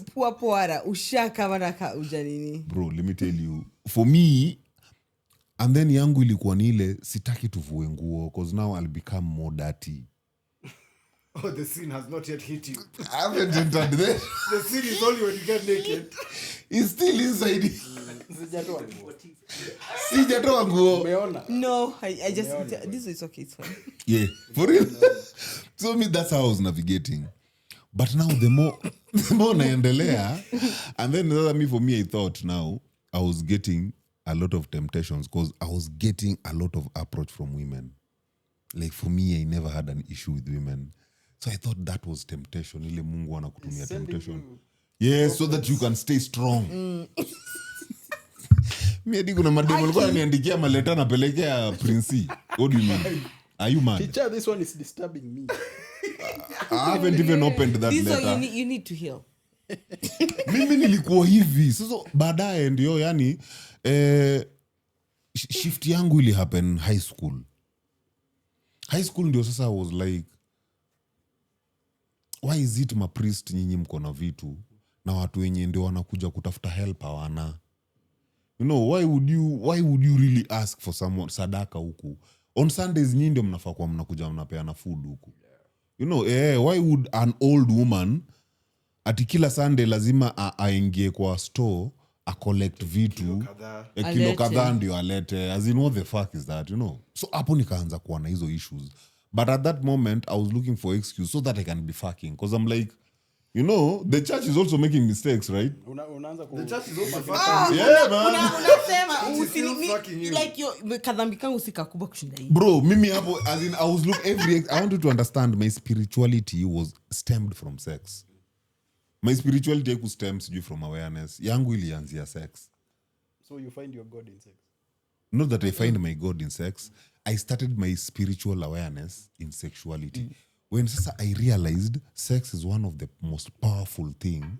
If it is one of the most powerful thing, why are we not told how to handle it? Why are we not taught that rather than we are being told that is a bad thing? You know? It is fucking you up proper, bro. Bruh, so me I'm here. Munge nipata na vitabu za Kama Sutra hadi na mapon. Hadi me, my first suspension was porn. Because mine was to study sex. And you all niambia, I didn't. What? You didn't know what? Warp trick. The warp trick one. You all niambia, I didn't know. Wewe si ulikuwa mtoto wa kanisa pia wewe. So for me hiyo time I used to look at sex as something that mimi siezani nayo. Like ukweli ni I'm not going to say no to sex, man. There's no way. That shit is too sweet for you to tell me to say no. So this is coming to the end of high school, or now this is coming to the end of high school. So now you've even got such women that could research Kama Sutra, all these things. Bro, me my first sex was done kama odem aliyeijua sijai have sex. Design nilikula odem before hata ni penetrate. That woman had never experienced that shit. Me, I was following the book. As per instructions. Like flip nipples. If you want to win a woman, you know, start understand. Bro, what do you mean? Me, I was so deep in that shit. Adi if you, lakini nyinyi sidhani kama tulikuwa tuna relate na nyinyi first year. I used to write erotic stories. I remember that shit. And they were really graphic, bruh. I remember that. Okay, That was I need to. Guys usually have an interesting way of telling erotic stories, though. But that was You can always tell a female. I'd love to read it. I used to A write female and a male. so me could erotic. so me could from write the both. work. Unaona hiyo chenye nyinyi mmesema chenye nyinyi mmesema so me could write both. Chenye nyinyi mnasema hapo ya like hiyo disgustingly flattery. Mimi kuna times ningejieka mimi ndio dem. Like chenye ningetaka ndio unifanyie. Una get? Unaiandika chini. Hiyo ndio naandika bra. And I go deep naingia kwa darkness na hiyo cause huko ndo mali kama sutra ilinieka. You know? Yeah. So for me I was like if this thing is, can you imagine upate dem unapenda? Umfanyie hizo vitu. Yeah. Bro, hiyo sex ni tamu. So mimi sikuwa naangalia ati dem unapenda tu akuwe tu mmoja. Unajua? Makuje. As in we can soul share, bro. What do you mean? Like soul ties zikuwe sabuni haishi. Usiniambie ati itakuwa tu moja. Like bro, if you look at it like right now, if you look at it, if we are one system. You know, we are one system. I want you all to experience this. Bro, we can all experience one thing. If we all align, if you take a community that aligns in one, kama ma bees, bees can all come at once, right? Yeah. Ninyi wote mlikutana wapi? But no, there's some, don't deflect it. Let me, unaona hiyo story unasema ya kuandika hizo erotic whatever. Beko used to write. There was a time they did a whole show and they were talking about those things. You used to write the erotic stories. Yeah. Huh? Yeah. No, now you know why you guys are having this weird promo. Unaona? Bro, mimi nilikuwa naandika bana, mimi nilikuwa Beko mimi yani. So out of that is when now I realized then I'm not for the church. Now, if I am not for the church, where do I belong? There is where my anger started. Because I had no identity. You're good at shit, but it's... Bro, like, what do you mean I don't belong? Now, because me, I want to be with many women, you are telling me that is not love. You know? So, hapo ndo sana nikaanza sa kuchallenge kanisa. Now, yangu haikuwa kuchallenge kanisa ati to tell people the truth. I'm like, fuck you people, man. Hawezi kuja uniambie siwezi fanya hii. Na nyinyi mnafanya. I started investing in just challenging the church. Rebelliously. Nothing to do. It was malicious, by the way. Me, I was going for the throat. Breaking you down, bro. Aye. Mimi niko huko chini tayari. Niko sina identity. Mnataka kuniforce kama mimi si Mkristo. Then who am I? Yeah, like, niko already. Who am I? Yeah. So me, hapo ndo nilianzia. When ulianza kuwapiga. What did you find? Nothing, bro. It was just more bitterness and more bitter. So ikafika point paka saizi we can't have a normal conversation with my family.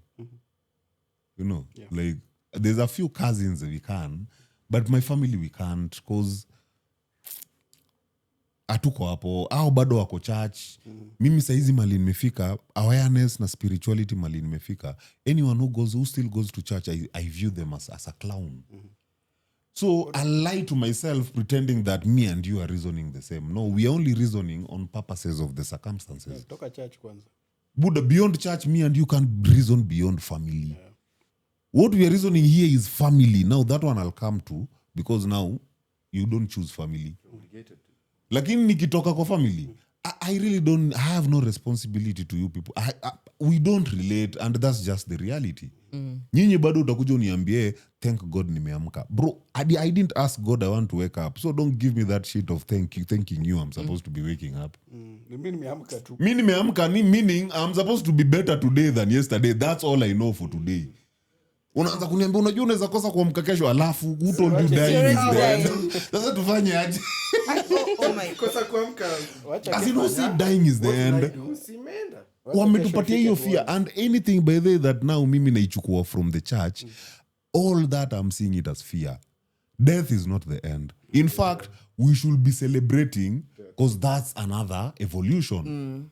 Now, no one knows about death, so I'm not going to fear death. You don't know what's behind the veil. Bro, I know I have a lot planned.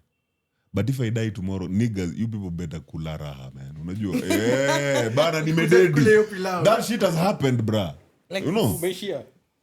Na niko na hell of viatus ngeni pale mnaangalia chagua kiatu buda ni nini kwani nataka nini nyingine bro ati nitakuwa nimeacha mtoto ni mdogo kwani si pia akufe basi kaezani na life ama tufanye aje unaona kwenye umefika that's a very good place juu hapo unaona kwenye umefika hapo kwenye wewe bra nisha dead what else do you want ni nini I think that is where most people get now before they jump to the other side not death per se but kuna I usually say this a man must die one way or another very many times dead bro pendo sipende that thing will kill you like it will kill you and you will die most people when they get to that point I think look at Monga story kai they are going into a much better place than where they are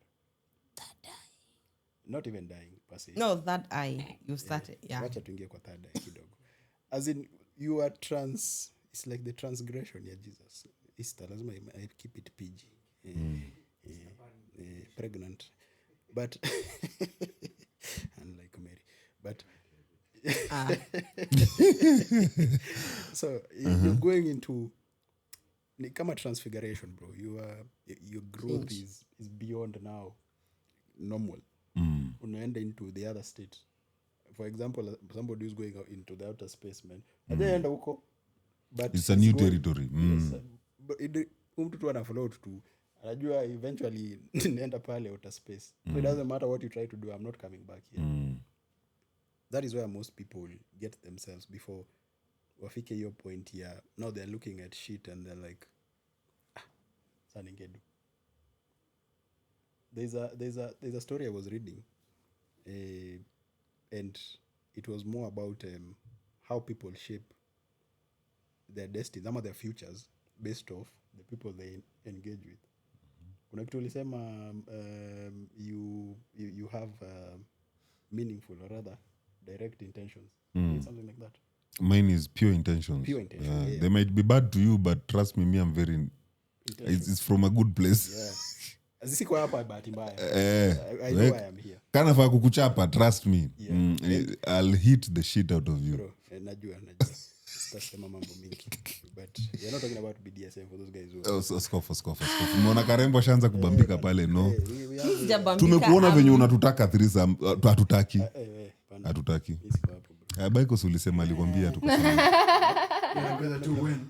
okay sawa you can go ahead wacha nisi reveal mapema I know nishaonanga agenda zako zikikuja so I am stepping outside of the way you pass with your agendas I am seeing where you're going I'm not going in that hole okay let's go but this is the thing you get to a point you're moving so fast that where you're it's like you're accumulating new knowledge new ideas better things or better ways of doing shit but you don't know how to put them together so venye unaenda kuna mtu ana notice but this one is going in the direction that I am si wacha nimjoin alafu msana kuja na unapata this one is good at exactly what you're looking for now that is pure intention mnapata na collaboration yes so you gather these people to a point that even when you're fucking up they're just looking at you like bro tuendelee hiyo ni nini isi ni sawa so like, it's not bad to fuck up and this guy gives a story that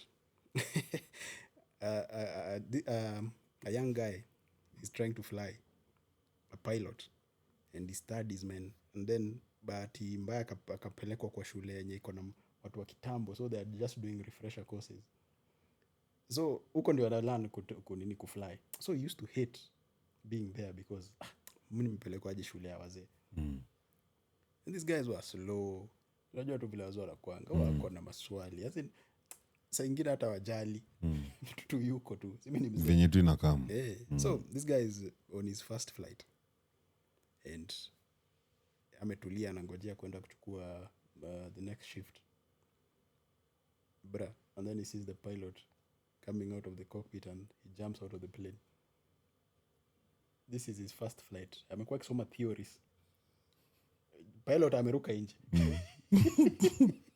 what the fuck so if you die you die it's like what the fuck man and he's waking up and looking at dosa wanamwangalia zile za you are the youngest tuambie tufanye aje man and this guy's like what the actual fuck no you these old guys come to him and they're like, "Sir, to do."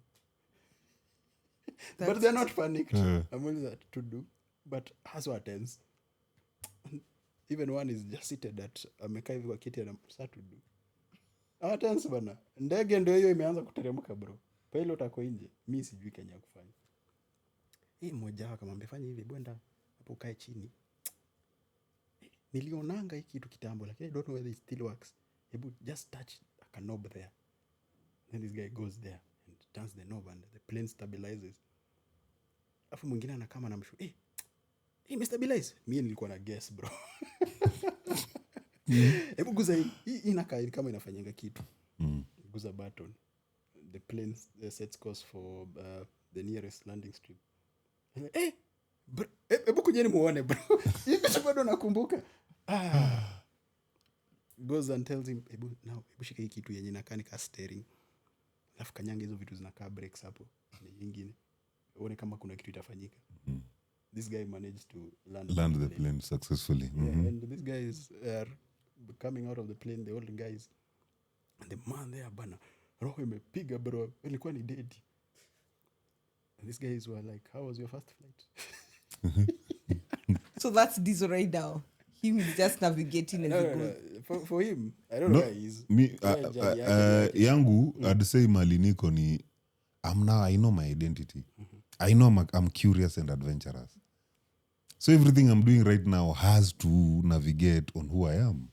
It has to be something I can question freely. And it has to be something I'm free to do. You know? So I'd say I know who I am right now. So whatever I'm building around me is based on who I am. Even the people I am bringing around me, most of the people are not sane in the structure of the society, you know. But I relate with them. They're also probably in the same place. So meaning I'm also not sane in the face of the society. I just know myself more. For me to perform that I'm sane. You know. So yeah, so I don't think there's a destination to this journey. Is venye tu wamesema, you people meet where you meet. And with whatever you have at that moment, that's what you share as you go. So inaweza kuwa wewe unajua kuna button ya stabilization, unasema mimi nafanya na saizo mimi ni miang kwa hiyo jet. Mimi ni miang, nyinyi ni wazee mmekaa huko, but mimi ndio naweza kaa hapa. But nyinyi ndio mnajua vitu naweza press. Unaona? So kuna watu wengine hata hawapiti hii place. Like I feel there are most people who don't pass the autopilot stage. They don't even know they're on autopilot. They don't know they're on autopilot. Yes, you know. So most people don't pass that autopilot stage. Wow. And then that's a scary thing because you can be in autopilot for so long. It's only scary if you are aware that you're on autopilot and you're still on autopilot. Unaona? That's when it's scary. But if you're on autopilot and you don't know you're on autopilot, why is it scary? That's the life you know. So for me, saizi ni zile, if you right now you start arguing with someone who's on autopilot, venye tu musema, and you're not earning from it, bro, you're just doing shit. Eh, Buddha. Meaning, if I'm to argue with a feminist, and I've been paid, bro, nyi mtaniita mjinga. Hadi mtaniita an ass. You know you don't reason. I'm like, yes, I write that impression there.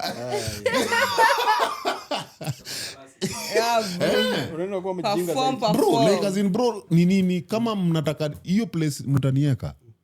Kama nalipwa, tunachezana hapo. I'm not going to tell you who I am because no one gives a shit about who I am. No one cares. So tusidanganyane, nikikwambia who I am, you're gonna help. No.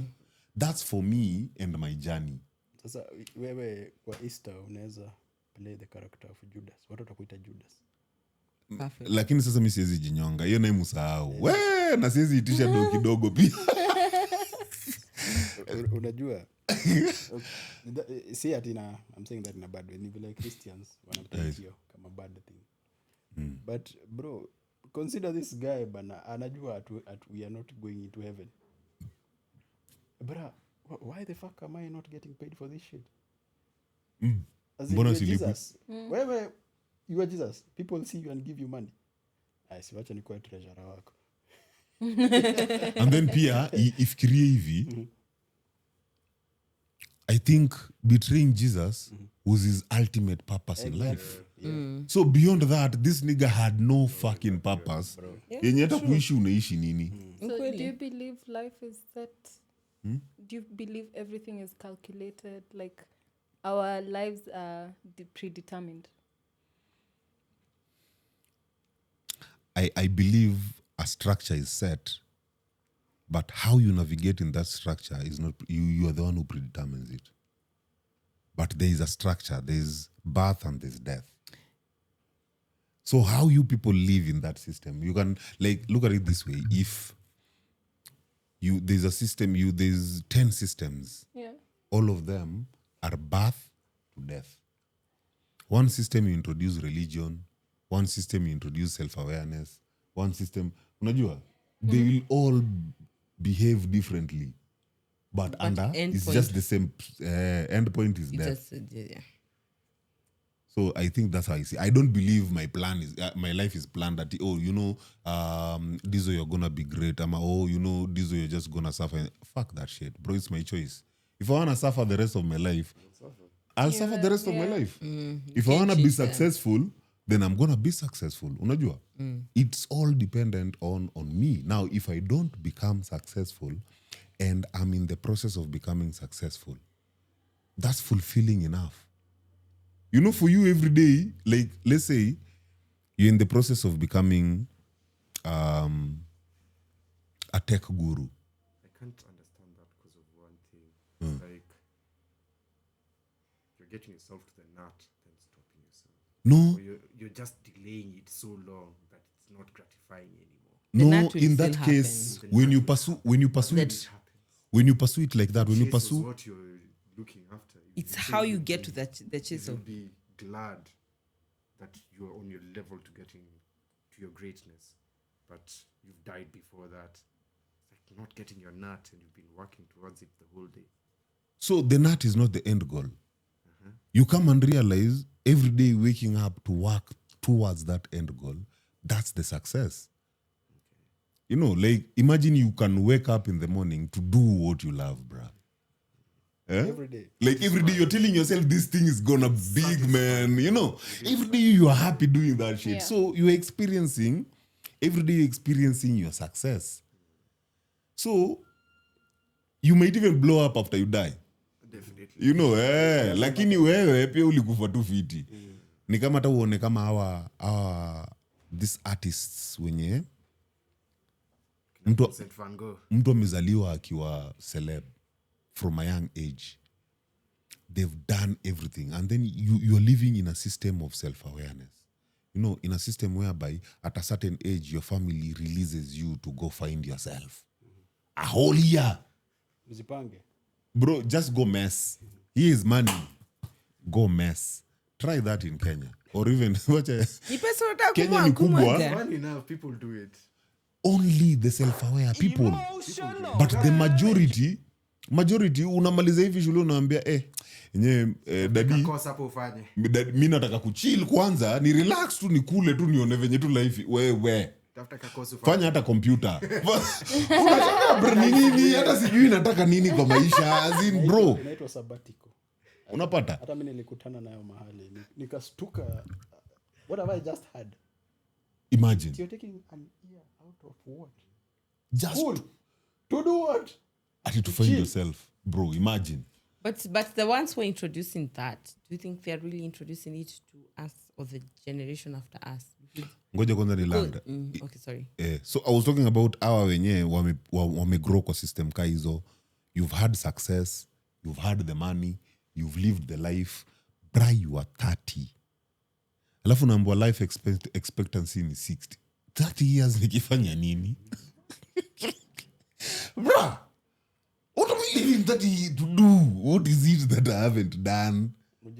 Your dopamine is now even dead, bro. There's nothing exciting you anymore. So hizo umeka hivi, uko like, are there people killing themselves somewhere I can pay for? Because bro, nothing. So kutoka hapo uko like, hii drug itatipeleka high fit, wewe ujui overdose. So overdosing yourself is okay. Hata kujimada. Watu wanasema they died too soon. Ni nini they were doing It's too anymore? soon to them, not to you. To them, they had already reached a point whereby I think in this phase, I'm done. I've served. Yeah, I've my done purpose. my purpose here. Now, ukifikiria, isn't that what is happening to society right now? People are picking at a very young age. Wameshafanya kila kitu man. Kama mtoto wa 7 years analala akiona porn. Bro. So unaona kama sasa saizi naanda unapata artificial or technology is progressing ama ina come in more kwa sababu right now we need artificial dopamine. We are done with the natural. So saizi mali tunaenda hivi unapata itafika time sasa ikue mbona roho yangu ikue iko na nyama na nini, si ikue machine yenye I can switch it naweza meaning hiyo inamaanisha hii nyama ni inanisumbua, can we put something? I think utakuwa umeansa swali ya Amy in her song. Yeah, moyo. Kupiga damu tu. Sasa itakuwa machine. Yeah, I was just like, it's like we're here built to just work like machines. Based on if you don't have self-awareness, then you're here just to be a machine. I beg to differ. Even when you become aware, you realize that your body really is just a machine. Like you can program it. It doesn't matter. It's just that the ones who are not aware are just stuck in a cog somewhere doing what somebody else wants. But even when you become aware, that same discipline applies. Like your body is a machine. Garbage in, garbage out. Feed it the right thing, it gives you the right results. And the more you tune in with it, the better the results. It makes sense. But yeah, man. Saizi watu wako hapo, bro. Umekwama hapo. Yeah, mi hata saizi bedhe mi hadi musema love ni system ya church. Love is not the main thing. Love is never the main thing. When you say love, we are ignoring the process to get love. The process is the main thing. The process of a safe environment, the process of trust, the process of respect. Unajua, surrender. Hiyo process hiyo ndio ina create love. So now unataka kuja kusema love, I don't know what safe is. Now me I want to love you and you are such an asshole. Beating the shit out of me or, you know, like I am supposed to love you. I don't understand the process. So love is not the main thing. Hiyo ni uongo mnatudanganya. What's the main thing? The process. Trust. Building respect. A safe environment to nurture love. The process of now finding that love. That is the main thing. That you can be able to say this is now love. This is now love. Juu tumefanya hivi na hivi na hivi. Meaning mtu akuja kuambia nakupenda, haizi kudharau, haizi kufanyia ujinga. Akifanya ujinga unipendi. You think so? Well, okay, but this is how I look at it. It's like love is on a range, really, when you think about it. It's like I like you and I hate you. And then somewhere here in the middle, there's love. So people are always just moving in between this scale. And love involves a lot of hate. Even your body responds the same way, like the same chemicals are fired up. That's why those people who are being beaten are staying. Because they think that's part of love. Like this is my body is responding as if it's passionate and somehow I'm reasoning this out. But you see, on emotional basis, there's positive and there's negative. So in that case, then love is positive and hate is negative. Love is neither positive nor negative. It is positive. It's like is white the absence or the presence of colors? It's the inclusion of all color. Same thing as it's like white is the inclusion of all color, not the absence of it. Love is the inclusion of feeling. Hate is just a feeling. Like it comes and goes. Yeah. So love is just, it's the expression that on any day you can go within that scale. Now it's just a matter of like respect, boundaries, communication, those things. So meaning, whatever you are talking about is not what we have been referring about in our society. No. You know, whatever else you have been referring about is the positive aspect of the emotion. Yeah, and I think that's where we go wrong. Like, we're programmed to look at love as if it's positive all the time. And then we fix in words like tough love, this love. It's just love. Self-love, blah, It's blah, love. blah, love. It's love, love, love. However you want to paint it. Even the ones who are like being smacked and going, but he loves me. Love, love, love, love. Sawa. Vile mmeisema, you've thrown it on both sides of the scale. This thing includes everything. The rest is just now about like those, you know, things, respect, trust, So boundaries. now, can you imagine dropping a bombshell like that ambiguous name on a child? You need to love someone. Yeah, that's off. They need to just know how to choose. So unafaa kupeleka mtoi kwa process. That should be the focus. Yeah. Because love now is a default. That is an emotion you can't avoid. Like, ni kitu tutakuwa nayo. Yeah. Whether upende usipende ni kitu uko nayo. It's the process now of navigating through love and comprehending love that is the problem. Yeah, that's the issue. But anyway, haya Papa Baiko, can we... Yeah, and hapa hizi maswali najua ni zako. I know your questions from, I can smell them, bro.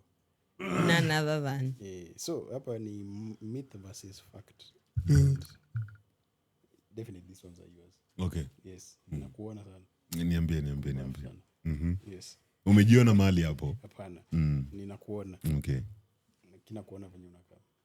Na sijachukia venye unakuja. Yes, you look good coming. But tulieni mwaje mtu aseme. No, let me just get you too. Si anakuja, kwani process ya See here, say nothing. Pande yangu inaitwa. No. The process. Walking. It's a process. The process. It's the process. Being introduced to the process. So, men are better at math and science. That is wanasema it's a myth. It's a myth. It's a myth. So the fact it says gender gaps in STEM performance have narrowed significantly. Cultural factors like stereotypes, threat or lack of early encouragement better explain disparities than the innate ability. That is the fact. That the gender gaps in STEMs have narrowed down. Now it's not about men or women. Mwenye anajiweza. And stereotypes like mostly it is going to an aspect of how you were raised. That is lack of early encouragement and threat factors better explain these differences between men and women rather than the ability itself. Lakini mimi niko na swali. Let me hold on to that question as we continue. Women, this is a myth. And then I'll read the fact. Women are naturally more empathetic. Fact. But they're saying it's a myth. Why are women? Why is it a myth that women are more empathetic? Yeah. Because they are naturals. It's a myth. That's a myth. Empathy.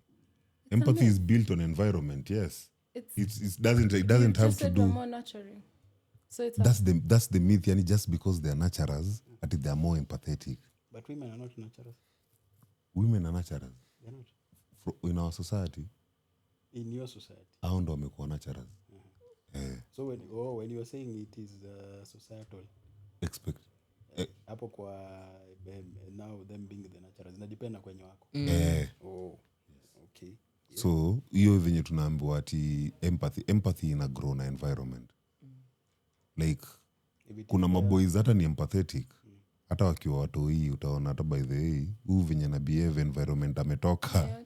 Si same na ya huyu. So empathy is not for women. Empathy is based on how the environment you've been brought in. So the fact is empathy varies among individuals than between genders.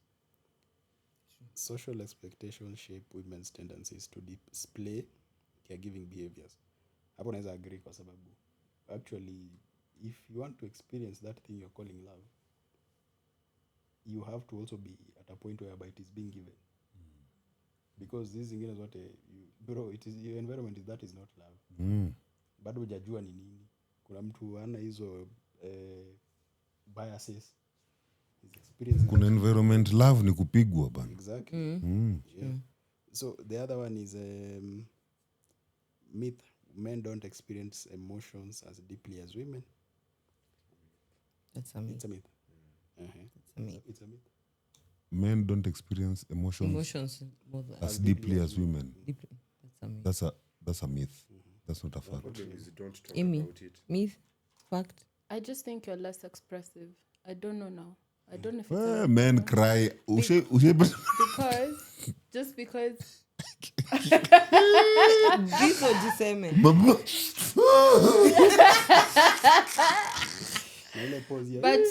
but I think you guys lock in a lot of emotion. That's why you have more terminal diseases. So we are that's true. emotional punching bags. We don't know how to express our emotions. Stress, so your body's just harden up and you like potatoes. die. What about you, Mama Kanisa? No, for me, I say it's I feel men can actually feel like deeply the way he's saying. I've seen men cry. I've seen, even when it comes from a place of when they want to express a certain emotion towards something, men are very vocal also. Sometimes look like the way politics get men into the emotions or something like football. You get? So men can really show those emotions. That the one he's saying about crying, I have seen it. Dizo cry or something like that. Huh? I'm kidding. No, I'm not saying kid Dizo, but we've seen. I mean, look at even some of the memes that you get to see. It should be a myth. I think you guys feel as deeply as women. You just don't show it. They don't express it. So let me go to the fact. Men feel emotions at similar intensities, but are socialized to suppress them, as you're just saying, except for the emotions like anger. Hiyo bro, hiyo inanga simamishi. Hapo tunaachiliaga kuachilia. Fire burn. But social and cultural roles, facts is that gender roles, historically men were hunters and warriors, and women caregivers due to physical differences and reproductive demands. Modern technology and society have reduced the necessity of these roles. Workforce trends, women make up 47% of the global workforce. International Labour Organization 2023. Kitaka kwenda kugoogle enda hapo angalie. They did that statistics. But gender gaps persist in leadership. E.g., 10% of Fortune 500 CEOs are women. 10%. That's not bad. That's certainly global. Nakumbuka last week tukiongea nikisema from one country to the next, it varies. And STEM fields are driven by systemic barriers and biases. Education, women now outpace men in higher education in many countries. Like 60% of US graduates are women. Though fields of study remain gendered. That's one thing I don't agree. No, Come on. imagine car oil rig. Do you expect women to go there? Why are not Oil they not rig. going there? We can't go. We See, don't they have don't them. have that We are not physicality. built that way. So when we are saying that You have to have a certain build. when we are saying that you don't have to have a certain build, you're capable kutoa hizo nini. You Some have of to those have. jobs they ask you like you can lift how much weight. It is necessary. Yeah, so see, But that's how no, you they're not find built us like there. that. It's like look at hata mbona tunaenda mbali. Gym bado. Hey. No, but ebu angalia. No, why then are you For not 30 all playing minutes. for NBA? Why? And someone is there to help me in case Exactly. I There's just something they'll So why look are you at. studying for this job? They're not standing for it. Hata kwa hiyo oil rig kuna expectations. Ndio upate mwanamke anapata peo mwanamke amepass hiyo Kuna Yeah. kitu. She maybe amejicide. Wanasema hapa these fields remain gendered, and I don't think so. It's just that They are gendered. they are not. Okay. Let me challenge you kidogo. Electricians. Watatu. Umeona dem? Maisha yako yote. Sijaiwa. Hao ndio wananifanyianga kazi. 3 female electricians. Yes. Your whole life. Female. Not my whole life. Now. Your whole life Whole umeona. life. You've never met No, another bike. aside Nimeona from the wengi. 3. Nimeona si wengi. Actually I don't know others. Anaguza waya. Baiko. Nataka kupigwa uradi tu. Yes, it seems you have a leak. They fix it. So, No step, bro. men are naturally better leaders. That is wanasema that is a myth.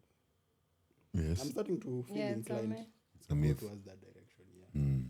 Men are not naturally better leaders. Wait, Were you ever on the other side? Yeah. Hey, Baiko was a feminist. Wait, That's Ebu not go back. being a Ebu go back. Like You he say was, the feminist we understand, the one for negative. Yes. Sasa mpaka unanitoa kwa hesabu hivyo. Ulikuwa bro. Si umechange tu hapa venye darkness. Naona konanga every time Hii anadunga. season ndio watu wengi wamebadilika hapa. Hii season ya Matrix. This season 2 hapa. Hapana, mimi naambia tu sasa nimefanya nini? But ulikuwa hiyo side ya men are leaders. Men are leaders. So, Up in the morning every day and tell yourself, as a man, you must lead something. the only thing they need probably is just darkness, Paul, darkness, man. What are you leading? Hey, get your life out of the gutter, bro. But fact is leadership effectiveness depends on traits like emotional intelligence, decision making, communication, which vary across individuals, not genders. Even tunaenda we are going the Star Trek way ban. ban them, bro. Bro, that's A rabbit hole. Tutakuwa na decide by the Mrs. kubeba ball. Ni wewe utabeba? Wewe siku hizi hata ujaona venye hata siku hizi hata couples wengine wako like babe, mimi sijisikii ku drive leo. A whole man, bro. Tunaenda ocha, mimi sijisikii ku drive. Dem shika key. Sika kitambo unapata mamako yeye ashaingia. I'm the man, I'm the lead. Ashaingia kwa passenger seat. Sasa hizi buda pale paka mko rock paper scissors. Nani anaanza? Hata una book mimi naanza. You take over from 6 hours ni wewe. Bila lala. Hata mimi nyamaze, bro. Sipendi kuendesha. Watu tunakujua.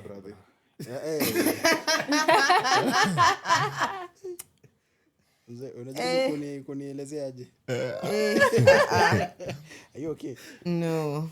Should we postpone this? I watch it. Nini inaendelea huko nyuma? Huko nyuma ya kamera nini inaendelea? Wacha na vitu ya back office. Back office tena. Watu wanaara huko nyuma.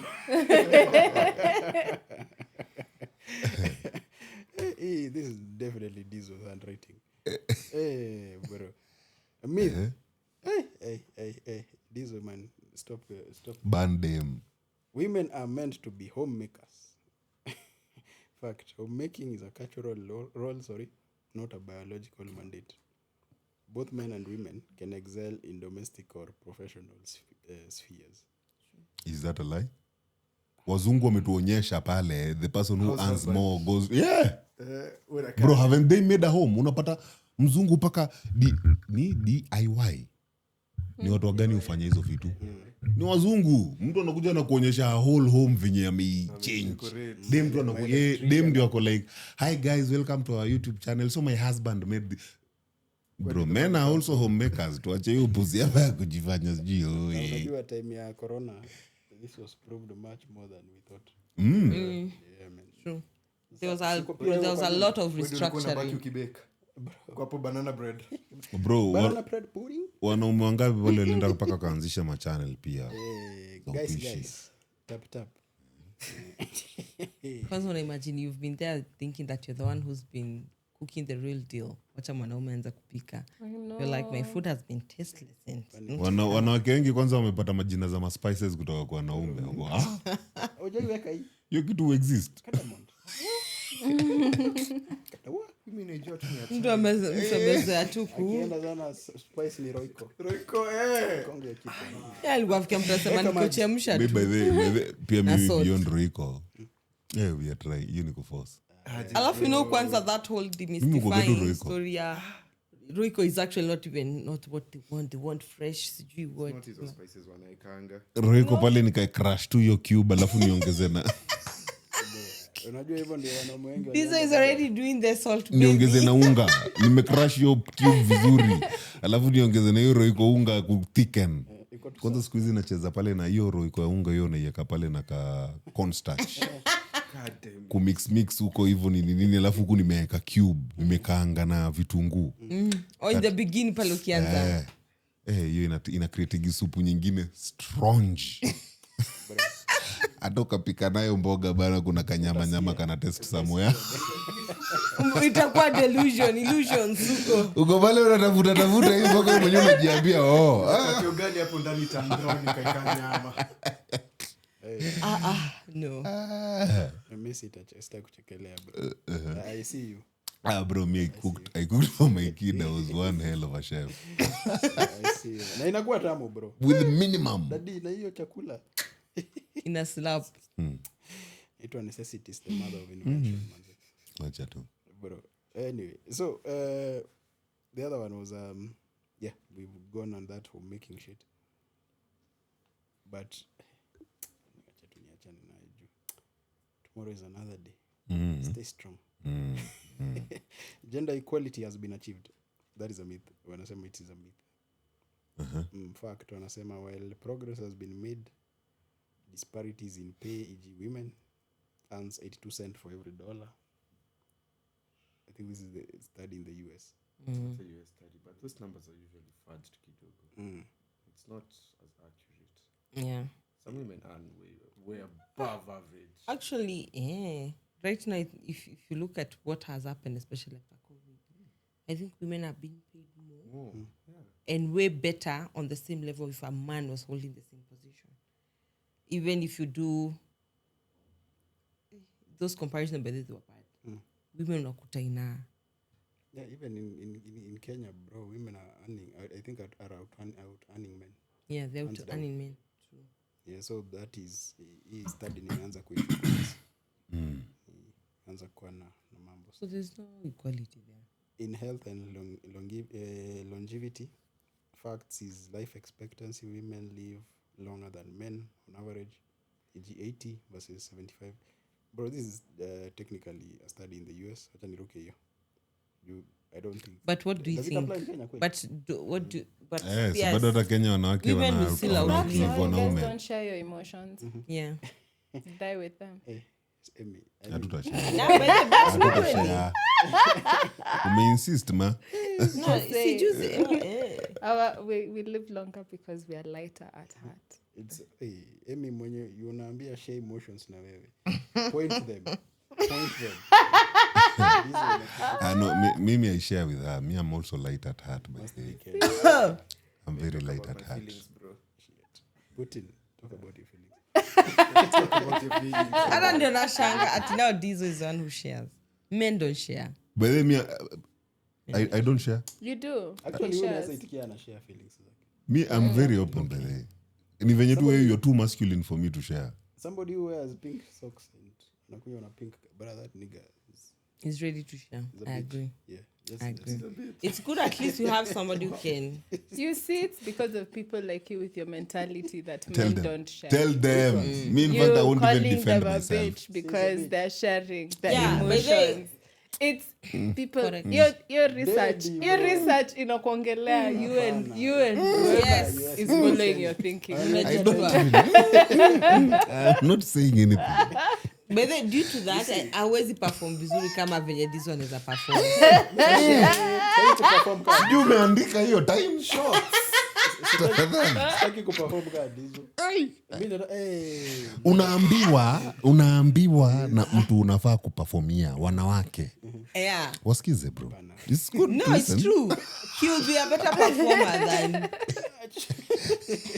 because of that anyway, we'll excuse you because you just recently moved to thinking that women can be good leaders. Yeah. Tutakuwa excuse. Sijaanza kufikiria bado. Ojanza? Sijaanza bado. What's taking you so long? Yeah, I'm not going there. I'm not boarding. It's ego. It's ego. that- Ego right now is riding. Ego is I ready feel like high. nimekurudisha nyuma. Not ready. Thank you for that. Not ready to take a bow. It's going in a very dangerous direction. Yeah. Hivi ndio watu wanafanya alafu nasikia vasectomy. This kind of No, don't be that way. No.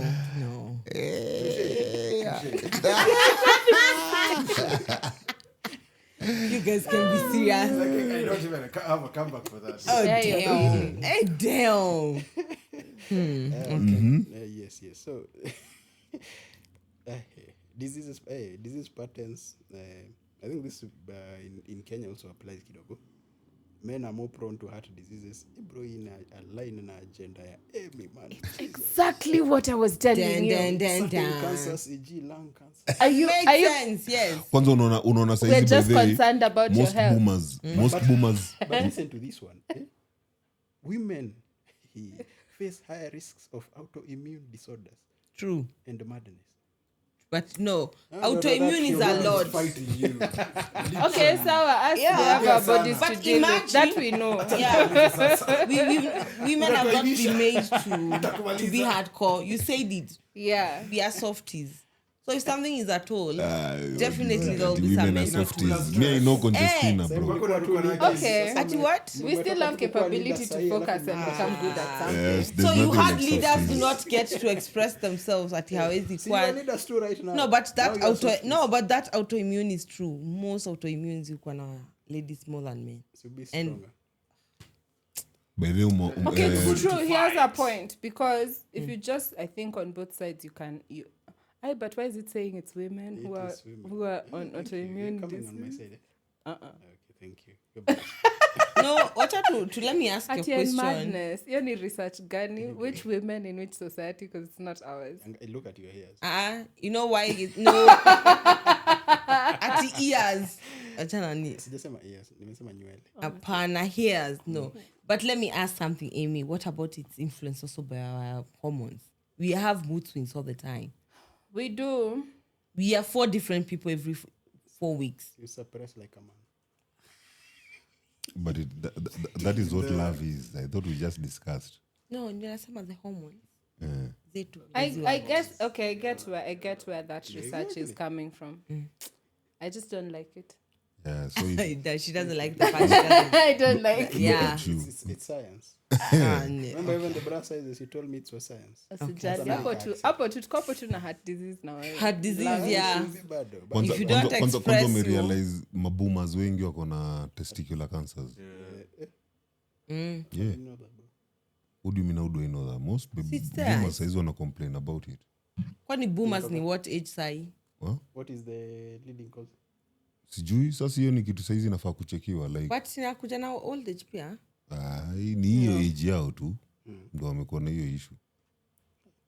I think kila generation inakuja na shit yao. Okay. Kila mtu ako na- Kama X wako na stupidity hiyo sasa unajua ni hiyo ni constant. Millennials kuna nini? Millennials I don't know. Oh, sisi tu ni the eternal suffering. I think sisi yetu ni You're sponsor of the devil. horism. The lost generation. Horism. Sisi ndio wale Sodom and Gomorrah yenye hii yetu. I think sisi ndo tumefungua OnlyFans. Yeah. Ni ya We are the porn millennials. generation. Yes. By the way, we are the porn. By the way, it's the porn generation, true. We are the consumers, the best consumers of porn. We got free internet, man. Sylvester Stallone akiwa porn star. Hapo bro nanipeleka mbali. You remember? Oldie, man. Cheki mwenyewe mlianza kitambo. Ulikuwa unaangalia bako unaenda Lord, I can't do this. Well, You're going even to the archives kupea notes. on a flip phone. Anakuambia congratulations, you've unlocked another page. Imagine they're having an engagement on that. disgustingly Flattering. flattering. Now do time, bro. Hatujui ukweli. Sanctified this So- house. Mental health. Women are diagnosed with depression and anxiety at higher rates, while men have higher rates of substance abuse and suicide completion. Though women attempt suicide more often Yeah. think For the man attention. does it, he does it. Yeah, it's true. For women, it's usually for attention. It's a fact. There's nothing you can do about it. Very few So it's actually not get to suicide. the end. No, it's for attention seeking. But for the men, they actualize that thing. Ni kudedi tu. No, Tumekubali. huyo anahakiki nacha, and Lakini they si say wote for pia. men hata ati ni Unaona mbaya. kama Judas pia lakini yeye alicheza. No, but Yeah. wanasemanga for men it's worse in the terms of if he attempts once, fails, he will still commit it until he dies. You can't, it's a nini you cannot, that purpose haitatoka. It's not for men. I think anybody who chooses Ah. that road, You need because to it's for that. because Asha, this is an option that is unlocking. Like, Kuna I mtu can mwingine stop kuna myself. mtu mwingine alijaribu yani mpaka akaekwa aezi fanya kitu peke yake hata kwa choo akienda anaiacha mlango wazi. kujimaliza. Siku moja tu akajitoa tu polepole buda akaenda sijui anaenda kuleta mayai kutoka kwa nini ya kuku. Ndio watu tu wakashtuka tu nani ako wapi kwenda kuangalia mtu amejinyonga. It was that fast. Ako like nyinyi sasa mtaki nikufe na mimi nataka kukufa. So yake haikuwa attention na alikuwa demu, alikuwa a whole mother. Yeah, but tunaona hao kuna kwa hiyo iko. But also they say when it comes to suicide, Leta kila kitu. they say mostly when it comes to suicide, how you choose to die shows the kind of pain you've been going through. They always take out depending on whatever they're going through. On a darkness mode unaweza chagua side gani? Tuseme says if you to kill yourself. Mimi? Definitely something kwanza nitadose. Kwanza like something injectable. Overdose. No, not overdose. Overdose insa kile nina get nini. Asinile overdose tu nalala tu fit pole pole. I think I would do something like morphine in a injectable high quantity such that no, why would it hurt? Morphine or Injectable. heroin? No. It stops your heart. Yes, no, but you see, But utalala umelala. kwanza. You It's see so what painful. happens is sometimes when the effects are so much, your body will tend to counter. So what it does, it puts you in a coma. So but inakumaliza tu bado. That's what happens. Kuna vitu kama hizo. Unaweza chagua gani hivi? OD on heroin. Why that? Because A good high. I'll float away. Beko unaweza chagua gani? It's painless. A doctor told me Trying it's to wonder painless. why people are killing themselves. No, but no, we are just Amesema Tuko kwa we're going darkness, into we are the on the darkness. darkness. Wewe unaweza chagua gani? To be honest, I've never thought about it. And now think about it. So we are there. yeah. With all the ninis that are there in this whole whatever. Kitu ya kwanza, let me put this. I think suicide, it doesn't matter what pain you're going through. I think what matters is your level of creativity. So On it's yours. taking yourself What out. is yours? And What would ndio you- nafikiria what will be. Wewe na Jesus ajo. Bro, I think I will go for something fast but painless. Sina dedi tu. As in, stay pia kupatia wase trauma or anything, but sina dedi. Yeah, something is open. Wewe unaweza chagua gani Ken? 90-degree dive on a Cessna 172 from 8,000 feet. That's so fucking specific, bro. At dive. Like it will be so quick at you would So have. quick. It will happen in less than a minute. But the thing Well, is, you're I'm seeing it acceleration. come. Yeah. It's I don't want to. I mean, acceleration, actually, I think I would just not feeling want. like, yeah, wings break off then. Like you can't get Putin yourself yako out inaweza of kuwa it. gani? Yeah. Damn. Ouch. You're a butcher. No, but it's funny how your heart in a page the same kind of effect. Yeah, Like, it's a lot too. like so long as you don't go too far or don't go too deep or something, there's a way you have to do it. Mi yangu buda lazima tu act movie. Sidedi bure. Twende to the bank. Sidedi bure. I'm going to do Unaenda the na watu most kadhaa. scariest things zenye naweza uliwa. Kama. Oh, shoot you or something like still. Buda mera naweza enda na nichapa urezo bare. Headshot. We are here to die. What do you mean? Kama ni kuenda ni kuenda. Mimi sikukuja hapa tu nataka bra. You'll be done. I'll be done. Kwanza niyo nimemchapa bare nashikwa tulia hao wenye niko nao tunapigana niekeni chini. Bado mnanishika hapa. I'll make it so dramatic. You're such a performer. Siwezi kufa tu hivi ati nilale ati he died in his room. Ai nimechukua ndai pale kwa gari ni chacha pasta nganga bra. Ndani.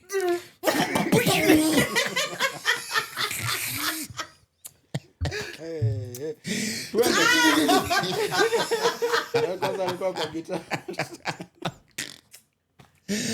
Ninaingia. Even you did Pastor Nganga kuslap no nisha. Nimekanyaga gari naenda. Ama hata ni decide hiyo siku naingia brothel bro. Lakini uko on Viagra na Cialis. Niko on Viagra pale ni kuandaa. Hadi roho isimame. Sini kudedi, that's the purpose. Like we have to make this shit. Hiyo siku kwanza naandika, today I want to break my record of having sex with 1,000 women on one day.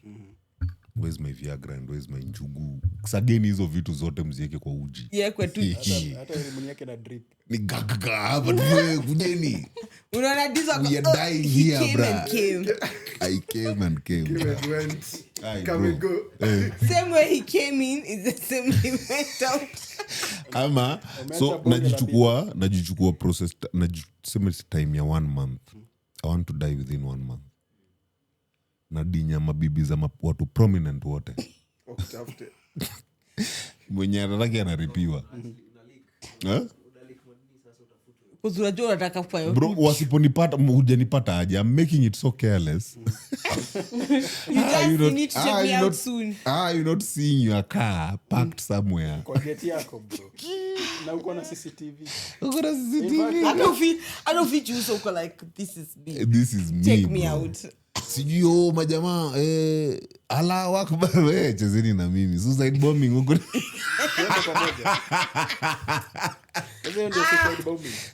these are too dramatic. But yeah, as in, I feel for me, I don't think death is the end. So I feel before I end there, asini ache huko vinabang. Nikumbukeni bro, jisirudi azindiga beside. Alafu unaona vyo venye wanasema like when you die, you know, follow the light. Fuck that shit. Hakuna light na vote mimi. Unaweza kwa uongo mnanipeleka kwa judgment. What's next after the light? Like tuko like I'm not coming to that. Tunataka kuroam huko kwa darkness paka macho zetu zianze kuona. Huko ndio kuna watu. Huko ndio. Nataka kujua ni kinani niko huko.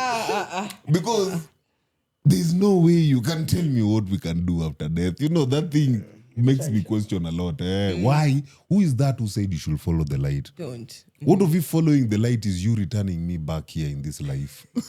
Bro. Now I come back reincarnated. Sitaki. Now you're back kuja kaa baiko. Bana.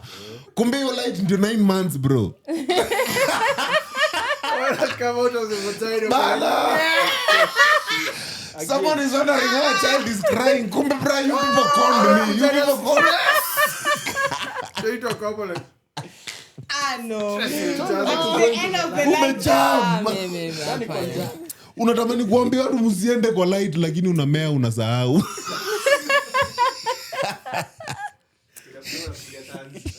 Bra. Hata mimi sasa hizi nikikufa ati light naangalia hatuwezi siendi mimi sitaki. Ama hivi zenye madoki wanachapanga watoto wakitoka. sense itoke. Wanarabingi hiyo. Ni hiyo memory. Umeandika. Wacha usiambie watu. Daktari. Usiambie mbwa hii. May format.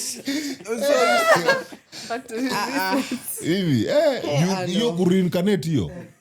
Kama iko kupata kwa ile life nyingine pengine ndio hii inakuja. Now it's funny how there are people who say that in their previous life they were a certain person.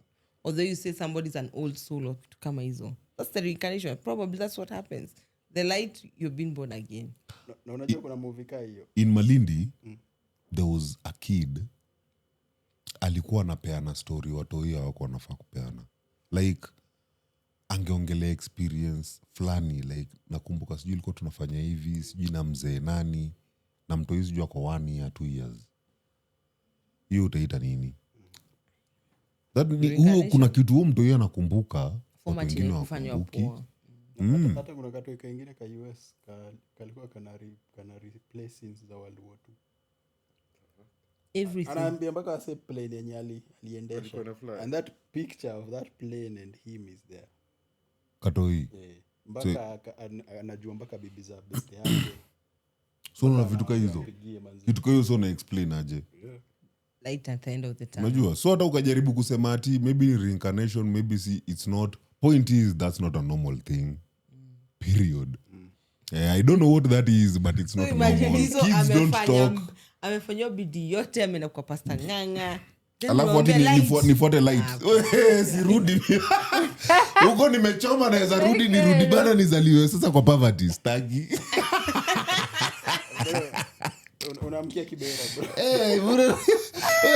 Pumwani. Ama hapo Mkuru wa Jenga man. Kwa no. simu yako. Staki. Kongo Forest. Mungu naenda na ulizo buda. Unashindwa mbona I am not moving bro. Mbona kitu ulifanya? Kumbe ni chenye ulifanya before uende. Unaambiwa ndio hiki kinakupata. You do not deserve. Staki. Acha tukae huko kwa darkness tuko uende astaki. Wewe tukae nyume kaa huko for how long? Hata sijui. Watu kae basi. Kule kwanza kuna kalenda. Huku ni Monday. Hata tujui. Bado mko huku mnapo. Tuna chill tu. Kuna weed. Nani ako nayo? Kuna weed. Ama huku muna get high na nini? Acha nikushow. Cause unajua pia huko, remember, you've gone beyond sex. Bro, there's a whole totally different dopamine. Una imagine? Hatujui spiritual huko tuna enjoy nini. Inaweza pata tu ile mnavukana hivi ki spiritually. One hell of a high. Hakuna stories za gender. Hakuna. Pale hakuna ticha man woman. Unaona tu mwangaza ya butt plug. Ni ile. Ina blink. Ni diesel man. Man. Hey bro. But So myth, men are tougher and don't need medical care as much. Okay, that's silly. That's not even a myth. Nasema story ya That is kublink. Kalongo. Afa kasema that's diesel. Na kwa fly to keep. Nikiblink hivyo nikienda. Boeing 777. Mimi sasa unajua ukidedi hivi sasa zile mnaenda kwa light hivi. Mchungulie hivi kwa dark rays mkiona Unajua nini sasa nailiwa Kenya.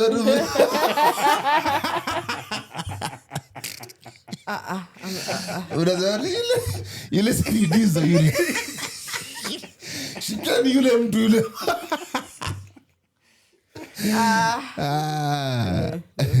Kitu bana. Wacha huko ni dedi pia huko. Maybe huko nikidedi kuna kitu nyingine nitaenda. You never know. I feel like we don't understand eternity. You know, eternity is an eternity. Meaning you finish life, after life you go to death, after death you go to something. Like they never end. So the fact is men are tougher and don't need medical care as much. Men's lower healthcare utilization, few doctor visits, contribute to worse health outcomes, not inherent resilience. Hiyo anasema ni fact. It's a fact. Yes, men only go to hospital when things are dire. Yes. When things go kwa mwisho. When you're going to die. Actually not support. By the time many men hospital. Me, I think in the things last are very 2 bad. months, like 2 dudes were me. People I've worked with, get to the collapse died. Kitu wange, if they went early, would still be here. Then it's simple. Yeah, people I've worked with previously in previous jobs. Alafu nakuta then you need zile ugonjwa zinatoa when it makes sense. Infection. The other one was like to clot, but now it for ikena kwa lung it takes a bit time. So he just been ignoring the whole time. If he did angie sotiwa would be here. Lakini hayuko. Yako tu sawa kwa wengine. Menda huko unajua kuna kina Michael Jackson pale Bob Marley bro ana perform bad. Concert as usual. This is jambo. Na his light. Iko huko muda mnashanga hiyo light inaruka nini kumbe muda nimejirusha tu. So by the You understand unajirushia wapi like any bubble like this. As you're now a soul, so you're not defined in any Soul way. ka soul It can kanaka. be anywhere. so this is your as well with Michael Jackson ama unasemaje?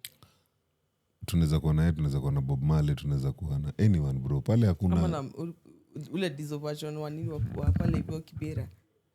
huyo akibera si ni wa huku akizaliwa huku. Imagine Women's health issues are just hormonal. In fact, women health concerns like endometriosis and menopause are often under-researched and undertreated, not merely hormonal quirks. Common misconceptions and generalizations,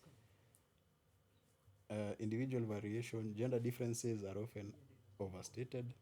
Most traits, e.g. aggression, empathy, intelligence, show significant overlap between men and women with greater variation with each gender. Kizungu imekuwa mingi kidogo. sana. Ndizo nafananga hizo. Gender differences are often overstated.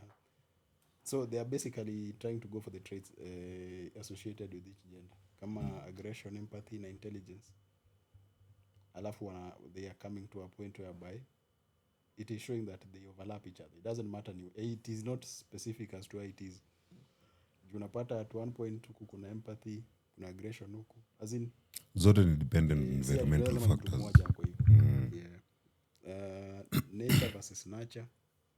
Many perceived differences, e.g. career preferences, emotional expression, are shaped by culture, education, and opportunity, not just biology. Ile duality biology and societal expectations. And that one is okay. Binary thinking, gender and sex are not strictly binary. Non-binary identities and intersex conditions highlight the spectrum of human biology and experience. Do you all know, man? Let's go back there. Why? Sex is not binary. Sex is about pleasure. In what sense? What was the purpose of sex at first? Before mwanza kufanya pleasure. Ilikuwa kufanya nini? Kuzaa. Exactly. Sindio? So, ingine imetoka wapi? So meaning hiyo ya kuzaa ndio binary. But sex is not just kuzaa. The act of sex itself. Is like no wonder may make you pleasurable. Not why are we having sex? No wonder may make you pleasurable to encourage you to come. Ndio uprocreate. Unaona, so kuna hiyo side ya procreation. But hii side nyingine ya kukam ni the pleasure.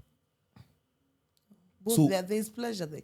Are you going to say that the pleasure you're getting when you're still going to conceive or whatever, hakuna pleasure? No, kuna pleasure. Ndo nasema at the end of the day sex is about pleasure. Unajua?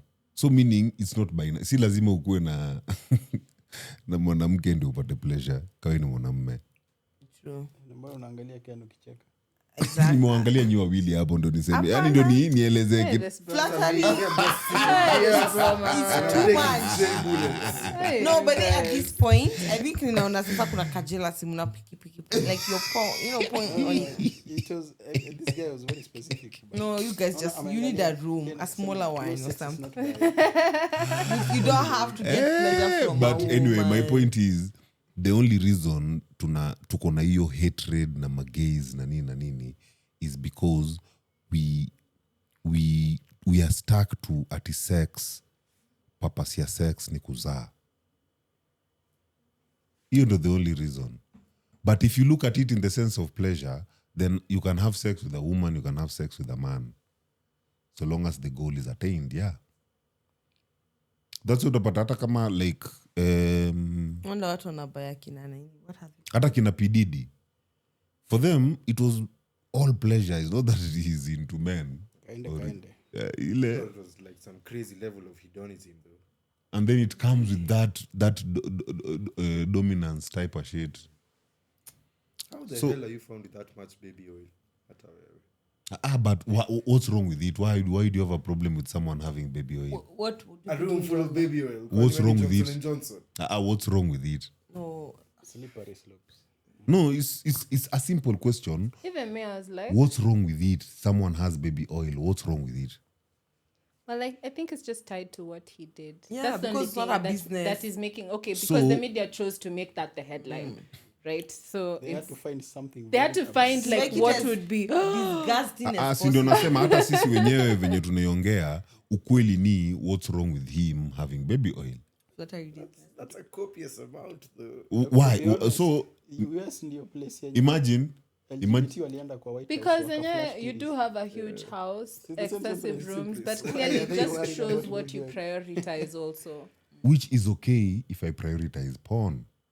Yeah. You know, like I'm living a lifestyle where I'm having parties. But it's still, yeah. Bro, which meaning in my parties we are having sex. Having sex. Everybody And a lot of knows it. Now there are That's people who we are bringing who are not ready for this shit. They're not relaxed. They must They need more oil. But make me up. Nastaki kwanza kutumana usiku. Sitaki sijui yo imeisha no ata change mind. Yes. You need variety. Variety ziko hapa. Baby oil, there is clear baby oil. Numbness, baby oil. Kuna kenye kananuka mint. Unapata. So ukiangalia vizuri. Wait. Did you guys hear yourself that moment? The exchange, just to Karembo sema chenye unataka. Oh my goodness. We are You here. Get a room. Sema chenye What is the goal unataka. of sex? Is for It's for pleasure. No, sijasikia mkisema about for the women. It's No, about man. it's nimesema both women na man. Hata wewe kama mwanamke saizi, hebu imagine saizi you start approaching things with intention, yeah? Sex unataka. Sex tu wewe kama mwanamke. Utapata mimba. Kama ni sex tu unataka. Utapata mimba. Hautaipata mimba. Meaning utainavigate mimi nataka sex yangu hivi. Hiyo ni generation yenu. Kuna sex nyingine generation nyingine itakuja, it has nothing to do with kupata mimba. Itakuwa tu ni sasa ni sex nataka. Ni pleasure gani nataka? Is it a clit or a dick? You know, like generations zinaenda that the more we normalize this shit, the more it is liquefied. Kuna time itafika mtu anaona unazaa. Why are you giving birth? You know, because machines zimekuja, mnaweza mkitaka watoi mnaweza enda mnaeka watoi wenu mnaendea mtoi after 9 months. A woman doesn't have to go through all that shit. Unajua, so meaning sex inakuja tena inabaki tu sasa, it's just purely on connection. Now if sex is purely on connection, what is gender there for? You know, that is where Elon Musk anaenda by creating an artificial uterus. Ndio nasema, kama mtoto, yes. Ndio ile pale. We ni aje Karembo of sin venye unakaa wewe venye ni mfupi hivyo na mwili ya kimrima hivyo thick wobbly. Nipatie nini kama ya ikako nitaweka spam tuweke kwa ile machine. Na tuendelee. 9 months tumepata mtoi pale tuko haya mechanism ya kurezi mtoi tunacheza aje? Wewe utaacha job ni kulipe for 10 years to raise mtoto. After 10 years mini like as in you know now it's now sitting down how are we doing this shit. So hizi zote zenye tunakwamilia hapo mimi siwezi kuwa gay ni juu tu hujashikwa na gay. Ndio maana unasema uwezi kuwa gay. Naongelesha nani? Wewe? Ni mimi. Lakini si aliconfess ameshikwa. Alisema yeye ni gay lakini sana anashinda akiruka. Baiko tukianza ulisema by the way you are gay. Where was this? Oh, you didn't say that. He didn't say that. But anyway, I'm just kidding. All I'm just saying is these are the words you want to hear. all I'm saying is Kufungia mahali tumefika. Some of these things when zina happen for us, they are not for our generation. Some of these conversations are not for our generation. But at least accepting that that's an uncertainty that can happen. Yeah. You must allow it to... When are you launching your song? I'll upload it tomorrow. You're not doing a live... No. Man, I will have come with this. To do what? Why are you dragging me? I will do one soon because there's something I've been working on for a while. in terms of a Half-Life project. But when that time comes, I'll tell you. Please, in advance, give us a table for 2. Wherever you're going to. No. Me, I'll already be with Amy. So I know you're going to be with Amy. yeah, we'll be there. So you can come with Ken. No, I'm telling you. Or you can bring Oyugi. You can hide. They're still single. You can hide behind Amy. Pick someone. You said you wanted me, so bro. Let's explore this, bro. Let's see where it goes, eh? Yeah. Let's see. Unaona pia wewe umepata soulmate wako all the way from Daystar. You met again. I mean, you cannot escape this shit. It's a soulmate. But unajua nilikuja nikaambiwa. I mean Ken. Ken si nimeona mmeclick. Si tulisema kuna tena rabbit hole nyingine niliambiwa tena ya soulmate. Soulmate si lazima ikuwe sexual. Yeah. You can be intimate with someone without being sexual. Yeah. That's fucked up, eh? Ukianza kufikiria hivi upate. Yeah, me and a cat, that's fine. Your soulmate might be a nigga. Imagine you're fucking somebody and He's not a soulmate. Soulmate wangu must be a cat. No. as in cat in what? Which one? See a cat, a kitty cat. Like That a can mean a human lot kitty cat still. ama. Like Okay, Bwendeleni. Hapana, just twende. finish. Unajua sasa umetupatia short. tuko hapo tunataka No, I kujua. meant an actual cat. Like the animal itself. Not what It is you're an animal. trying to think. Ati? Si hata hiyo ni animal. Becca, I'm not doing this right now. Sometimes Ding, ding, Are you trying to look for ding, people? ding, No. ding, ding. ama It purrs. yeah, as in, when you put your finger there it licks you. Me understood what you said. I'm ignoring them. Oh, so this was bro nakwambia hapo watu wanacheza. But that's a spirit animal, no? That's not a soul type. Wanacheza game bubu. Soulmate. Umejua umesema hivyo nikakumbuka was this ilikuwa ni Rick and Morty and there was this dragon they were doing soul ties. You people have watched Rick and Morty? Yeah. Unakumbuka hiyo episode? I A dragon having soul ties with Rick. Oh. No. Yeah, you can go on like those are just darkness topics that are very triggering for people. Very, very. Men and women, this is a conclusion, share far more similarities than differences, with the biological distinctions, e.g. hormones, physicality, influencing but not determining outcome. Many myths stem from outdated stereotypes or cultural biases, not evidence. Understanding these facts and myths require looking at both science and society critically, recognizing individuals' variation over rigid generalizations. Basically, they are just talking about understanding what makes us tick as men and women, so that you can step away from the bias. We fully understand. Awareness, full awareness. Yeah, you say you're a man, Amy. What makes you a man? We go there. I'm not saying that you are. As cotton. Yeah, so you don't get shocked. As in. I said I'm a man. The way you've looked at me is like I've got you.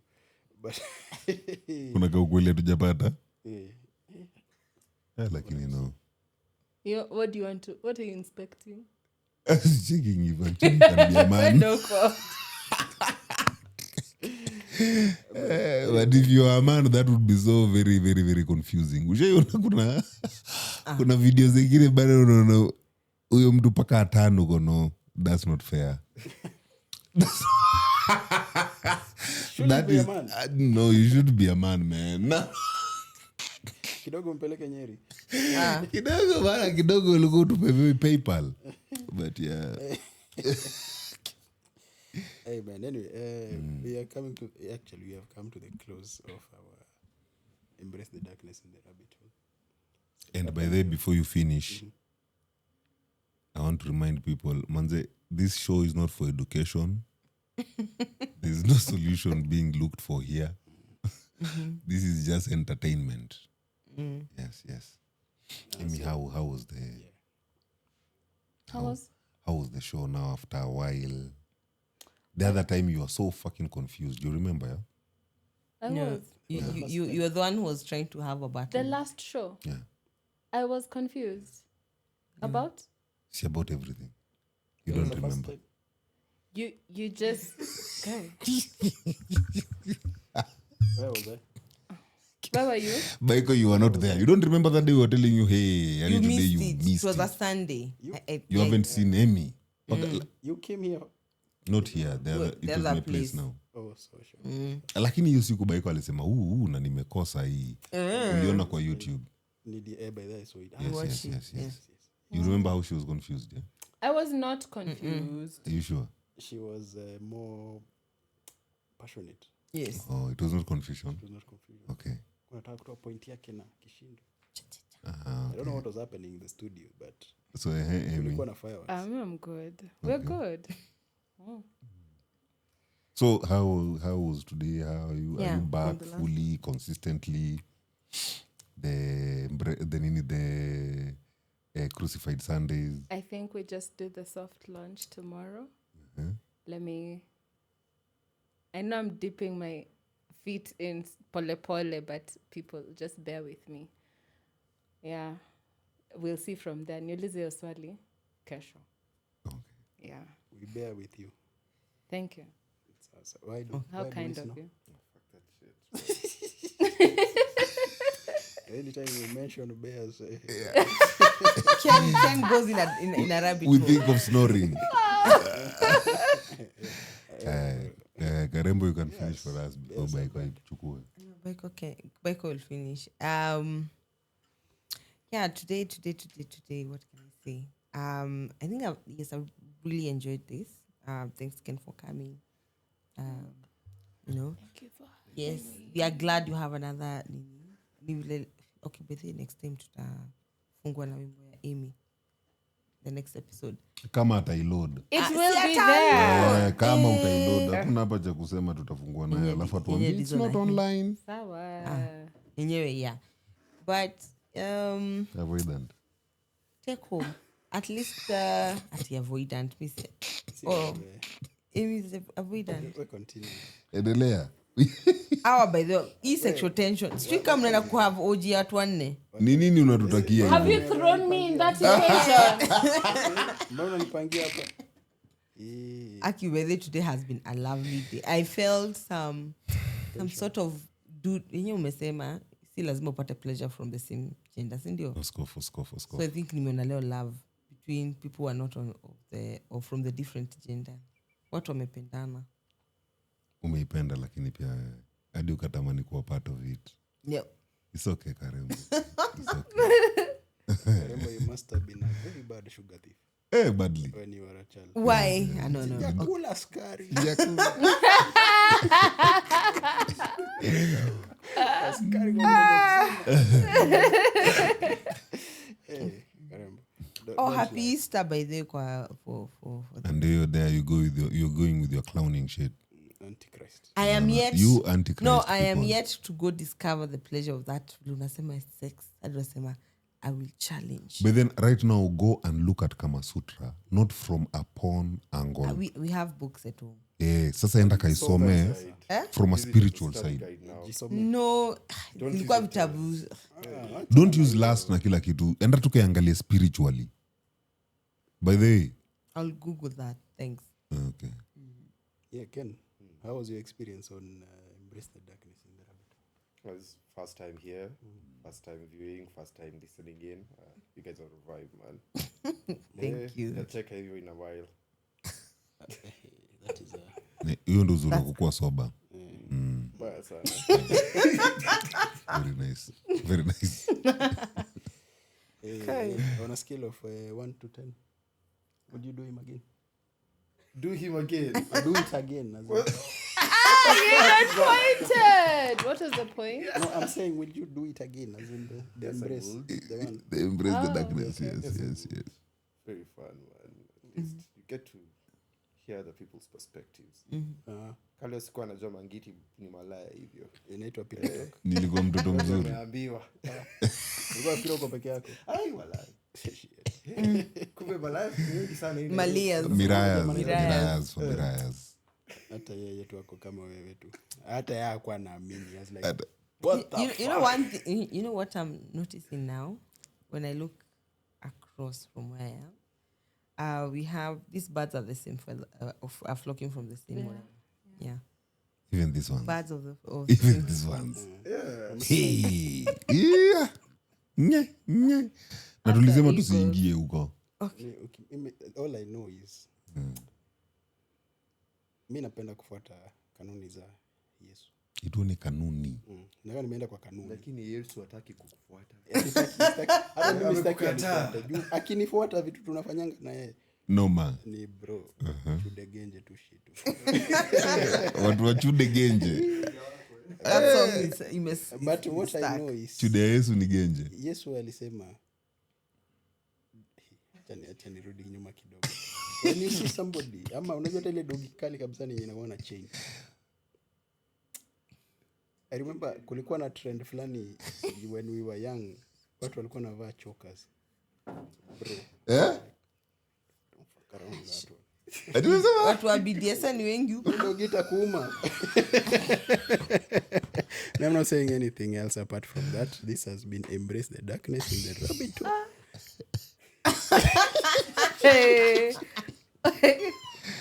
Umesema ogopa wao. You said that looking at me. Yeah, it's gonna try.